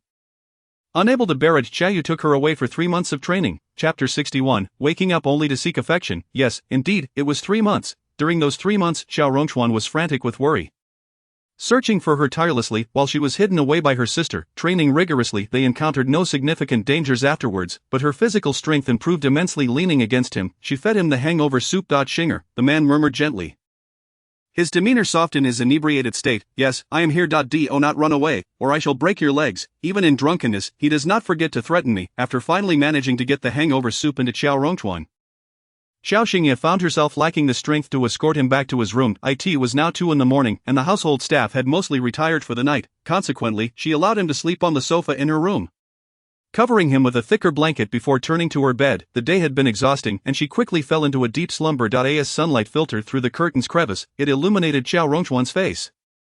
He gazed at the blanket draped over him, momentarily lost in thought. Once clarity returned, he realized he was in Qiao Xingye's room, and memories of the previous night flooded back. His heart tightened as he instinctively glanced at the still sleeping Qiao Xingye. She must have been utterly fatigued to still be asleep at this hour. His phone buzzed incessantly. It was a call from Lu Ling. Hello, sir, Qi Xiao has been persistently requesting your time. Ignore him. Meet him? Ha! Qiao Rongchuan gazed fondly at the small figure curled up on the bed. Did he still wish to purchase Tinglan Linju? Yes, Qiao Rongchuan chuckled softly. He seems quite taken with his white moonlight. Just inform him that we are not considering a partnership. Rather than dragging it out, it would be kinder to offer a swift rejection. Qiao Rongchuan was well aware of the current state of the Qi family. If they failed to find a substitute, the Qi family's assets would face a drastic reduction. The implications for the Qi family were self-evident. While they mocked the Liang family, their own situation was hardly better. They were all in the same precarious boat. Should Qiao Rongchuan directly convey the message of non-cooperation to Qi Yan, the entire Qi family would descend into chaos. The Liang family was already in disarray. Naturally, the Qi family could not remain tranquil. Life is more vibrant amidst the chaos. When Qiao Xingye awoke, Qiao Rongchuan was no longer in the room. As she brushed her teeth in the bathroom, she suddenly realized a grave issue. Her lips were quite swollen. Memories of being bitten by Qiao Rongchuan the previous night flashed through her mind. Drawing a sharp intake of breath, ouch, how brutal. How could she possibly face anyone now? Last night, she had hardly felt any pain, but now the swelling was such that she could not go without a mask. Once she was ready, Qiao Xingye made her way downstairs, only to find Qiao Rongchuan in the dining room. Upon seeing her in a mask, Qiao Rongchuan furrowed his brows. Why were that thing at home? Qiao Xingye forced a laugh. I'm not hungry. I'll go check on the studio first. Stop. But just as she turned, a low reprimand came from behind. With a heart full of trepidation, Qiao Xingye turned back, calling softly, brother, come here and eat. What do you mean you're not hungry? One cannot be made of iron. There is no such thing as not being hungry. Qiao Xingye was reluctant to comply. Eating would require her to remove the mask, and she could not bear the thought of Qiao Rongchuan discovering her condition. Even when she had been bitten by a mosquito, he would inquire with the servants during the day. If he were to ask about her lips today, she would be at a loss for words. Noticing her hesitation, Qiao Rongchuan raised an eyebrow. What? Do you want me to come over and hold you? I just don't feel hungry. As the words left her lips, the man stood up from his chair. Striding purposefully toward her, the pair of long, slender legs rendered Qiao Xingye's thoughts utterly unresponsive. As the man swiftly approached her, he effortlessly swept her into his arms and made his way toward the dining area. A soft gasp escaped her lips, and the face concealed beneath her mask flushed with embarrassment. Oh my, put me down, I can walk by myself. Qiao Rongchuan cast a sidelong glance at her. Are you finally inclined to obey? I thought after all these years of being wild outside, you would be beyond redemption. His words made Qiao Xingye's cheeks burn even more. What rebellion? Well, after leaving home for so many years, it seemed her brother and even her mother perceived her as rebellious. Without further ado, Qiao Rongchuan carried her to the dining table and set her down. As he removed her mask, Qiao Xingye dared not resist this time and promptly took off her mask. Sitting opposite her, Qiao Rongchuan naturally noticed her swollen lips. What happened to your mouth? The question triggered a simultaneous flashback of last night's events in both their minds. The depth of Qiao Rongchuan's gaze intensified. While Qiao Xingye's lips twitched in response, she knew he would ask. I don't know, she stammered, too afraid to admit it was his kiss that caused the injury. What if he had no recollection of last night? Just the thought sent shivers down her spine. Don't know. Qiao Rongchuan's eyes darkened further. Qiao Xingye bit her lip nervously. Maybe I was bitten by a bug. The mention of a bug instantly rendered the atmosphere in the restaurant bizarre. Qiao Xingye could hardly bear to look at Qiao Rongchuan's face. His penetrating gaze prompted another question. Is that bug unpleasant? Unpleasant? Why did it feel as though she was being asked about more than just the bug? Meeting his eyes, she found no clarity in his gaze. I found it quite annoying, she stuttered, quickly lowering her head and hastily sipping her porridge. Unbeknownst to her, her face was as red as a boiled shrimp at that moment. Qiao Rongchuan looked at her, his eyes filled with deepening affection. As Qiao Xingye endured the torment of breakfast, she hurriedly left, her retreating figure resembling that of someone escaping. Just then, Yanli walked in and encountered Qiao Xingye. Noticing her flushed cheeks, turning to Qiao Rongchuan, he inquired, What did you say to her this early in the morning to make her blush so? Do you really want to know? Qiao Rongchuan shot Yanli a penetrating look. Yanli felt a jolt in his heart. No, not really. Qiao Rongchuan took a sip of the milk before him. Yanli promptly sat down at Qiao Xingye's former seat and called out to a nearby servant. Bring me another set of utensils. I haven't eaten yet. Qiao Rongchuan replied. Get up from that spot and sit elsewhere. What do you mean? Yanli was puzzled. If you don't want to sit outside with the dogs, you'd best move. Upon hearing this, Yanli quickly complied. This man was known for following through on his words. He hastily changed his seat. What, is that spot special to Xingye? Indeed, Yanli was left speechless. Truly, this brother was a doting sibling and a pampering fiend. Chapter 62, directly blocking Qi Yan's path. It was merely a meal in the dining area, not an attempt to usurp Qiao Xingye's position. Yet his demeanor suggested otherwise. The Liang family contacted me, stating they wish to treat that Liang Yutong, and the consultation fee is rather high. Yanli was already aware that Qiao Xingye was the Liang family's biological daughter. Initially, her reunion with her biological parents should have reassured them over the past 2 years. However, who could have anticipated that this investigation would reveal the Liang family to be devoid of humanity? If a foster daughter and a biological daughter could not coexist, then surely it should not have been the biological daughter who was cast aside. The Liang family, it seems, has shown little care for Qiao Xingye during her 2 years away from them. Handle everything according to Xingye's wishes, and be clear with them. Yanli raised an eyebrow. You know what kind of person your sister is, right? Being clear with them will likely leave them in utter despair. Rather than stating that everything depended on Qiao Xingye, it would be more effective to say that he would not take the case. After all, Qiao Xingye's wishes were far more resolute than his refusal. A cold smirk tugged at Qiao Rongchuan's lips. They have tormented Xingye for the past 2 years. They must learn that those who act recklessly will meet their downfall. Yanli remained silent. Pondering the weight of Qiao Rongchuan's words, in the past 2 years in F country, who could have been more audacious than Qiao Rongchuan himself? If he claimed second place, none would dare to assert first. Understood, you want them to be left in despair, right? Very well. Lu Suyun received a call from Yanli's assistant, who stated clearly that whether Professor Yanli would take the case depended on Miss Qiao's wishes. What? Lu Suyun was instantly taken aback. Initially, Qiao Xingye had chosen not to intervene, prompting her to discreetly reach out to Yanli, hoping to bypass Qiao Xingye for a glimmer of hope, yet she never expected this outcome. According to their words, it seemed Yanli and Qiao Xingye were indeed quite familiar. Why would they need to consider her opinion? Professor Yanli possessed exceptional medical skills. Did he truly require anyone's consent to save lives? Lu Suyun's emotions spiraled toward the brink of collapse. The notion of relying on Qiao Xingye's opinion felt akin to accepting that Liang Yutong was doomed to die. Qiao Xingye would not save Liang Yutong.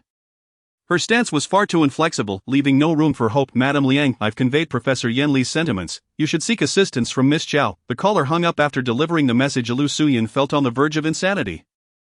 Trembling, she glanced at Liang Jinqiao. Yanli and Qiao Xingye are quite close. Liang Jinqiao's expression darkened. Just how many influential individuals did Qiao Xingye know? These people were not ordinary. How could she be acquainted with them? Call Qi Yan, you must contact Qi Yan. Lu Suyun stammered. The implications of Qiao Xingye's influence terrified her. Why would they need to consider Qiao Xingye's wishes? What role did she play among these individuals? Lu Suyun was seething with anger. Last night Feng Man had just warned her, yet Lu Suyun felt utterly helpless, urging Liang Jinchao to contact Yan.at. That moment, Qi Yan stood outside Qiao Xingye's studio. Upon receiving Liang Jinchao's call and hearing the situation, disbelief filled his eyes. Yanli truly was close to her. It's absolutely true. We've received word that whether Yanli can treat Yutong hinges entirely on Qiao Xingye's wishes. The directness of their statement shocked Yan. Is that so? His expression darkened further. Liang Jinchao pressed on. What kind of relationship do they share? Why would Yanli need to consider her opinion? Merely hearing that everything depended on Qiao Xingye sent chills down Qi Yan's spine. His expression grew increasingly grim. Yanli, and that man from Jinjiang Tiancheng, this Qiao Xingye, the fury in his chest drowned out all rational thought. As he recalled countless statements asserting that Qiao Xingye was meant for him alone, coupled with her cold demeanor toward him, Qi Yan found it increasingly hard to accept the truth that Qiao Xingye did not love him. She didn't love him, and yet she had other men. How dare that wretched woman? Yan, Yutong's condition is deteriorating rapidly. If these two crucial doctors cannot arrive, the consequences are simply unbearable. The implications of consequences were abundantly clear. Liang Yutong would die, tormented by her illness. Understood. Qi Yan's voice was hoarse, as if scorched by anger. He looked up to see Qiao Xingye emerging from an Aston Martin, chatting with the driver. Her smiling face appeared to him as nothing short of sycophantic. As the car drove away, Qiao Xingye turned to walk towards the building entrance. Upon spotting Qi Yan standing there, she hesitated. Qi Yan's fiery gaze bore into her, practically ablaze with rage. Qiao Xingye, recalling the numerous unfamiliar numbers that had called her last night, suspected one of them to be Qi Yan's. Qiao Xingye, how shameless can you be? Just how many men do you have? He bellowed. Qiao Xingye, already displeased at his presence, felt her anger boil over at his outburst.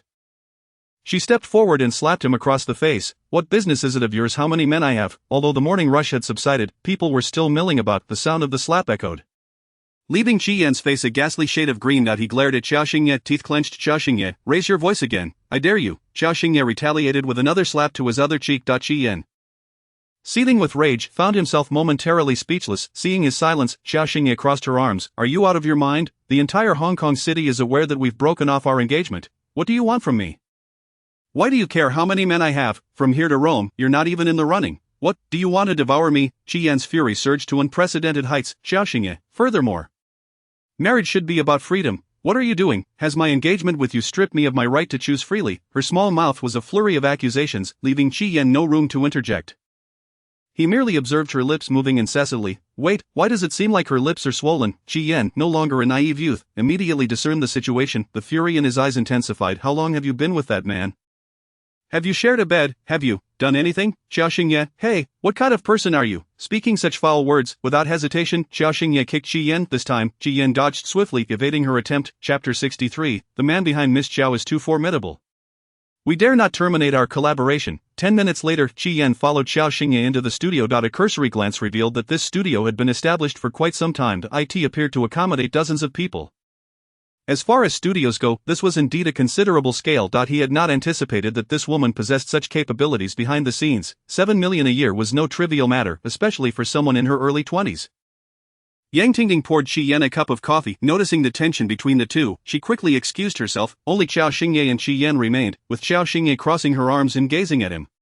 Qi Yan, this studio will be shut down. What? Shut down? Qi Yan, you will sever ties with that man. Qiao Xingye, what do you mean? Each word was laden with confusion as she looked at Qi Yan. Qi Yan, the literal meaning, neither the Qi family nor the Liang family requires you to be in the public eye. Shut down, and you will support me? A monthly allowance of 20,000? How generous. If this were a third or fourth tier city, it might suffice, but in Hong Kong, where every inch of land is precious and prices soar, it scarcely qualifies as a decent living. Qi Yan, irritated, lit a cigarette. Do not compare yourself to Yutong. Our affairs have nothing to do with her. Whether our relationship has anything to do with her is irrelevant. It never truly did. Irrelevant? What does that mean? Does it imply that her breaking off the engagement has no connection to Liang Yutong? As this thought crossed his mind, Qi Yan felt as though his head would explode. He fixed a steely gaze on Qiao Xingye, his expression fierce enough to devour her whole. I will marry you. You will be Mrs. Qi. Qiao Xingye, wait, what? This man, who had just endured 2 slaps moments ago, has suddenly lost his mind? You want to marry me? Isn't that what you've always desired? At that moment, Qi Yan cast aside all doubts. A voice within urged him to marry Qiao Xingye. That he must marry her, for nothing could stand as an obstacle between them. Qiao Xingye gasped. I thought you came here to discuss Liang Yutong a marriage. Is this person out of their mind? Qian, the mere mention of Liang Yutong jolted her back to reality. Indeed, he had come to discuss Liang Yutong, Yan Li and Jin Yang. These two were crucial to Liang Yutong, yet it all hinged on a single statement from Qiao Xingye. Qian tightened his grip on the cigarette. What would it take for Yan Li and Jin Yang to join her medical team? Qiao Xingye chuckled. Exactly, this must be the reason he sought her out. She lifted her glass, taking a sip of water. You've been threatening me all along. What is this now? Qian, upon hearing this, his eyes narrowed slightly, and he took a deep drag from his cigarette. He realized Qiao Xingye was revisiting past grievances. Qiao Xingye, you sever my financial support and then expect me to find work. Let me guess, if you don't get what you want from me today, the next step will be to use the studio to coerce me. Right, whether it concerns Jin Yang or Yan Li, the reality is that it has always been you and the Liang family seeking my assistance, yet now this group of people resorts to both soft and hard tactics against me. Qian, coldly lifting his eyes to meet hers. What do you want? What do I want? Since you already know I run this studio, you must also be aware of my annual earnings. Right, this group of people, accustomed to throwing money around, even resorts to threats. Now that I think about it, the arrogance displayed when they froze my account seems almost laughable. Qian's expression darkened further. Qiao Xingye observed him. I earn several million a year. What is it that I cannot afford? Besides, I am not a gold digger, desperate for things I cannot buy. The money I earn is sufficient to resolve all my troubles. So what does Qishao think I need? Her words left the habitual money wielder speechless, much like Qian was now, struggling to find a retort. Qian narrowed his eyes. Ensure that both of them join her treatment team immediately. And I will sever all ties with her. Do you think that is what I desire? Qian, then what do you want? Qiao Xingye raised an eyebrow, placing her glass down. Listen to that. What do you want? As if he had made a significant sacrifice in this matter. To ask for more would be to extort. Qiao Xingye, whatever I want, it certainly does not involve you. Your temperament is abysmal, you treat me poorly, and your heart still belongs to another. Why would I need you when I can find countless men who would treat me well, given that I earn millions annually? Qian, you. His mind exploded like thunder, his temples pounding, veins bulging. Ultimately, Qian could not recall how he exited Qiao Xingye's studio. Once outside, he called Zhang Yuan. I don't care what method you use. Make her studio go bankrupt today. Arrogant, utterly insufferable. The thought of Qiao Xingye's smug expression compelled Qian to use the term arrogant. Her entire demeanor stemmed from the power of her studio. She could earn money. Couldn't she? Her wings had grown strong. Then he would clip those wings. Zhang Yuan, upon hearing the order, sensed the urgency. There was no time for hesitation. How furious is our master? This could be challenging. Detecting the hesitation in Zhang Yuan's tone, Qian's voice grew colder. Zhang Yuan, you wish to shut down Miss Qiao's studio, but that may not be feasible. The simple phrase not feasible rendered the air in the call frigid. Zhang Yuan continued. I have been arranging this matter since morning. But the responses to the notifications have been pouring in, stating they dare not terminate the collaboration. Dare not. The words dare not darkened Qian's expression once more. Companies collaborating with Qiao Xingye actually claimed they dared not end their partnerships? So that man behind Jinjiang Tianchang is far more capable than they had anticipated. Qian, arrogant. Indeed, they openly insulted the Qi family. Qian, breathless. The situation was spiraling. In Hong Kong, how could any company dare to so brazenly challenge the Qi family? Zhang Yuan, I suspect this is the influence of the man behind Miss Qiao. That statement was almost unnecessary. First the studio, and now they cannot even shut it down. No one believes she lacks a powerful backing. Qian closed his eyes, struggling to contain his rage. Zhang Yuan had said what needed to be said, awaiting Qian's orders. What shall we do next? In any case, given the current circumstances, they must confront a stark reality. Qiao Xingye could not be threatened. Chapter 64. The bug that bites the bug is too fierce. Her lips are swollen, after hanging up with Zhang Yuan. Qian sat in the car, his mind a chaotic mess. A year, that studio had opened last year, right under his nose, and had flourished beyond his control. She was his fiancé, yet in an instant, with just one sentence, she could dismantle everything. Who was the man behind her? At noon, Tang Su finally managed to have lunch with Qiao Xingye. What happened to your lips? Why are they so swollen? Qiao Xingye, a bug bit me. Today, everyone who encountered her seemed compelled to inquire about her lips, which was truly exhausting. Tang Su, hearing her mention a bug bite, couldn't help but mutter. What kind of bug is so powerful? Qiao Xingye, what bug? Unable to answer, Tang Su glanced at the wooden post not far away, feeling a bit embarrassed. Your brother is too protective of you, just to ensure you don't eat hot pot. He even has someone monitoring you the whole time. Qiao Xingye, don't you think he is overly controlling? A brother with such a strong desire for control, I would gladly take a dozen. I adore that. Qiao Xingye shot her a glare. What a character, to even wish for someone to manage you. How many people rebel against their families for the sake of freedom? I have a few friends in France who defied their parents' strictness in various ways. Tang Su, you don't understand, I've always managed myself since I was little, just missing someone to remind me. Upon hearing this, Qiao Xingye paused with her chopsticks, her expression softening with sympathy.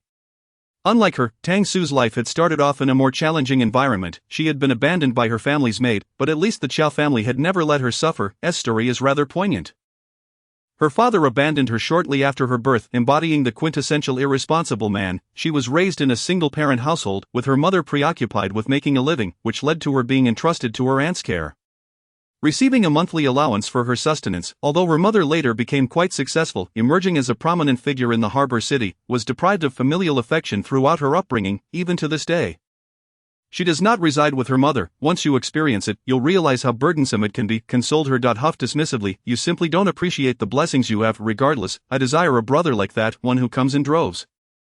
However, she added, but now that you're in this situation, I needn't worry about you. I was genuinely concerned that the Liang family might let you starve. Chuckled, choosing not to delve into the matter of the Liang family.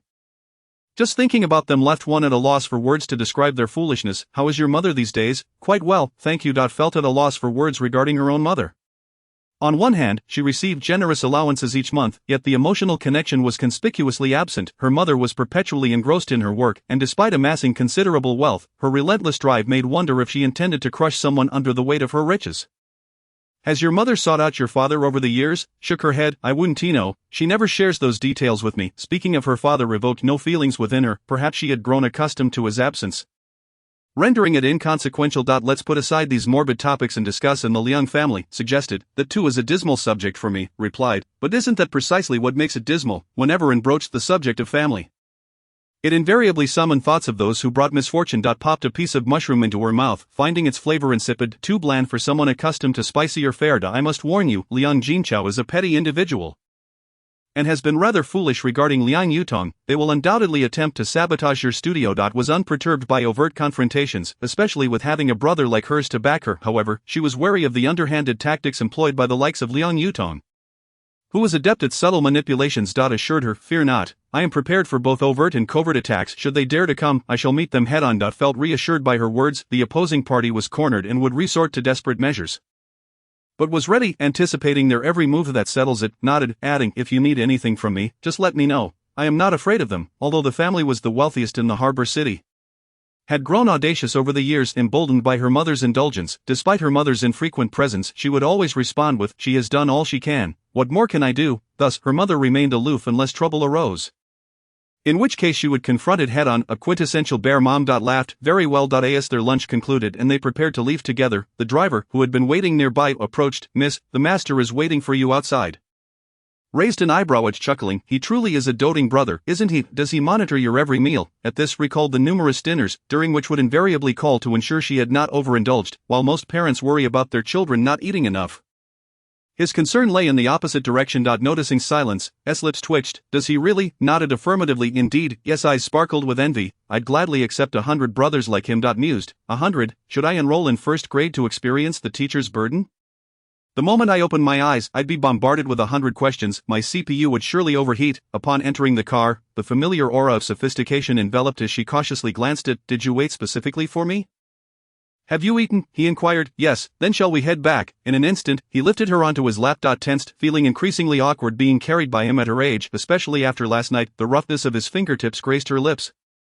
Why are they swelling more? Did that bug cause that much trouble? At his words, her mind went blank. She felt an inexplicable weight in his tone, as if it bore deeper implications. You didn't apply any ointment, did you? No, it hasn't broken the skin. What would I even say at the pharmacy? I was kissed and now my lips are swollen. I wouldn't even know what to ask for. Could you please let me sit properly? Stammered. If his feelings for her were truly brotherly, he ought to maintain some boundaries. After all, once he finds a beloved woman, it would be rather inappropriate. The mere thought of with another woman stirred an unsettling feeling within her. He feigned ignorance, observing her conflicted expression with a hint of mischief in his eyes. This is inappropriate. If your love interest discovers our level of intimacy, it could be problematic. Why is that a problem? Was he genuinely oblivious or simply pretending? Does he not understand the essence of keeping a distance from the opposite sex once grown? Am I your father? No, this is not about fatherhood. What could she even say to? Regardless of gender, once one matures, any relationship outside of romance should maintain a respectful distance, something he had taught her, indeed, had imparted such lessons, raising her with both a father's and mother's care, even with her mother around. He remained vigilant, reiterating important lessons. His smile deepened at her remark. So you do listen to me? I do, always, nodded earnestly, observing her obedient demeanor, affectionately ruffled her hair. The Liang family contacted Yan Li's assistant, requesting him to treat Liang Yutong. What do you think? Do not treat her, replied without hesitation. They had bypassed her to contact Yan Li directly. If he treated her, what would they say then? You lack compassion, obstructing a healer's benevolence. Ultimately, regardless of how the situation unfolded, it would yield no favorable outcome. With countless doctors and specialists available, particularly in cardiology and obstetrics, she concluded, I simply want to do a good deed. Murmured, observing her somewhat vindictive demeanor, as affection for her deepened. Thus remained seated on's lap as they returned to the Tinglan Linju. Upon alighting, he still intended to carry her, just as he had in their childhood, every time they left or returned home. Oh, I can walk myself, she protested, struggling to escape his embrace. Her body felt as limp as a noodle, prompting him to pinch her side. Stay still and behave. Following behind, Lu Ling noted the gentle tone in his voice, feeling a sense of relief. He had begun to worry that the master might truly be losing his mind. Thankfully, they had found her. Only upon reaching the interior did finally release her. You won't be going to the studio this afternoon?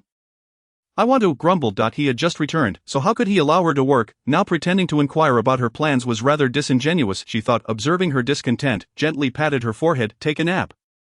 Lu Ling and I will head to the study. All right, she replied cheerfully, bounding up the stairs, watching her lively figure. S affection swelled even more as he entered the study with Lu Ling. Lu Ling gazed at Qiao Rongchuan and remarked, it has been several years since we last met, and Miss Qiao has certainly grown much stronger. The image that lingered in Luo Ling's mind was of Qiao Xingye weeping incessantly during the year she was kidnapped. Qiao Rongchuan replied, indeed, she has become considerably more resilient. Her heart, it appears, is not as tender as it once was. When Luo Ling made this observation, there was no malice in his intent, having followed Qiao Rongchuan for many years. He was well aware that a soft heart could be a significant liability for the Qiao and Lu families. Qiao Rongchuan lit a cigarette and took a drag, indifferent to the character of others as long as she could safeguard her own well-being. Regarding Liang Yutong's incident, many might label Qiao Xingye as malicious and devoid of humanity. However, in Qiao Rongchuan's eyes, she had acted commendably. After all, had she intervened to save Liang Yutong, it would have left Liang with no escape in front of Qiao Rongchuan.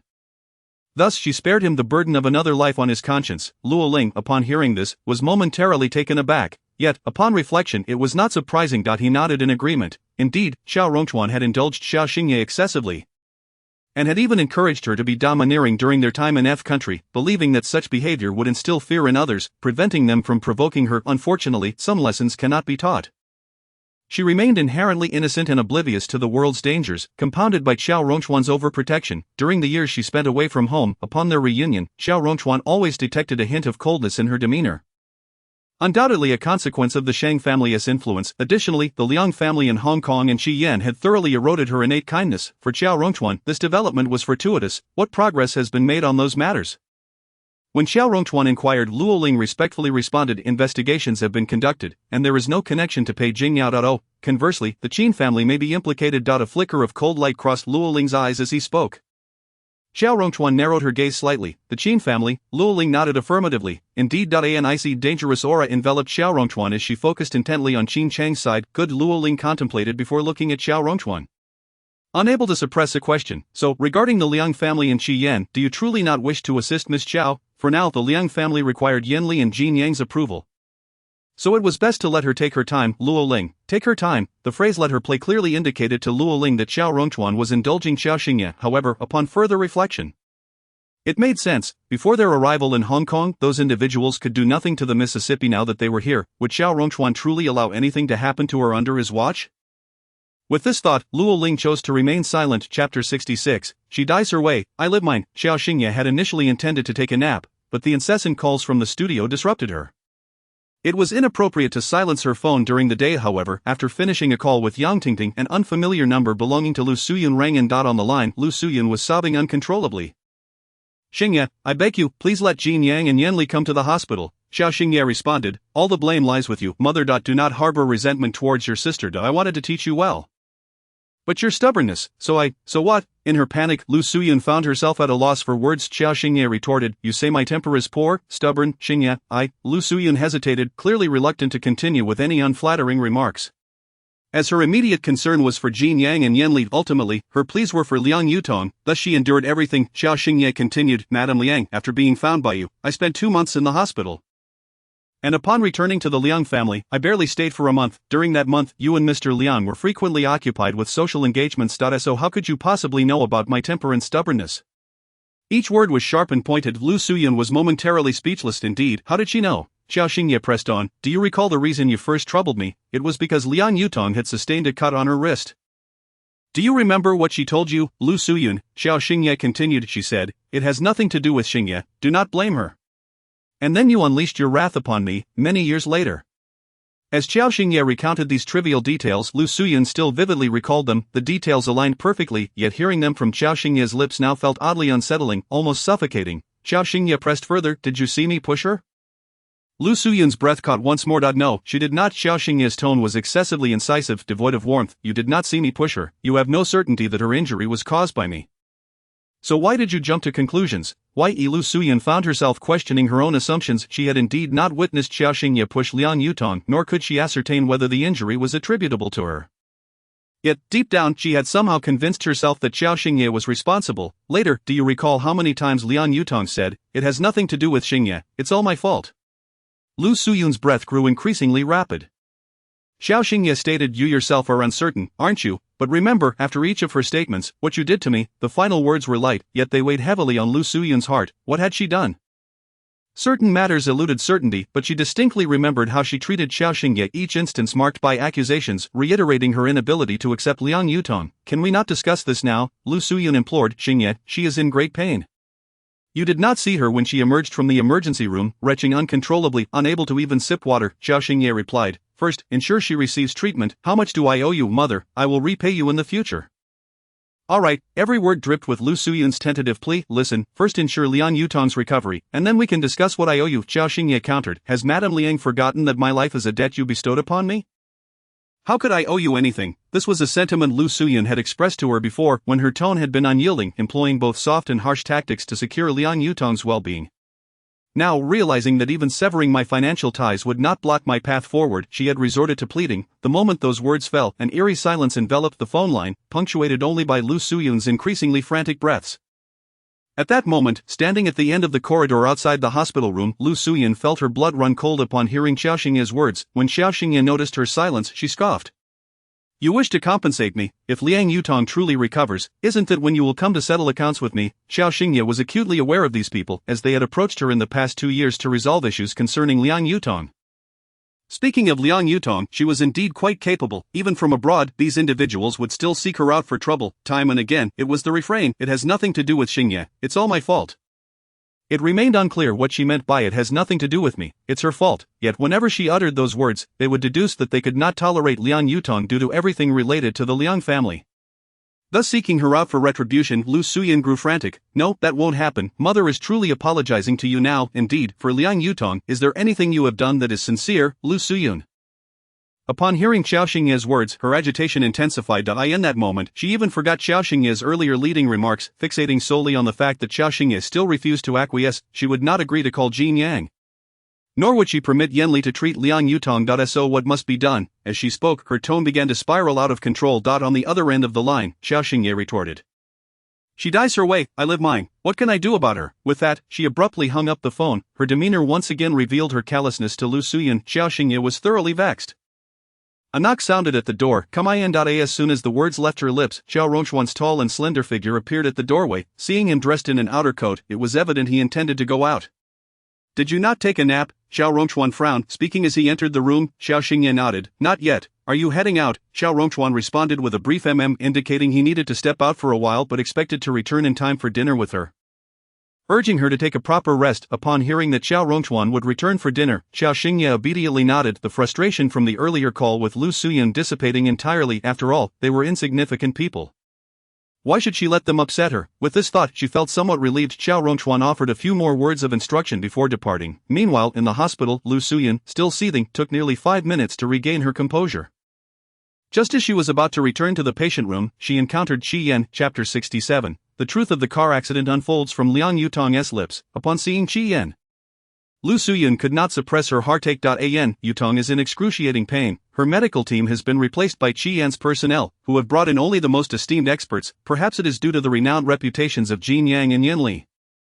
Lu Suyun frequently experiences an illusion, believing that the mere presence of these two esteemed individuals in Liang Yutong's treatment will alleviate some of her suffering. Not only does this instill a sense of hope, but it also seems to promise a less agonizing process for Liang Yutong. Thus, each time Lu Suyun witnesses Liang Yutong in unbearable torment, she becomes even more determined to ensure that Yanli and Jin Yang are involved in her treatment. Qi Yan furrows his brow, speaking with a hint of helplessness. I understand, with so many ailments afflicting her, how could she possibly endure without some pain? At this moment, Liang Yutong is undoubtedly suffering. Lu Suyun insists, we must have Yanli and Jin Yang join her treatment. I am genuinely worried. I fear that Yutong may not survive each bout of illness. Every time I see her in agony, I truly fear she might not endure. Qi Yan responds, if Yanli and Jin Yang join, their treatment plan should be quite similar. From my perspective, given Liang Yutong's current state, it is impossible for her to endure without experiencing some distress. Lu Suyun counters, no, their expertise is exceptional, and their reputations are stellar. They will undoubtedly lessen Yutong's pain. I implore you to devise a solution. You must have a way. That heartless Qiao Xingye refuses to listen to anything I say. Her indifference is truly despairing. Qi Yan, upon hearing the name Qiao Xingye, feels a shadow of gloom wash over him, and he becomes entirely oblivious to Lu Suyun's continued chatter. Noticing Qi Yan's silence, Lu Suyun glances at him and realizes he is zoned out. After several calls, Qi Yan finally returns to the moment. We must find a way to bring Jin Yang and Yanli back. You know Yutong's body cannot withstand the current treatment plan, it is truly too painful, she cannot endure. Speaking of Liang Yutong's suffering causes Lu Suyun to choke back tears. Qi Yan can only nod, yes. I understand, I will go check on Yutong. Alright, go ahead, Lu Suyun replies, her brow etched with unshakable concern. Qi Yan turns to head toward the ward, while Lu Suyun contemplates following him, continuing to murmur about Yanli and Jin Yang. Meanwhile, in the ward, a visibly weakened Liang Yutong catches sight of an unsaved number flashing on her phone. In that instant, her heart trembles uncontrollably. Alright, you can leave now, she tells the nurse beside her. Understood, the nurse replies, ceasing the massage on her legs and respectfully exiting. Alone, Liang Yutong answers the call. Hello. It's me. A deep voice belonging to a middle-aged man resonates from the other end. It has been nearly 3 years since he vanished after that fateful car accident. Hearing his voice now causes Liang Yutong's heart to constrict painfully. Why are you calling me? Their previous dealings had concluded with a clear exchange, 5 million for her to leave the country and never return. Receiving this call now fills her with a sense of foreboding. As anticipated, the man on the other end states, I need money. What do you mean? We agreed that I would give you 5 million. And you would leave the country forever, Liang Yutong hisses, her voice low and laced with barely contained anger. I have returned. What did you say? You came back. Upon hearing those words, Liang Yutong's voice escalates uncontrollably.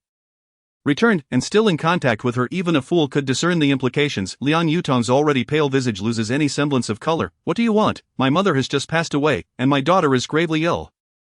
The cost of living abroad is exorbitant. We cannot afford it. This phrase, we cannot afford it, elucidates their reason for returning. As for the fact that his daughter is ill, it only adds to the urgency. They need money. Liang Yutong feels a dizzying surge of anger. What was rightfully yours, I already gave you. Our dealings were purely transactional. It was a transaction, but Miss Liang, I am out of options. Do you suggest I ask Xiaomis for the money? Or you, involving Qiao Xingye would undoubtedly mean handing over evidence of the car accident to her. At that point, Liang Yutong's true nature would be exposed to both the Liang family and Qi Yan.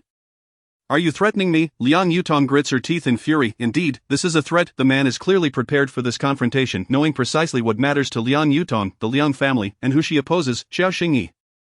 I have no other recourse, otherwise I would not resort to such dishonest tactics. You were the one who demanded 5 million. I did not haggle. This accusation of dishonesty ignites Liang Yutong's rage, yet the man remains resolute. I have no choice. I am genuinely at my wit's end. Liang Yutong closes her eyes. No options, no options. Who truly has options now? Her expenses abroad have been substantial. The savings she had with the Liang family have nearly been exhausted. Currently, as the Liang family pays for her treatment, she has little personal expense, and thus they provide no additional funds. If you have no options, then you cannot come to me. What does your approach mean? I owe you nothing, Liang Yutong declares fiercely. She is nearly certain she has been extorted. In the face of Liang Yutong's hysteria, the man maintains a calm and firm demeanor. I want 100,000. Where am I supposed to find 100,000? Do you expect me to conjure it from thin air? She feels as though she is on the brink of madness. At this moment, Liang Yutong wishes she could tear him apart. Miss Liang, I am fully aware of your standing within the Liang family. You hold more authority than their biological daughter. Liang Yutong's expression darkens further at this remark, her fingers gripping the phone so tightly that they begin to whiten. Are you blackmailing me? I genuinely need money. Miss Liang, please do not make this sound so harsh. Liang Yutong closes her eyes, radiating a palpable sense of hostility. At this moment, Jiyan and Lu Suyan arrive at the door. Lu Suyan suddenly recalls, oh, earlier Yutong mentioned wanting to drink the soup from Xie. You go in first. I will send someone to fetch it. Alright, Jiyan nods. He turns, and as he opens the door slightly, he hears Liang Yutong shout into the phone, fine, then you'll go to jail. Jiyan's expression hardens. And he pushes the door open. Chapter 68. Jiyan hears and questions. The moment the door swings open, Liang Yutong notices him standing there. Upon meeting his familiar gaze, her pupils constrict, and her heart tightens painfully. Her mind races, and without a moment's hesitation, she hangs up the call. Jiyan frowns, his eyes, now tinged with a hint of depth, fixate on her. Who is going to jail? He truly heard her. Liang Yutong's breath catches. You heard that? Yutong, it's a scam call. I told him not to fool around. He'll end up in jail for it. What were you thinking? While she feigns calmness, internally, Liang Yutong is in a state of utter panic. The events of the past must never reach Jiyan or the Liang family's ears. If they were to find out, her life would be irrevocably shattered. Is that so? Jiyan's gaze remains penetrating. Liang Yutong nods. Yes, what else could it be? Jiyan reaches out, affectionately ruffling her soft hair. Nothing. As Liang Yutong remains oblivious to the turmoil in his gaze. At this moment, a flicker of profound emotion passes through Jiyan's eyes. Their phones have been specially treated to prevent scam calls. Typically, they cannot get through. When will I be discharged? Liang Yutong wraps her arms around Jiyan's slender waist, her tone laced with anticipation. She longs to leave the hospital. Furthermore, several of her former friends have inquired whether Jiyan truly purchased Qianwan's Tinglan residence for her. Their voices brimmed with envy. She had assured them that the purchase was made and that she would move in soon to recuperate. They expressed their desire to celebrate her recovery, enthusiastically organizing gifts and inviting guests. She firmly believes that Jiyan will indeed secure Tinglan residence for her. Meanwhile, Jiyan, as she embraces him, he stiffens momentarily. A flicker of resistance stirring within him for reasons he cannot fathom. Soon, he discreetly grasps Liang Yutong's arms, gently lowering her hands from his waist. Liang Yutong remains unaware of his discomfort, still pleading, I never intended to put you in a difficult position. But the scent of disinfectant here is truly unbearable. Jiyan nods. I understand. Reflecting on Tinglan residence, he cannot help but feel a sense of frustration. The current owner is entirely unwilling to sell, rent, or even lend it. In short, they refuse to entertain any notion of parting with it. Also, I wish to see Xingye. Upon hearing that she wished to meet Qiao Xingye, Jiyan furrowed his brow and asked, what do you intend to discuss with her? The mere mention of Qiao Xingye brought to mind the previous encounter he and Zhang Yuan had with her. What was she doing over there? Was there a connection between her and the owner of Tinglan Linju? She had been causing quite a stir lately because of me, even going so far as to strike my brother. I feel compelled to explain everything to her in person. Otherwise, your lives will become unbearable. Jiyan insisted. Do not meet her. No, I must meet her. Liang Yutong replied resolutely. She looked at Jiyan and continued, Mother also disapproves of my meeting her, but I am aware that you all are currently troubled by her antics. All of this turmoil has arisen because of me. Ian, will you help me bring her here? I wish to have a serious conversation with her. Furthermore, I am genuinely worried that she may resort to unethical methods in her studio to secure collaborations. She is Mother's biological daughter. Her life has also been marred because of me, and I cannot bear to see her fall into ruin. Each word uttered by Liang Yutong was laden with sorrow and earnestness. Jiyan sighed. You are concerned for her, but she will not engage with you amicably. Regardless of whether she is willing to speak to me civilly, I still wish to make an effort. If you would be so kind. Liang Yutong pressed. Jiyan, witnessing her determination, found the words of refusal that had been on his lips swallowed back. Very well, he conceded. If Liang Yutong were not permitted to meet her, it was clear she would not relent. However, Qiao Xingye was currently as unyielding as stone. What purpose would it serve to confront someone like her? That afternoon, Qiao Xingye had no intention of visiting her studio. Yet, a phone call from Yang Tingting compelled her to reappear at the studio. After convening an emergency meeting, it was nearly 6 o'clock, and she recalled that Xiao Rongchuan had mentioned he would return that evening to dine with her. She could not afford to delay. She instructed Yang Tingting, keep an eye on things here. If you're working late, please order dinner for everyone from the Crab Pavilion. Where? Upon hearing the mention of the Crab Pavilion, Yang Tingting could hardly believe her ears. The Crab Pavilion, Qiao Xingye confirmed, but there are so many of us, boss, it's quite expensive. We needn't order something so extravagant, just tell them to charge it to my account. She replied. Yang Tingting's lips twitched as she exclaimed, thank you, boss. The Crab Pavilion. She adored the buns there, though they were quite pricey. Nevertheless, since the boss had spoken, she intended to indulge in 2 baskets that evening. As soon as Qiao Xingye stepped into the elevator, Yang Tingting shouted to the office staff, everyone put in some extra effort tonight. The boss has ordered dinner from the Crab Pavilion for you all. Upon hearing this, the staff's eyes gleamed with excitement. The upscale restaurant was not one that many could afford to visit regularly. The lavish employee benefits they had received previously paled in comparison to the prospect of a meal from the Crab Pavilion. As everyone processed this news, cheers erupted, and their productivity surged. Descending from the upper floors, Qiao Xingye collided with Qi Yan, who had come to find her. Upon seeing him, she paused momentarily but then attempted to walk past him without uttering a word. Qi Yan, irked by her refusal to engage, felt his temper flare. He grasped her delicate wrist firmly, exclaiming, "Wait!" Grasping her wrist again, the contempt in Qiao Xingye's eyes was unmistakable. She glared at him and, without hesitation, delivered a swift kick. Qi Yan barely managed to evade her, but she struck the back of his knee, nearly causing him to collapse to the ground. "Qiao Xingye," Qi Yan growled through clenched teeth, his frustration boiling over. Yet, despite the pain, he did not relinquish his hold on her wrist, his eyes ablaze with fury. "Are you still not going to let go?" Qiao Xingye retorted. "Are you even a woman?" Qi Yan shot back, exasperated. "How is it possible that someone like you could attract the attention of Yan Li and the man from Jinjiantiancheng? You're as fierce as a shrew. What a peculiar taste." Yet, as he pondered her associations with Yan Li and that man, an unsettling feeling settled in his chest. "Whether I am a woman or not is irrelevant to you. As you will never have the chance to find out, why are you so fixated on such trivialities?" She snapped. Her words left Qi Yan momentarily speechless, his mind reeling. This woman was infuriating. At that moment, Qi Yan was at a loss for words. Not wishing to engage further, ignoring the pain, he straightened himself and commanded, "You need to come with me to the hospital." His knee throbbed painfully. How could this wretched woman kick so hard? It felt as though his knee might shatter. "What do we need to go to the hospital for?" Qiao Xingye questioned. "Yutong wishes to see you," Qi Yan replied. Qiao Xingye raised an eyebrow. "She wants to see me?" "Yes, she claims to have something of great importance to discuss with you," Qiao Xingye scoffed and, without a second thought, kicked Qi Yan again, this time with even more force. Qi Yan let out a muffled grunt, feeling as though all the strength had been drained from his body. Chapter 69. Can I not report my itinerary to my dear? What could she possibly have to discuss with Liang Yutong? The most effective approach would be to confront her directly. However, considering that Qi Yan had personally come to find her, it was evident that this woman was still not behaving. It seemed that fate had not been harsh enough with her. Since there was trouble brewing, she might as well indulge in a little game. "Just a moment, I need to make a call. To whom are you calling?" "To my dear, to inform him of my whereabouts."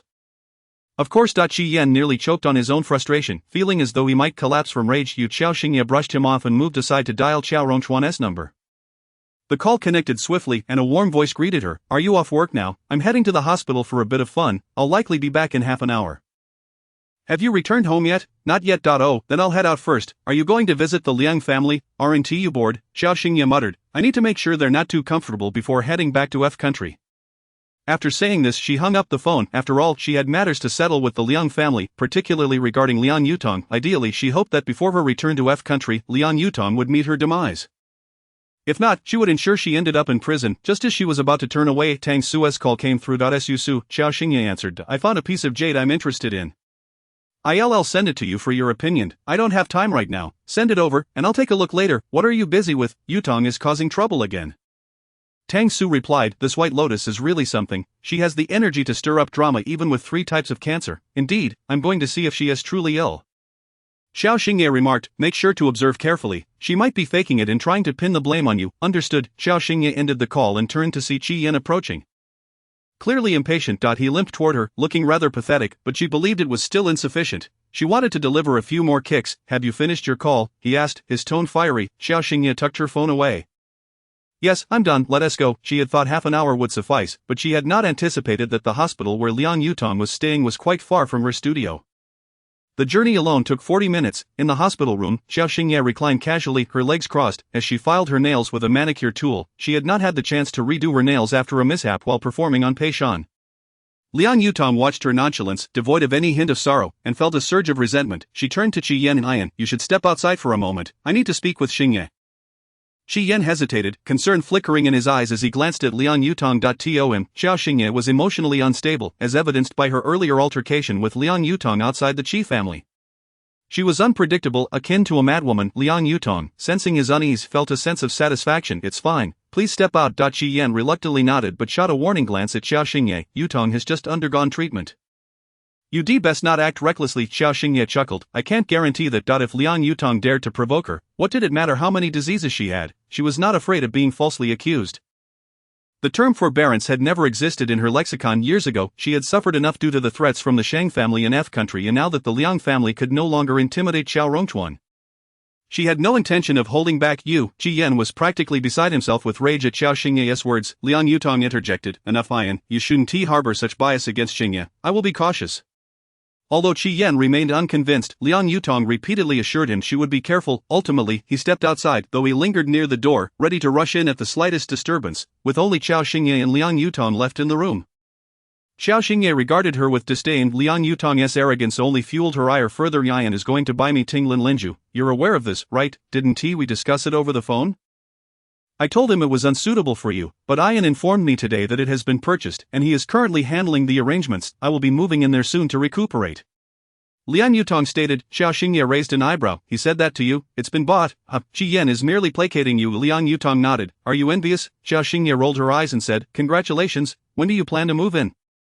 Will there be a celebration? Don't forget to invite me. Of course, I'll invite you. Just wait, within half a month, I will definitely move into that place, Liang Yutong replied confidently, listening to the sound of the wind listening forest. Many wealthy families had aspired to acquire that piece of land with excellent feng shui over the years. Those who ultimately failed in their attempts were inquiring about the mysterious owner behind wind listening forest, hoping to marry their daughters off to him. At this moment, Liang Yutong was convinced that she would soon reside in that place, becoming its lady of the house and, consequently, the envy of all women in the harbor city. Qiao Xingye, I recall mentioning that once you leave the harbor city, everything here will no longer belong to you. Liang Yutong's tone dripped with the self-satisfaction of a victor. This statement echoed back to when Qiao Xingye returned, lying in a hospital bed, and Liang Yutong had declared that she should leave the harbor city, for everything here was not meant for her, and the Liang family was not a place she should return to. Qiao Xingye chuckled derisively. How arrogant of you, a foster daughter, so audacious, it truly is laughable, Liang Yutong retorted. So have you finally made up your mind to leave? Leave? Do you really think I, Qiao Xingye, can be intimidated by you? The idea was utterly absurd. Liang Yutong pressed on. I know you have a studio that earns 7 million a year, but rest assured, that place will soon cease to exist. Her tone was laced with even greater arrogance. However, a chill descended in Qiao Xingye's eyes at that moment. What do you mean? Liang Jinchao interjected. Your own brother and your former fiancé are teaming up against you, you know. They plan to shut down your studio. This news was anticipated. Qi Yan and Liang Jinchao were bound to conspire against her studio, something Qiao Xingye had foreseen long ago, yet, hearing Liang Yutong's embellished tone still sent a shiver down her spine. Liang Yutong continued, your closest family has never accepted you, and Qi Yan has never truly cared for you. Qiao Xingye, after all this time back in the harbor city, you remain empty-handed. Why provoke others here? Leaving sooner would benefit everyone. You are quite eager for me to depart, aren't you? Qiao Xingye raised an eyebrow, halting her actions with the nail file. Her gaze bore into Liang Yutong with unprecedented depth. So desperate for me to leave, Liang Yutong, let me guess why. What urgency do I have? Liang Yutong's heart raced, abruptly interrupting Qiao Xingye, yet she felt an overwhelming sense of vulnerability. She was indeed anxious for her to leave. For that man had returned, and if Qiao Xingye stayed, things would undoubtedly spiral out of control. Qiao Xingye smirked. Is that so? Yet you seem quite anxious. Liang Yutong's silence spoke volumes. You wish for me to leave? I merely wish to wait here and see you meet your end before I depart. When will that be? Using the Liang family's cold demeanor to provoke her. Fine, let us see who gets provoked first. Inevitably, her last remark struck a nerve with Liang Yutong. Presently, she suffered from 3 serious illnesses, and the mere mention of death in her presence was strictly taboo. Her complexion turned ashen. Qiao Xingye said, move into wind listening forest? Shut down my studio? Very well, let's wait until my studio is closed. I'll celebrate with you after you move into wind listening forest, then I shall take my leave. How does that sound? Upon hearing this, Liang Yutong's previously pale face ignited with fury. Are you serious? Let Qi Yan and Liang Jinchao know to step up. You two, work hard to shut down her studio and move into wind listening forest. However, Liang Yutong would likely never step foot in that place herself. Qiao Xingye rose, gazing down at the weak Liang Yutong lying in the hospital bed. Do you have any more tricks up your sleeve? If not, I'm leaving. If you have plans, just execute them swiftly. Don't waste time with all this nonsense. Liang Yutong, feeling provoked, glared at Qiao Xingye, her chest heaving with anger, struggling to articulate a response. Qiao Xingye noticed her trembling finger pointing at her. What sort of act is this? Liang Yutong could only seethe in silence. This wretched girl. It was excruciating, truly unbearable. Qiao Xingye, seeing her perform this unfamiliar act, chose to ignore her. Turning to leave, she had a dinner to attend with Qiao Rongchuan and did not wish to waste time. Just as she opened the door, a sudden puff echoed behind her. Qiao Xingye turned to see Liang Yutong spitting out a mouthful of blood, a shocking sight staining the bedclothes. Qiao Xingye's heart jolted. Perhaps Liang Yutong had feigned illness too often in her presence, for she still believed this was another act. However, this performance was rather intense. Before she could discern between reality and pretense, her body was suddenly shoved aside as Qi Yan rushed in, panic etched in his voice. Yutong. Moments later, Lu Suyan dashed into the hospital room, shrieking at the sight of Liang Yutong covered in blood. Yutong, what happened? What did you do to Yutong? Did you poison her? Upon seeing Qiao Xingye present, Lu Suyin directed her fury at her. Qi Yan hastily pressed the call button by the bedside, casting a cold glare at Qiao Xingye. Only then did Qiao Xingye fully grasp the situation. Doctors and nurses stormed into the room, creating a scene of chaos. By the time they wheeled Liang Yutong into the emergency room, 5 minutes had elapsed, with Lu Suyin and Qi Yan left outside. Anxiously waiting, Liang Jinchao arrived, looking at Qiao Xingye. What did you do to her? What did you do? Lu Suyin, equally furious, stepped forward. I said for this period, we must prioritize her health. Why are you vying for attention now? In her desperation, Lu Suyin raised her hand to slap Qiao Xingye, yet Qiao Xingye swiftly caught her wrist and flung it aside, causing Lu Suyin to stumble into Liang Jinchao's arms. Enraged, she shouted, "Call the police!" Immediately, she must have poisoned Yutong. Lu Suyin's voice rang with fury, convinced that Qiao Xingye had poisoned Liang Yutong. Otherwise, why would Yutong suddenly vomit blood? Her condition had been under the care of a top-tier medical team. Hearing Lu Suyin's accusations, Qiao Xingye's eyes turned icy. Call the police. You wish to report me for Liang Yutong's condition, although she had never cared for this so-called mother, nor desired her maternal affection. The idea of reporting her for Liang Yutong's sake only deepened the coldness in Qiao Xingye's gaze. Lu Suyin spat venomously. You are so malicious. I have no daughter like you. She turned to Liang Jinchao. What are you standing there for? Call the police. Liang Jinchao glanced at Qiao Xingye, hesitation flickering in his eyes, yet, recalling that Liang Yutong had been taken into the emergency room because of her. He felt she deserved some consequences. Ultimately, he pulled out his phone and dialed the police, reporting that Qiao Xingye had poisoned Liang Yutong. An hour later, at Wind Listening Forest, Qiao Rongchuan had just arrived and had barely stepped out of the car when he received a call from Qiao Xingye. Brother, have Lu Ling come to bail me out? Qiao Rongchuan's expression hardened. What? I've been arrested. The moment the words left his mouth, an intimidating chill enveloped him. The driver, Lu Ling, tensed up instantly. Qiao Rongchuan's voice turned icy. Where are you? At the Central District Police Station. Understood. Qiao Rongchuan hung up and instructed Lu Ling, get to the Central District Police Station within 10 minutes, Lu Ling exclaimed in disbelief. The journey would take at least half an hour, especially during peak hours. Nevertheless, Qiao Rongchuan's command was absolute. Ultimately, Lu Ling took the least preferred route, avoiding traffic lights, and exceeded speed limits, drawing the ire of countless motorists along the way. They reached the Central District Police Station in under 10 minutes. At that moment, Qiao Xingye was being interrogated. They say you poisoned someone. What poison did you use? I'm waiting for my brother. She has been brought here for nearly 20 minutes, and regardless of how the people here interrogate her. Qiao Xingye merely replies, waiting for my brother. This infuriated her interrogators, who slammed their pens down onto the table. Even if the King of Heaven himself were to arrive today, you must clarify what you are waiting for. Speak up. With that, the door of the interrogation room was flung open with a loud bang. Chapter 71. Is this really her brother? He certainly resembles a deity. The loud noise startled everyone inside, causing their hearts to collectively skip a beat. All eyes turned toward the entrance, where the director and a tall, elegant man appeared. Upon seeing the director, the two interrogators exchanged glances and respectfully stood up. Director, the director cast a serious glance at the two interrogators. Have you brought back the evidence? The interrogators replied, we are still in the process of questioning. Naturally, we need to bring in those involved for interrogation. None. Then why are you randomly detaining people? The faces of the interrogators stiffened. No, director, what do you mean what? Am I not the one who taught you how to handle matters? The director scolded them fiercely. 3 minutes later, he turned to Qiao Rongchuan respectfully. Mr. Qiao. Qiao Rongchuan cast a cold glance at the room before approaching Qiao Xingye. She stood up and softly called out, brother. Qiao Rongchuan scrutinized her from head to toe and asked, have they made things difficult for you? The interrogators, still reeling from the earlier reprimand, felt the oppressive aura emanating from the man and curiously glanced at Qiao Rongchuan. Is this truly the brother she has been waiting for?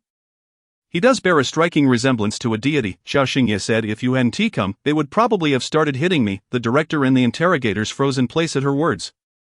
Their bodies stiffening, they then turned their gazes toward Qiao Xingye, especially the interrogators, who protested, Miss Qiao, we had no intention of harming you, please don't slander us. Qiao Xingye retorted, you threw a pen at me.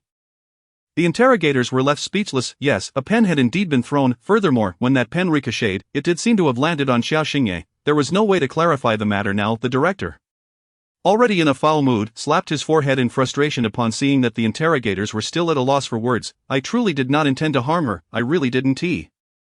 Qiao Rongchuan's gaze was icy. Can we leave now? The director nodded. Yes, you may. The interrogators protested. That's not possible. Shut your mouth. Qiao Rongchuan commanded. I demand the truth about this matter. An investigation must be conducted. The director replied, yes, rest assured, we will get to the bottom of this. It was unclear what kind of status this individual held, as calls had come from above regarding him. Eventually, amidst the embarrassment of several individuals, Qiao Rongchuan led Qiao Xingye out. Once in the car, Qiao Xingye found herself seated on Qiao Rongchuan's lap. the sudden sensation of weightlessness startled her, causing her to instinctively clutch his neck. "What are you doing, hugging me again? This person hugs too often. Is this really appropriate?" Qiao Rongchuan's tone was frigid. "Didn't you say we were going to have fun? Is this how we play?"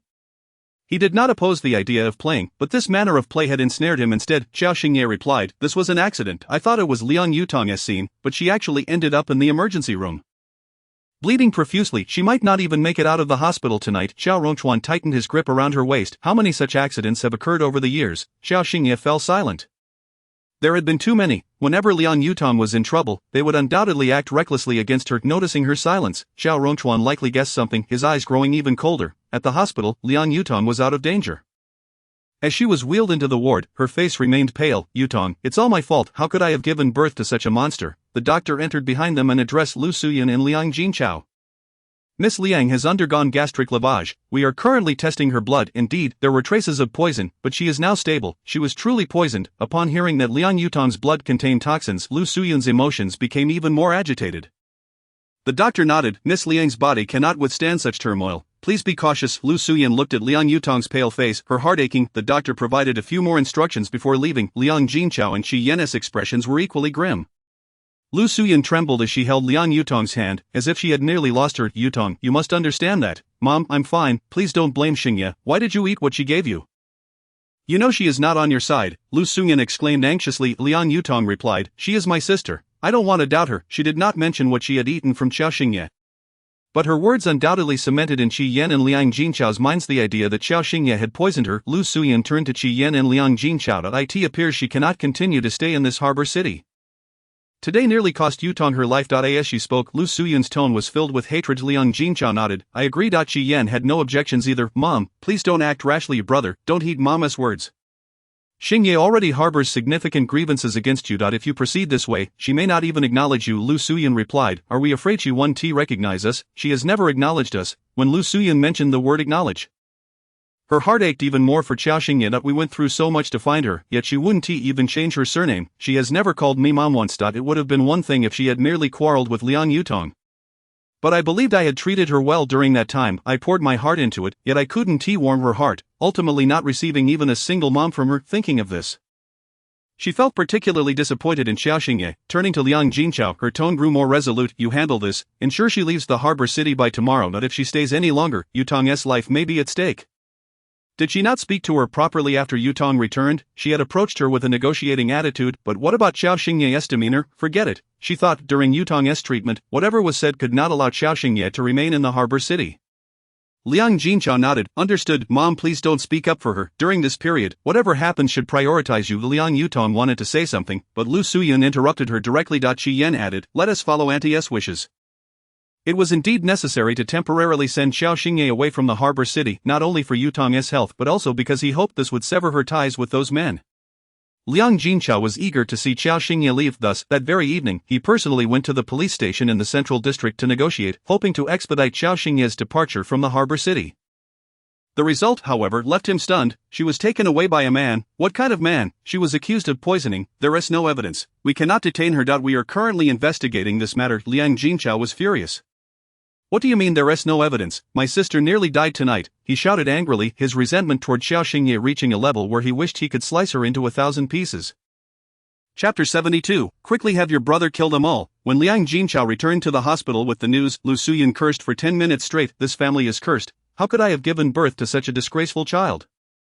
She was adamant about sending her away, no matter what. Qiao Xingye had to leave. If she remained in the harbor city, and those wealthy wives learned that Qiao Xingye had risked herself for some profit-making schemes, where would the Liang family's dignity be? Liang Yutong was also surprised that Qiao Xingye had left the police station so quickly, and even more so that she had been taken away by a man.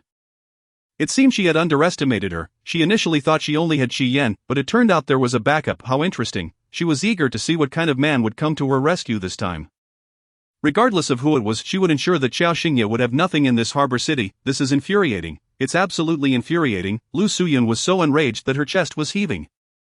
Qi Yan's anger was also rising. Liang Jinchao's mention of the man left him wondering whether it was Yan Li or the man from Jinjiang Tiancheng. Qiao Xingye was still oblivious to the many developments at the hospital that night. After having dinner with Qiao Rongchuan, he retreated to his study. Shortly thereafter, Lu Ling also left. After Qiao Xingye finished her bath and lay down in bed, she received a call from Tang Su. Yay, I've received news that Qi Yan and Liang Jinqiao have joined forces to shut down your studio. My mom has received absolute instructions not to collaborate with you, she asked me to inform you. Shut down her studio. They had previously acted covertly, but now they were making a grand show of it. How much influence did Liang Yutong have over them? Please thank Auntie for me and let her know that I have plenty of projects. She need not worry, she has given you a major project, Qiao Xingye replied. Tang Su even envied her, saying she liked her. Please thank Auntie for me. You're welcomed. Is there anything else you need assistance with on your end? I suppose you don't need it. Let your brother deal with them. Had it been earlier, Tang Su would have genuinely worried that Qiao Xingye might not be able to contend with those ruffians from the Liang family. But now there is no need for concern. With such an impressive brother, handling them would be a matter of minutes. Qiao Xingye, no need for my brother. I have a plan in place. My brother would just eliminate them in one fell swoop. That would be rather dull, Tang Su. True. A wretch like Liang Yutong deserves to have her heart cut out slowly. Granting her a swift end would be too lenient, seeing Qiao Xingye's nonchalant demeanor. Tang Su felt reassured. The two continued their conversation over the phone for a while before hanging up. Just then, an unfamiliar number called in. This time, Qiao Xingye did not hang up and answered. Hello. Is it Yanli coming to your rescue, or is it that man? A voice filled with rage echoed from the other end. Qi Yan grinding his teeth. Qiao Xingye couldn't comprehend what he was so furious about. Was he angry that she hadn't been confined? It was understandable, considering that at that moment, he, along with Liang Jinqiao and Lu Suyan, had all wished for her to pay the price for Liang Yutong's actions. Yet, looking back, their past indignation seemed somewhat laughable, laced with a hint of arrogance. Qiao Xingye chuckled lightly. Does it matter who comes to my aid? It's certainly not you, my former fiancé. The words former fiancé pierced Qi Yan's ears like a sharp thorn. Striking a nerve, already brimming with anger, his cold, penetrating voice crackled through the line. Qiao Xingye, how shameless can you be? What benefit do you derive from your depravity? Is it not possible for you to uphold your virtue? After all, you are unworthy. Qi Yan, his irritation at her words ignited a desire to silence her for good. Where are you now? What are you up to? I'm currently en route to Jinjiang Tianchang.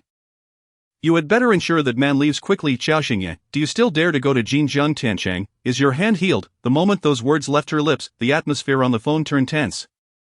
Qi Yan instinctively glanced at his casted left hand, his teeth grinding in anger. Qiao Xingye laughed heartily. Are you seeking justice for Liang Yutong? However, you might find that justice beyond your grasp. To safeguard myself, you'd best refrain from provoking the men around me. Qiao Xingye. Qi Yan's tone grew more severe, yet Qiao Xingye had already hung up. Hearing the dial tone, he slammed the phone down in frustration. Having never before encountered such indignity, no one in Harbor City had dared to provoke him like this. If you cannot uncover that man's identity tonight, prepare to leave by tomorrow. Zhang Yuan, who was driving ahead, shivered at those words, cold sweat trickling down his back. Up until now, he had yet to uncover the identity of that man, yet Qi Yan was desperate to know who the unexpected figure in Harbor City was. There had been no mention of such a person. What was his background? Why had Qiao Xingye become entangled with him? The thought of that man only fueled Qi Yan's fury. Lighting a cigarette, he took a deep drag. No matter the cost, Qinglan can be mobilized. Zhang Yuan, Qinglan can be mobilized. It seems imperative to ascertain that individual's identity as swiftly as possible. Zhang Yuan nodded. Understood. Just as Qiao Xingye ended her call with Qi Yan, Liang Jinqiao's call came through. Similarly, Qiao Xingye answered. Anyone can boast. Over the past few days, they had done everything to suppress her, and now she intended to strike back at this group's arrogance. On the line, Liang Jinqiao, like Qi Yan, had little kindness towards Qiao Xingye. Who is the man who took you out? Qiao Xingye, why is it important who he is? At the very least, he is not you. My dear brother. Just as she had mocked Qi Yan moments ago, Liang Jinqiao felt an unprecedented sting upon hearing the phrase dear brother. For a fleeting moment, his heart tightened. Suppressing his anger, Liang Jinqiao retorted, Qiao Xingye, you are backed by the Liang family, who allowed you to engage in actions that tarnish our reputation. What have I done? Who is the man you are with? The one I love, the one I cherish. As Qiao Rongchuan entered, he caught the tail end of Qiao Xingye's declaration, causing his grip on the doorknob to falter. Upon seeing the suddenly intruding Qiao Rongchuan, Qiao Xingye felt her heart lurch. Note this, meeting the man's deep gaze made her cheeks flush crimson, and a flicker of guilt danced in her eyes. Hearing her claim of love, Liang Jinqiao's fury escalated. The one you love? How long has it been since you broke off your engagement with Qi Yan? Qiao Xingye, do you even have any shame left? To proclaim love so soon after a breakup is audacious. Seeing her on the phone, Qiao Rongchuan turned and left, closing the door behind him. The moment the door shut, Qiao Xingye's guilt dissipated, and her fighting spirit surged. I am shameless, but you are the one who should be ashamed. You fathered children with other women and yet failed to give them a title. All while entangled with Pei Shan. What right do you have to call me shameless? Chapter 73. Tell brother Hu Xing'er love's verbal assaults were her forte. Of course, in close combat, Liang Jinqiao would not stand a chance against her. The moment those words left her lips, they sent Liang Jinqiao's heart racing in fury. Realizing Qiao Xingye was aware of his intentions only intensified his resolve to force her departure. What about you? Why waste time talking nonsense with me? I don't believe for a moment that you would show me any mercy, yet if you possess the ability to send me away, then by all means. Come and do it. I'll be waiting, and if you lack the ability, then don't bother engaging in a war of words that you cannot win. Liang Jinchao, infuriated, hung up the phone. Continuing the conversation would surely drive him to the brink.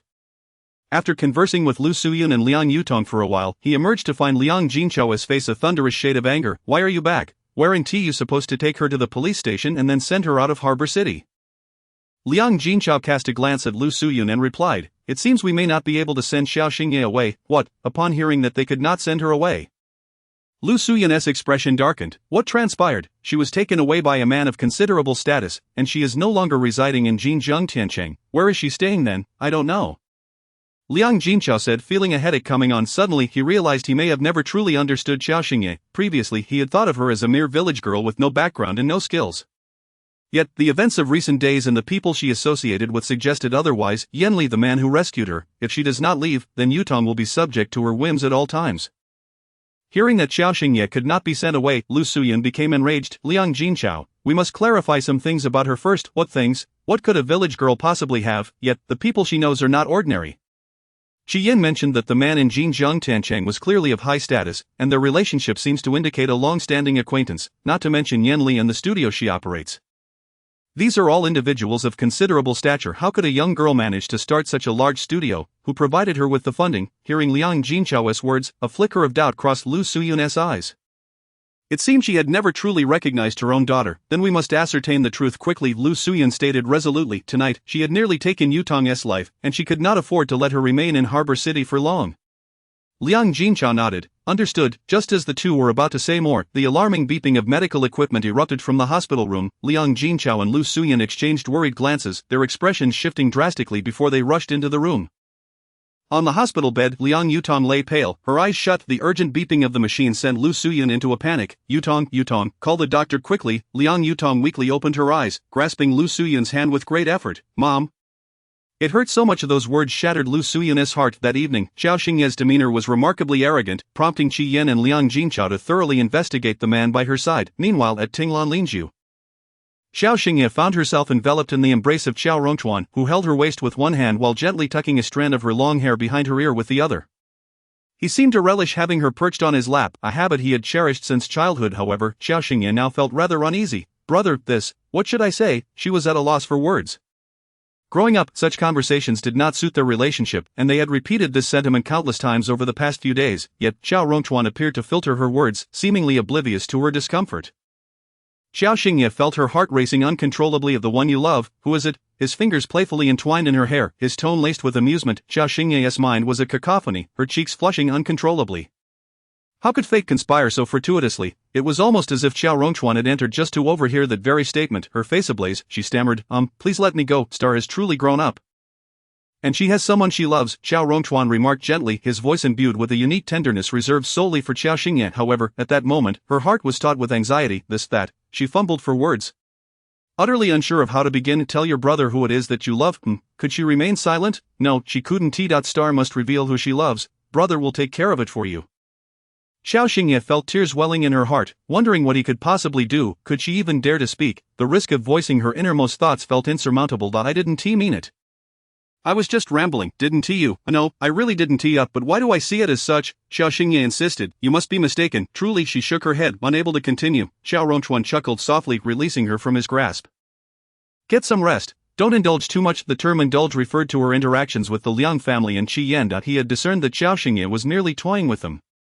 The turmoil within those individuals was palpable, yet even in their revelry, they must not squander the night. As Qiao Rongchuan exited the room, Qiao Xingye sighed in relief, grateful he had refrained from pressing further.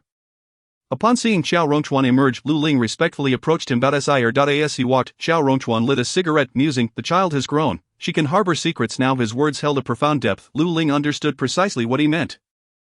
Miss certainly harbors feelings solely for you. You need not worry. Qiao Rongchuan exhaled a cloud of smoke. Is that so? Lu Ling nodded affirmatively. Hearing this, a slight smile graced Qiao Rongchuan's lips. Let us expedite matters. The air quality in this harbor city is rather poor. Understood. Chapter 74. After fully pushing her away, they still needed to plead with her. The Liang family was growing anxious. That night, Qiao Xingye slept soundly at Tinglan Linju. While the individuals at the hospital remained restless, Liang Yutong was tormented throughout the night. Early the next morning, a cardiologist approached Lu Suyin, saying, "Mrs. Liang, I have some matters to discuss with you, please step outside." Noticing the grave expression on the expert's face, Lu Suyin felt a sense of foreboding. Instinctively glancing at the ailing Liang Yutong, she nodded and followed the expert outside. In the corridor, her face was etched with concern as she inquired, "Is there something wrong with Yutong's health?" The expert nodded gravely. "Over the past 2 days, my team and I have closely examined Miss Liang's cardiac condition. Her surgery is exceedingly intricate. We are afraid we may not have a high degree of confidence." Upon hearing this, Lu Suyun's heart sank. What did it mean to lack confidence? You are the experts in this field. If you lack assurance, who would possess it? Lu Suyun became agitated at the expert's admission. The torment they had endured due to Liang Yutong's illness had already pushed them to the brink of despair. Liang Yutong was suffering from physical pain while they bore the mental anguish of her possibly never waking again. Hearing the expert's words, Lu Suyun turned pale. The expert continued, "I merely wish to clarify the stakes involved. However, if you can secure one particular doctor, the success rate of the surgery may significantly increase." "Which doctor?" Upon hearing that there was a doctor who could enhance the success rate, a flicker of hope ignited in Lu Suyun's eyes. Yet, when the expert revealed the name, her spirits plummeted. Yan Li. A rather young physician, but one with remarkable talent in this area, frequently handling complex surgeries without failure. Lu Suyun only registered the name Yan Li, her mind blanking out to the rest of the expert's words. Yan Li. How could it be him? He was connected to Qiao Xingye. They had already attempted to secure his help. Is there truly no one else besides Yan Li? Lu Suyun pressed anxiously with the vast array of global medical resources. She refused to believe that only Yan Li possessed such a success rate. The expert replied, "I cannot recommend anyone else, given that Miss Liang's surgery is exceptionally complex. We have never encountered anything like it before." A complex surgery naturally necessitated the most qualified physician, especially considering Liang Yutong's status within the Liang family, a fact that required clarification to avoid future repercussions should complications arise. Lu Suyun felt her strength wane.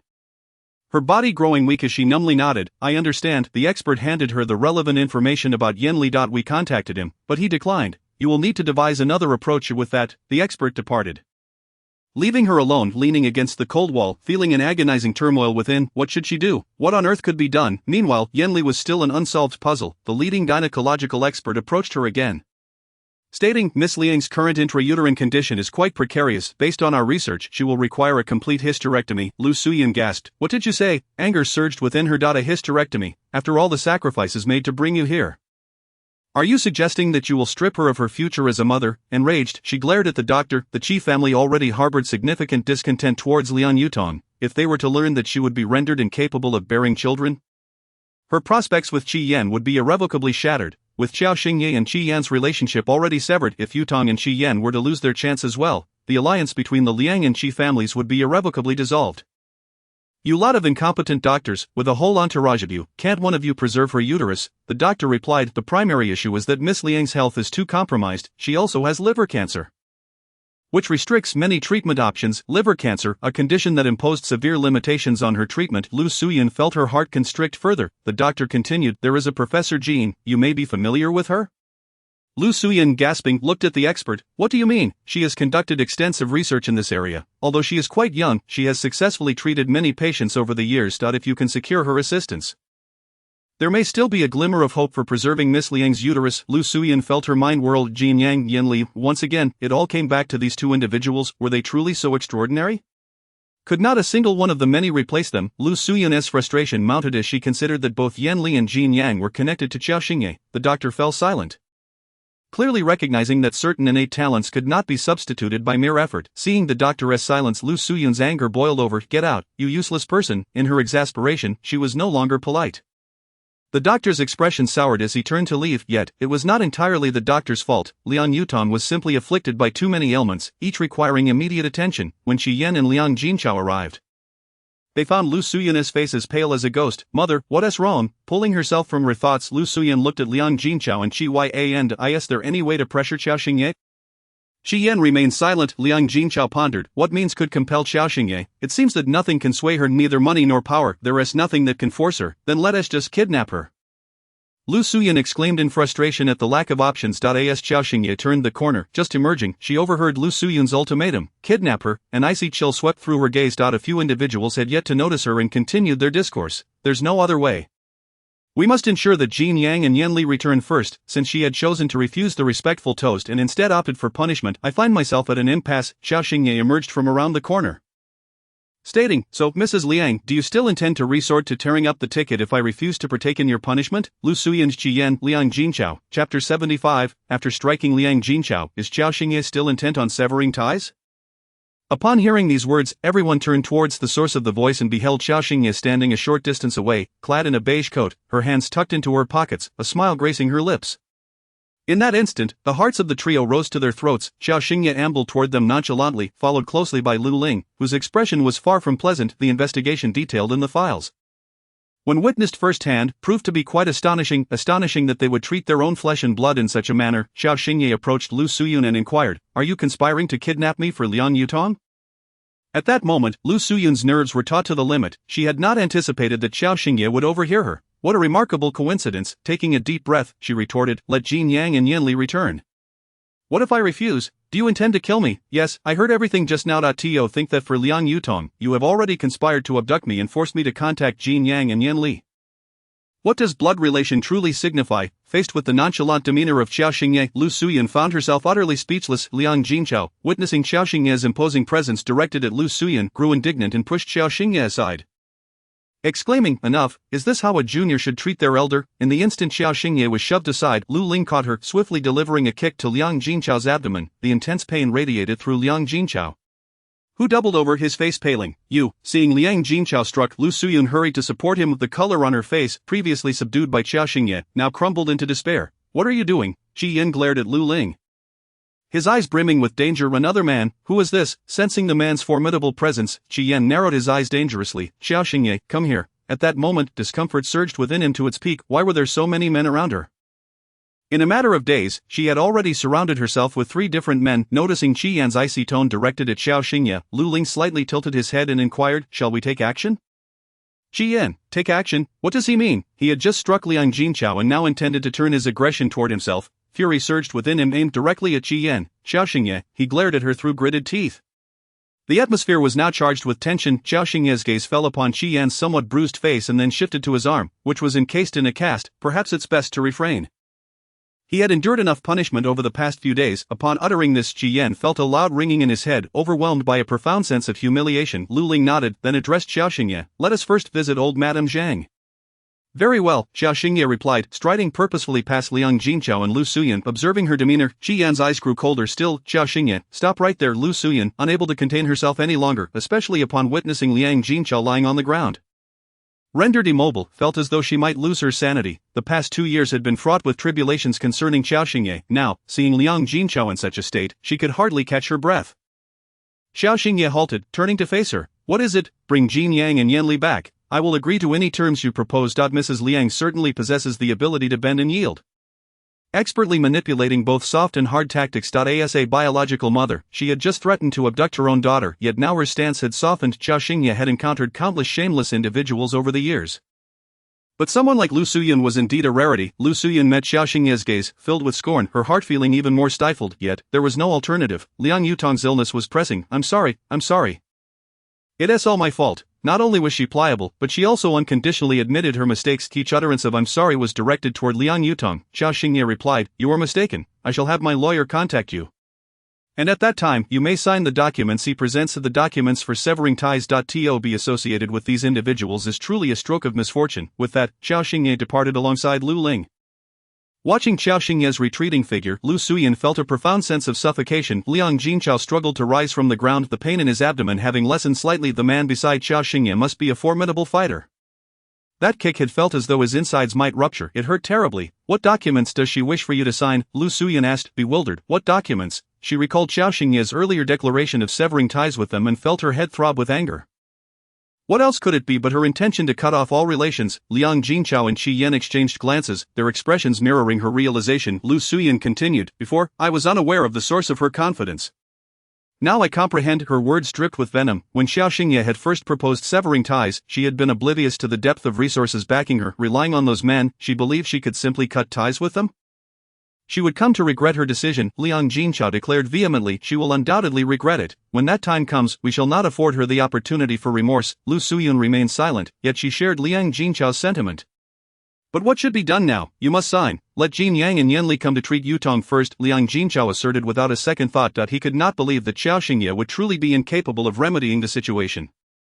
Once he clarified the identities of those men, he would devise a way to deal with her. Lu Suyan nodded, breathless. For now, we have no choice. Regardless, they must first summon the two doctors, on the way to visit old Madame Zhang. Lu Ling glanced at Qiao Xingye multiple times. If you have questions, feel free to ask, she replied. Miss, you are not the type to endure grievances. Why have you allowed these people to torment you for the past 2 years? Lu Ling had accompanied Qiao Rongchuan for quite some time. Qiao Xingye had been nurtured into a little princess. She ought to have endured no hardships at all given her temperament, had she not fled the moment she sensed something amiss. Avoiding these people altogether, Qiao Xingye responded to torment. I have not suffered any grievances, yet, based on your disposition, shouldn't you have severed all ties long ago? The fact that you even engaged in an engagement with Qi Yan perplexed Lu Ling the most. Qiao Xingye gazed at him and smiled. Indeed, according to my temperament, I should have ceased all contact long ago, yet, I remember precisely why I left the Qiao family and why I distanced myself from my brother. Reflecting on the departure from the Qiao family, even after such a lengthy period, Qiao Xingye could not suppress the pang of sorrow. During that time, she had felt immense pain that felt like it could tear her apart. Those were the most trying days for Qiao Rongchuan, and she had wished to remain by his side, to endure hardships together, yet, she could not. Lu Ling interjected. Was it because the Shang family had been watching you from the shadows? Qiao Xingye lowered her gaze, glancing at a seemingly insignificant scar on her palm, ultimately responding with a muted Chapter 76, Qi Yan had also been struck. He was limping as he walked, after old Madame Zheng emerged. Qiao Xingye still had to pass by Liang Yutong's hospital room. Qi Yan awaited her at the door. Upon seeing her, his brow furrowed as he stepped forward to block her path. Qiao Xingye raised an eyebrow. Are you intending to endure another beating today? Qi Yan retorted. How have you fallen so low? His tone was frigid, his gaze piercing as he glanced at the man following Qiao Xingye. Lu Ling exuded a remarkable aura, which further solidified Qi Yan's assumption that he was yet another man in Qiao Xingye's life. Qiao Xingye scoffed. What does it matter to you? If she were to sever ties with the Liang family, what would he amount to? Would those men still want her, as she mentioned those men? Qi Yan's gaze instinctively flicked toward Lu Ling. An even colder air radiated from Lu Ling. He stepped forward. Miss, would you kindly wait for me in the car? Qi Yan. Miss? What miss? Qiao Xingye, unwilling to engage in further trivialities with Qi Yan, nodded and glanced at Lu Ling. Do be mindful of your boundaries. After all, the Qi family held significant standing in Port City. Qiao Rongchuan's decision to remain in Port City for this endeavor was by no means simple. If Qi Yan were to provoke the Qi family, it could prove detrimental to him. Lu Ling recognized that Qiao Xingye was considering Qiao Rongchuan's interests and nodded in agreement. Understood. Qiao Xingye cast one last glance at the still-dazed Qi Yan before departing. As she brushed past him, Qi Yan seized her wrist. You must clarify this with me, amiss, was his interpretation of the situation. However, before Qi Yan could pose another question, he felt a sudden weightlessness, and his head collided violently with the wall. Such humiliation for their lady was intolerable for Lu Ling. Should this news reach Qiao Rongchuan, revealing that Lu Ling had done nothing, he would face dire consequences. Qi Yan erupted in fury. You scoundrel! At that moment, a fierce confrontation erupted between him and Lu Ling. Despite being somewhat capable, he was engaged in combat with Lu Ling using only one hand. Qiao Xingye, disinterested, turned and walked away. Qi Yan, witnessing Qiao Xingye's departure, felt an even greater surge of anger. Qiao Xingye, he was about to chase after her, but Lu Ling entangled him once more, with only one hand available for use. Qi Yan soon found himself at a disadvantage against Lu Ling's impressive skills. Lu Suyun and Liang Jinchao were in Liang Yutong's hospital room. Hearing the commotion, they rushed out, startled to see Qi Yan grappling with the man. Jinchao, Lu Suyan anxiously called out to Liang Jinchao. Before she could approach, Lu Ling flung Qi Yan aside, exuding a palpable aura of menace. Qi, if this continues, you won't be able to save your other hand. Are you sure you want to keep fighting? At this moment, Qi Yan had already sustained an injury to one leg. He cast a dangerous glare at Lu Ling, his eyes glinting with cold fury. Lu Ling leisurely adjusted his somewhat disheveled suit before turning to leave. Liang Jinchao, pale-faced, approached Qi Yan. Are you alright? As she spoke, her gaze instinctively drifted to Qi Yan's trembling leg. Liang Jinchao herself was in considerable pain. The man had not held back. Qi Yan narrowed his eyes. Before he could respond, Liang Yutong in the hospital room groaned in pain. Lu Suyan was the first to rush inside. Liang Jinchao glanced at Qi Yan. It's truly a case of illness striking like a mountain. She was so enamored with her beauty, and now she's discovered her hair is falling out severely. Sigh. At this point, Liang Jinchao could no longer continue, her words laden with empathy for Liang Yutong. Qi Yan glanced at Liang Jinchao, then at the hospital room door. Just as Liang Jinchao thought Qi Yan was about to enter to see Liang Yutong, he turned around, his back emanating a chilling aura. His step slightly unsteady. Clearly, he had sustained some injuries during the scuffle with that man. Liang Jinchao was taken aback. You're just leaving? Hearing Liang Yutong's continuous cries of pain from the room, Along with Lu Suyun's attempts to comfort her, Qi Yan was not going to check in. What did his departure signify? For a moment, Liang Jinchao found herself perplexed by the situation. Meanwhile, on Qiao Xingye's side, Lu Ling directly escorted her to the Dongfang International Building. As Qiao Xingye alighted from the car, Lu Ling informed her, "I have some matters to discuss today, so I can only accompany you for dinner." "Alright, understood," Qiao Xingye replied obediently with a nod before turning away. Lu Ling watched her retreating figure and pulled out his phone to call Qiao Rongchuan. "Sir, have you seen old lady Zhang?" Lu Ling responded, "Yes, but we also encountered members of the Liang family and Qi Yan." A moment of silence enveloped the call. Even through the phone line, Qi Yan could sense the particularly chilling aura emanating from Qiao Rongchuan. Was Qi Yan seemingly quite idle? Lu Ling remarked, "The entire Liang family seems quite occupied, constantly revolving around that woman, isn't that just idleness?" He continued, "They've invited an entire team of experts, and several of them must personally accompany her. Qi Yan visits Liang Yutong at the hospital every day. Has Xingye shown any reactions?" At this inquiry, Qiao Rongchuan's tone was noticeably colder than before. It was clear that his genuine concern lay not in the idleness of these individuals but in whether their actions were affecting Qiao Xingye's emotions. Lu Ling replied, "The young lady seems largely unaffected. She appears indifferent to these individuals." Upon hearing this, the atmosphere on the other end of the line softened considerably. Qiao Rongchuan responded with a faint and though it was but a single syllable, Lu Ling could distinctly perceive the pleasure in his tone. Lu Ling added, "However, Qi Yan and the Liang family are plotting to kidnap the young lady." Following this statement, the tone of the call turned once again icy. On Qiao Xingye's side, she had scarcely arrived at her office when Qi Yan sought her out. Noticing his presence, Qiao Xingye naturally did not greet him warmly. "What do you want?" "Not even a greeting. Don't you know everyone's time is precious?" Qi Yan's already grim expression darkened further at her words, the fury simmering beneath the surface. "How many people can reach you on your phone right now?" His inquiry was laced with irritation. Aside from him, it seemed the entire Liang family and Qi family could not get through to her. Faced with Qi Yan's anger, Qiao Xingye had little to say. She took a sip from the cup of water before her. "If they can't get through, then they can't. It's not like we have a relationship that necessitates contact." "Not a necessary relationship? Then who do you have a necessary relationship with?" "Those men." Her words, "not a necessary relationship," struck a nerve with Qi Yan. The thought that she had blocked everyone else nodded him. What was her reliance on? Those men. The mere mention of them darkened his expression further. What did that man at the hospital mean by calling you miss? What kind of miss are you? A nightclub one? Did you just meet him? He doesn't even know your surname, yet he calls you miss. Qi Yan had pondered this on his way over, and he could only conclude that Qiao Xingye must be some sort of miss. There was no other possibility. "Did you indeed open this studio with unclean money?" He bombarded her with questions, his fury escalating to a boiling point. Consumed by rage, he lost all semblance of reason. In a moment of icy defiance, Qiao Xingye splashed the contents of her cup toward Qi Yan. The cool water struck his face, momentarily dousing his fiery anger and restoring a semblance of reason. Chapter 77. She had doused Qi Yan with a bucket of toilet water. "How foul!" Qiao Xingye glared frostily at Qi Yan. "Are you awake now? If not, I could fetch a basin and douse you until you're thoroughly chilled." Qi Yan gritted his teeth, his chest heaving with anger. "You, a nightclub miss? Qi Yan, with that brain of yours, I now suspect that you've been reporting only good news and not the bad to manage Qi Corporation." "What do you mean?" Qi Yan retorted.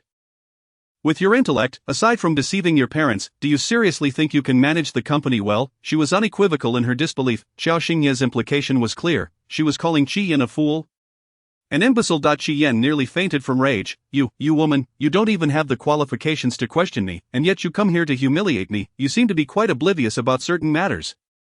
Qi Yan, this damned woman truly made him want to sew her mouth shut. "What matters?" At this point, Qi Yan was seething with indignation. Qiao Xingye continued her verbal onslaught. "First, I broke up with you.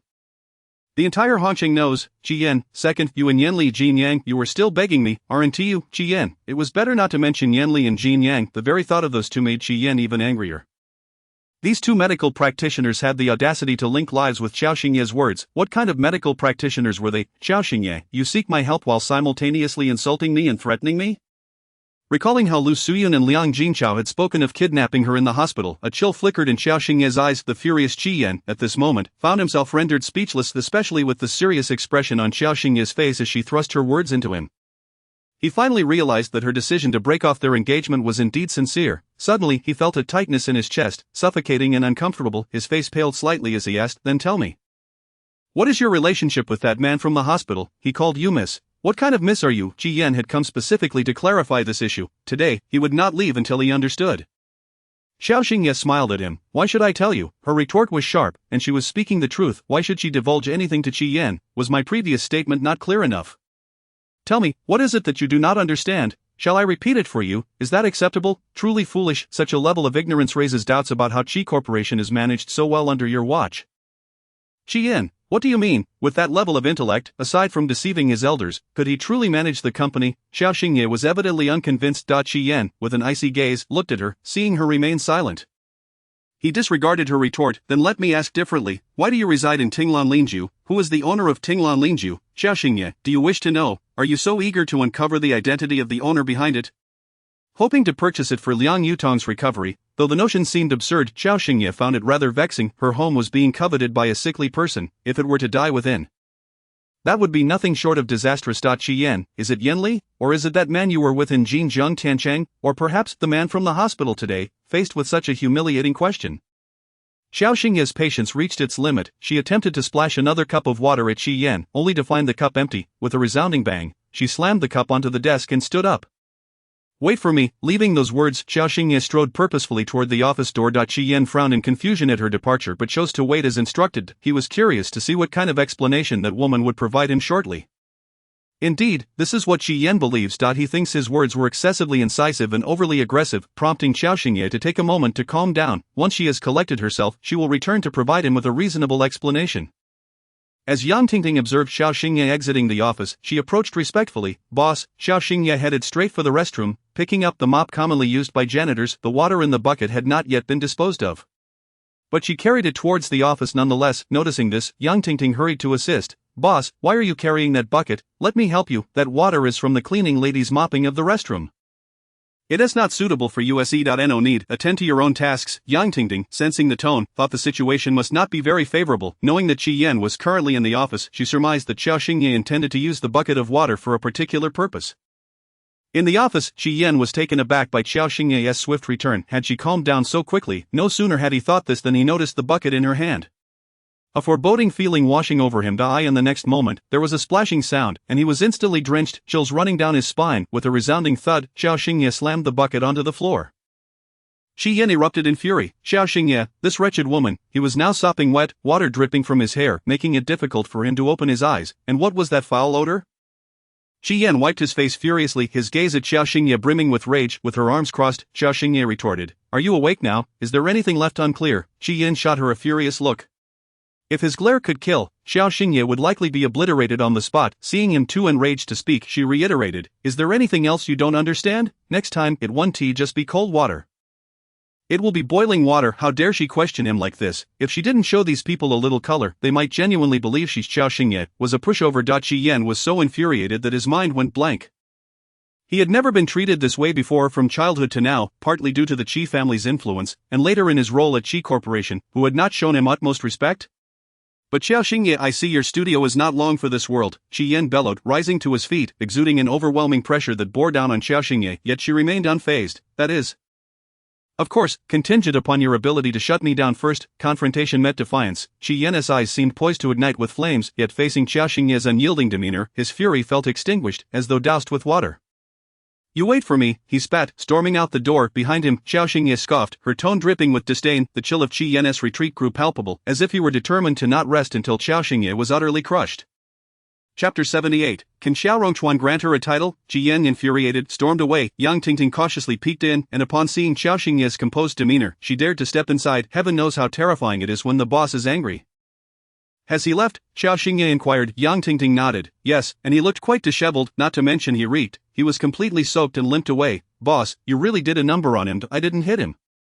"Didn't you? It feels like young Master Qi was thoroughly beaten. His arms and legs looked battered." Qiao Xingye fell silent. If Qian had indeed been beaten, it had been quite a few times over these past days, first by Qiao Rongchuan, then by her, and again by Lu Ling. Alas, dealing with a dimwit is truly exhausting. Yang Tingting gasped. "What, young Master Qi is dim-witted? Surely not, managing such a vast Qi corporation. If he were truly dim-witted, then the previous chairman was utterly irresponsible. He is genuinely dim-witted. He can't even fight back. At this moment, Qiao Xingye viewed Qian as nothing more than a fool. They had long clarified the necessary points, yet Qian still failed to grasp them. She had already articulated what needed to be said and had resorted to action when required. Why, then, could he not comprehend? It was utterly infuriating. Meanwhile, Qian was in the car, where Zhang Yuan awaited him. Upon seeing Qian drenched, he was taken aback, particularly by the foul odor emanating from him. "Sir, what happened to you?" Qian replied. "If we still cannot ascertain who those men around Qiao Xingye are, She has already moved to Tinglan residence. Qi Yan's words trailed off, but Zhang Yuan quickly presented the latest information, eager to divert the conversation. The air in the vehicle fell into a heavy silence.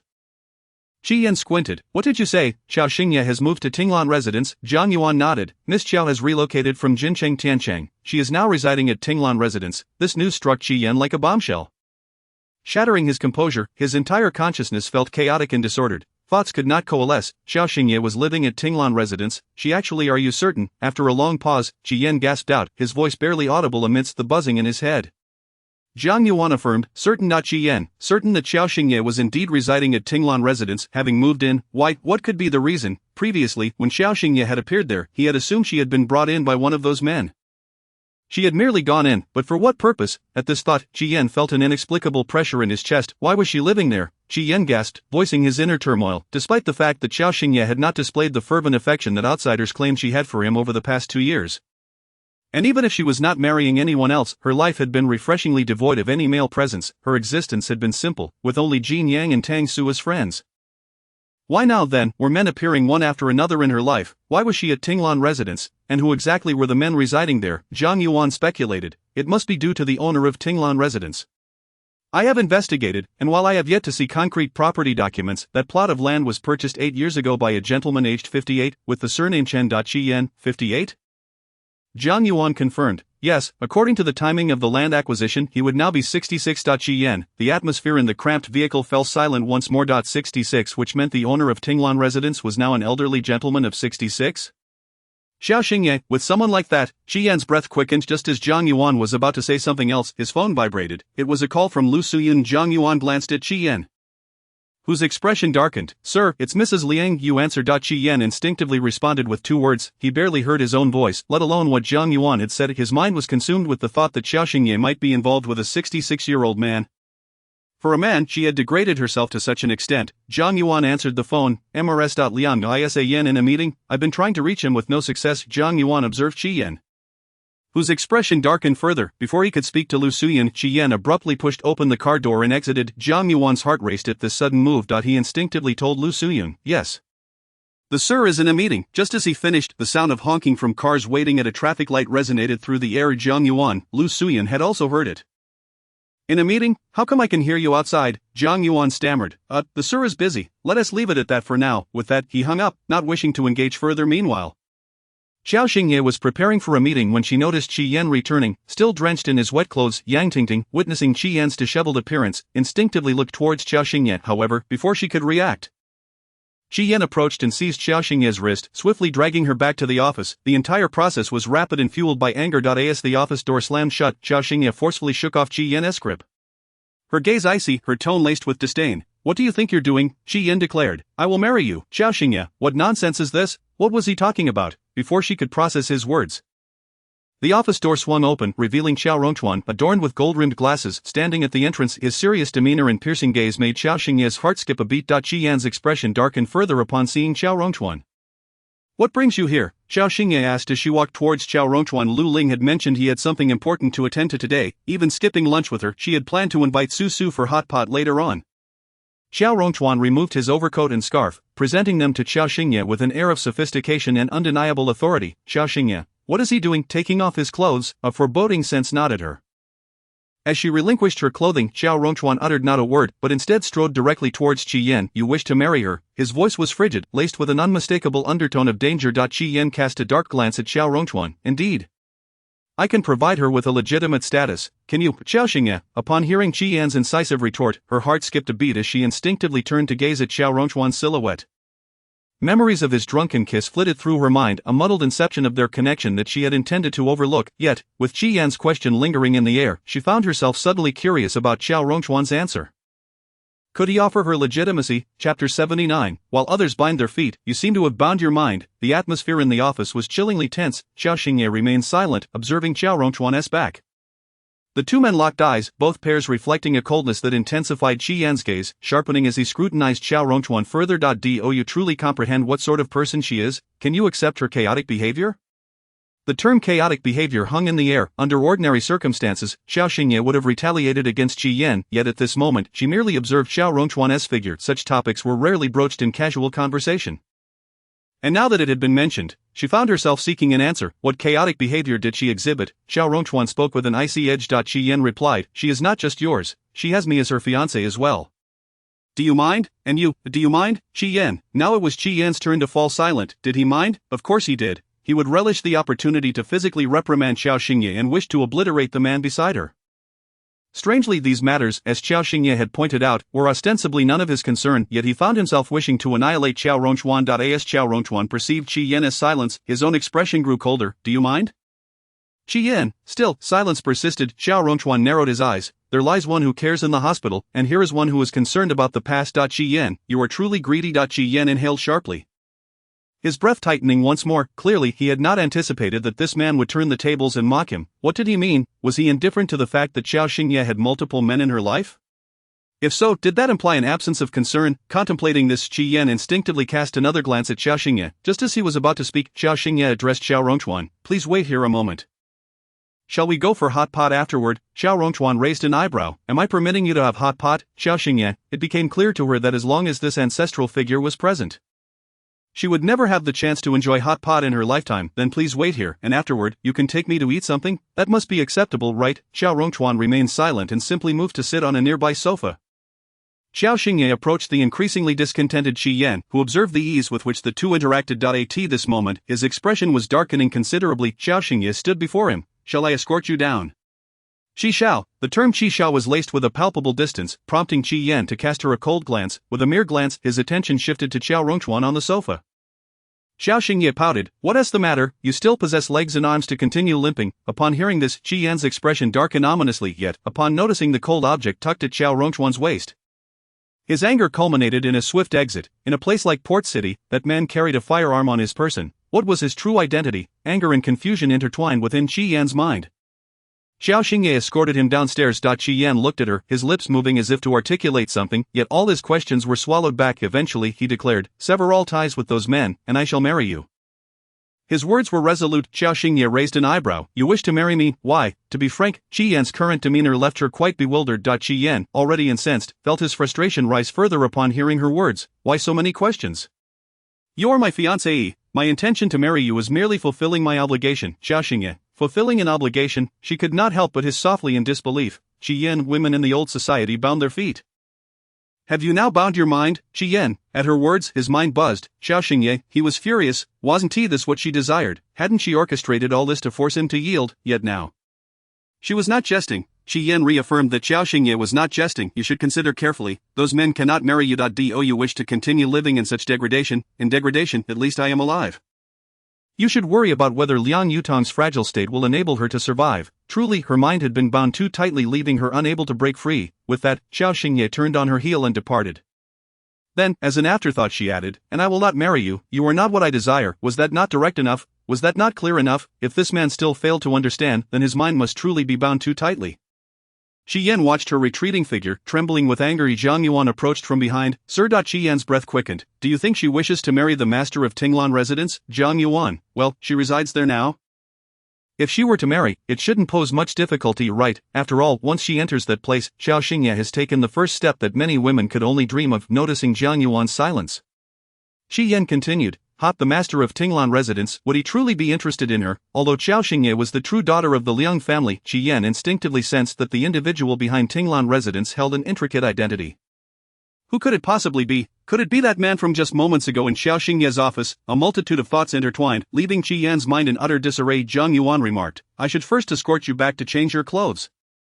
You are soaked through and reeking. Just how volatile is Miss Qiao's temper? Meanwhile, back in the office, upon seeing her, Yang Tingting hurried over. Boss, I've poured you a cup of coffee. Qiao Xingye nodded and stepped directly into the office. While Yang Tingting and several colleagues stood curiously at the door, the man who had just entered was extraordinarily handsome, even more so than Qi Xiao, exuding an impressive aura upon entering the office. Qiao Xingye found Qiao Rongchuan sipping coffee, his brow furrowed slightly in distaste, evidently displeased with the coffee's lack of quality. Upon hearing her approach, he lifted his gaze to meet hers, his eyes deep and profound. Akin to a dark abyss into which she felt she might be drawn, she stepped forward, lowered her head to stand before Qiao Rongchuan, and sweetly called out, Brother. Qiao Rongchuan set down his coffee cup and pulled her into his embrace. Outside, Yang Tingting and the office staff caught sight of Qiao Xingye tumbling into the man's arms, gasping in astonishment. It was confirmed. The boss had indeed cast aside Qi Xiao for this man. Yet, this man was truly exceptionally handsome, not just ordinarily so, and Qiao, how could he fancy someone so frail? Fortunately their boss had such an outstanding backup, otherwise it would have been quite frustrating. Now, they all felt a sense of relief. As for Qiao, he could remain with that frail individual. Their boss deserved far better. In the office, Qiao Xingye, startled, clung to Qiao Rongchuan's neck, her eyes brimming with grievance. What are you doing? How many times must I say it? I have grown up. Moreover, Qiao Rongchuan's ignorance of that night's events only served to further vex her. He wishes to marry you. If his mind is bound, then why would he believe it?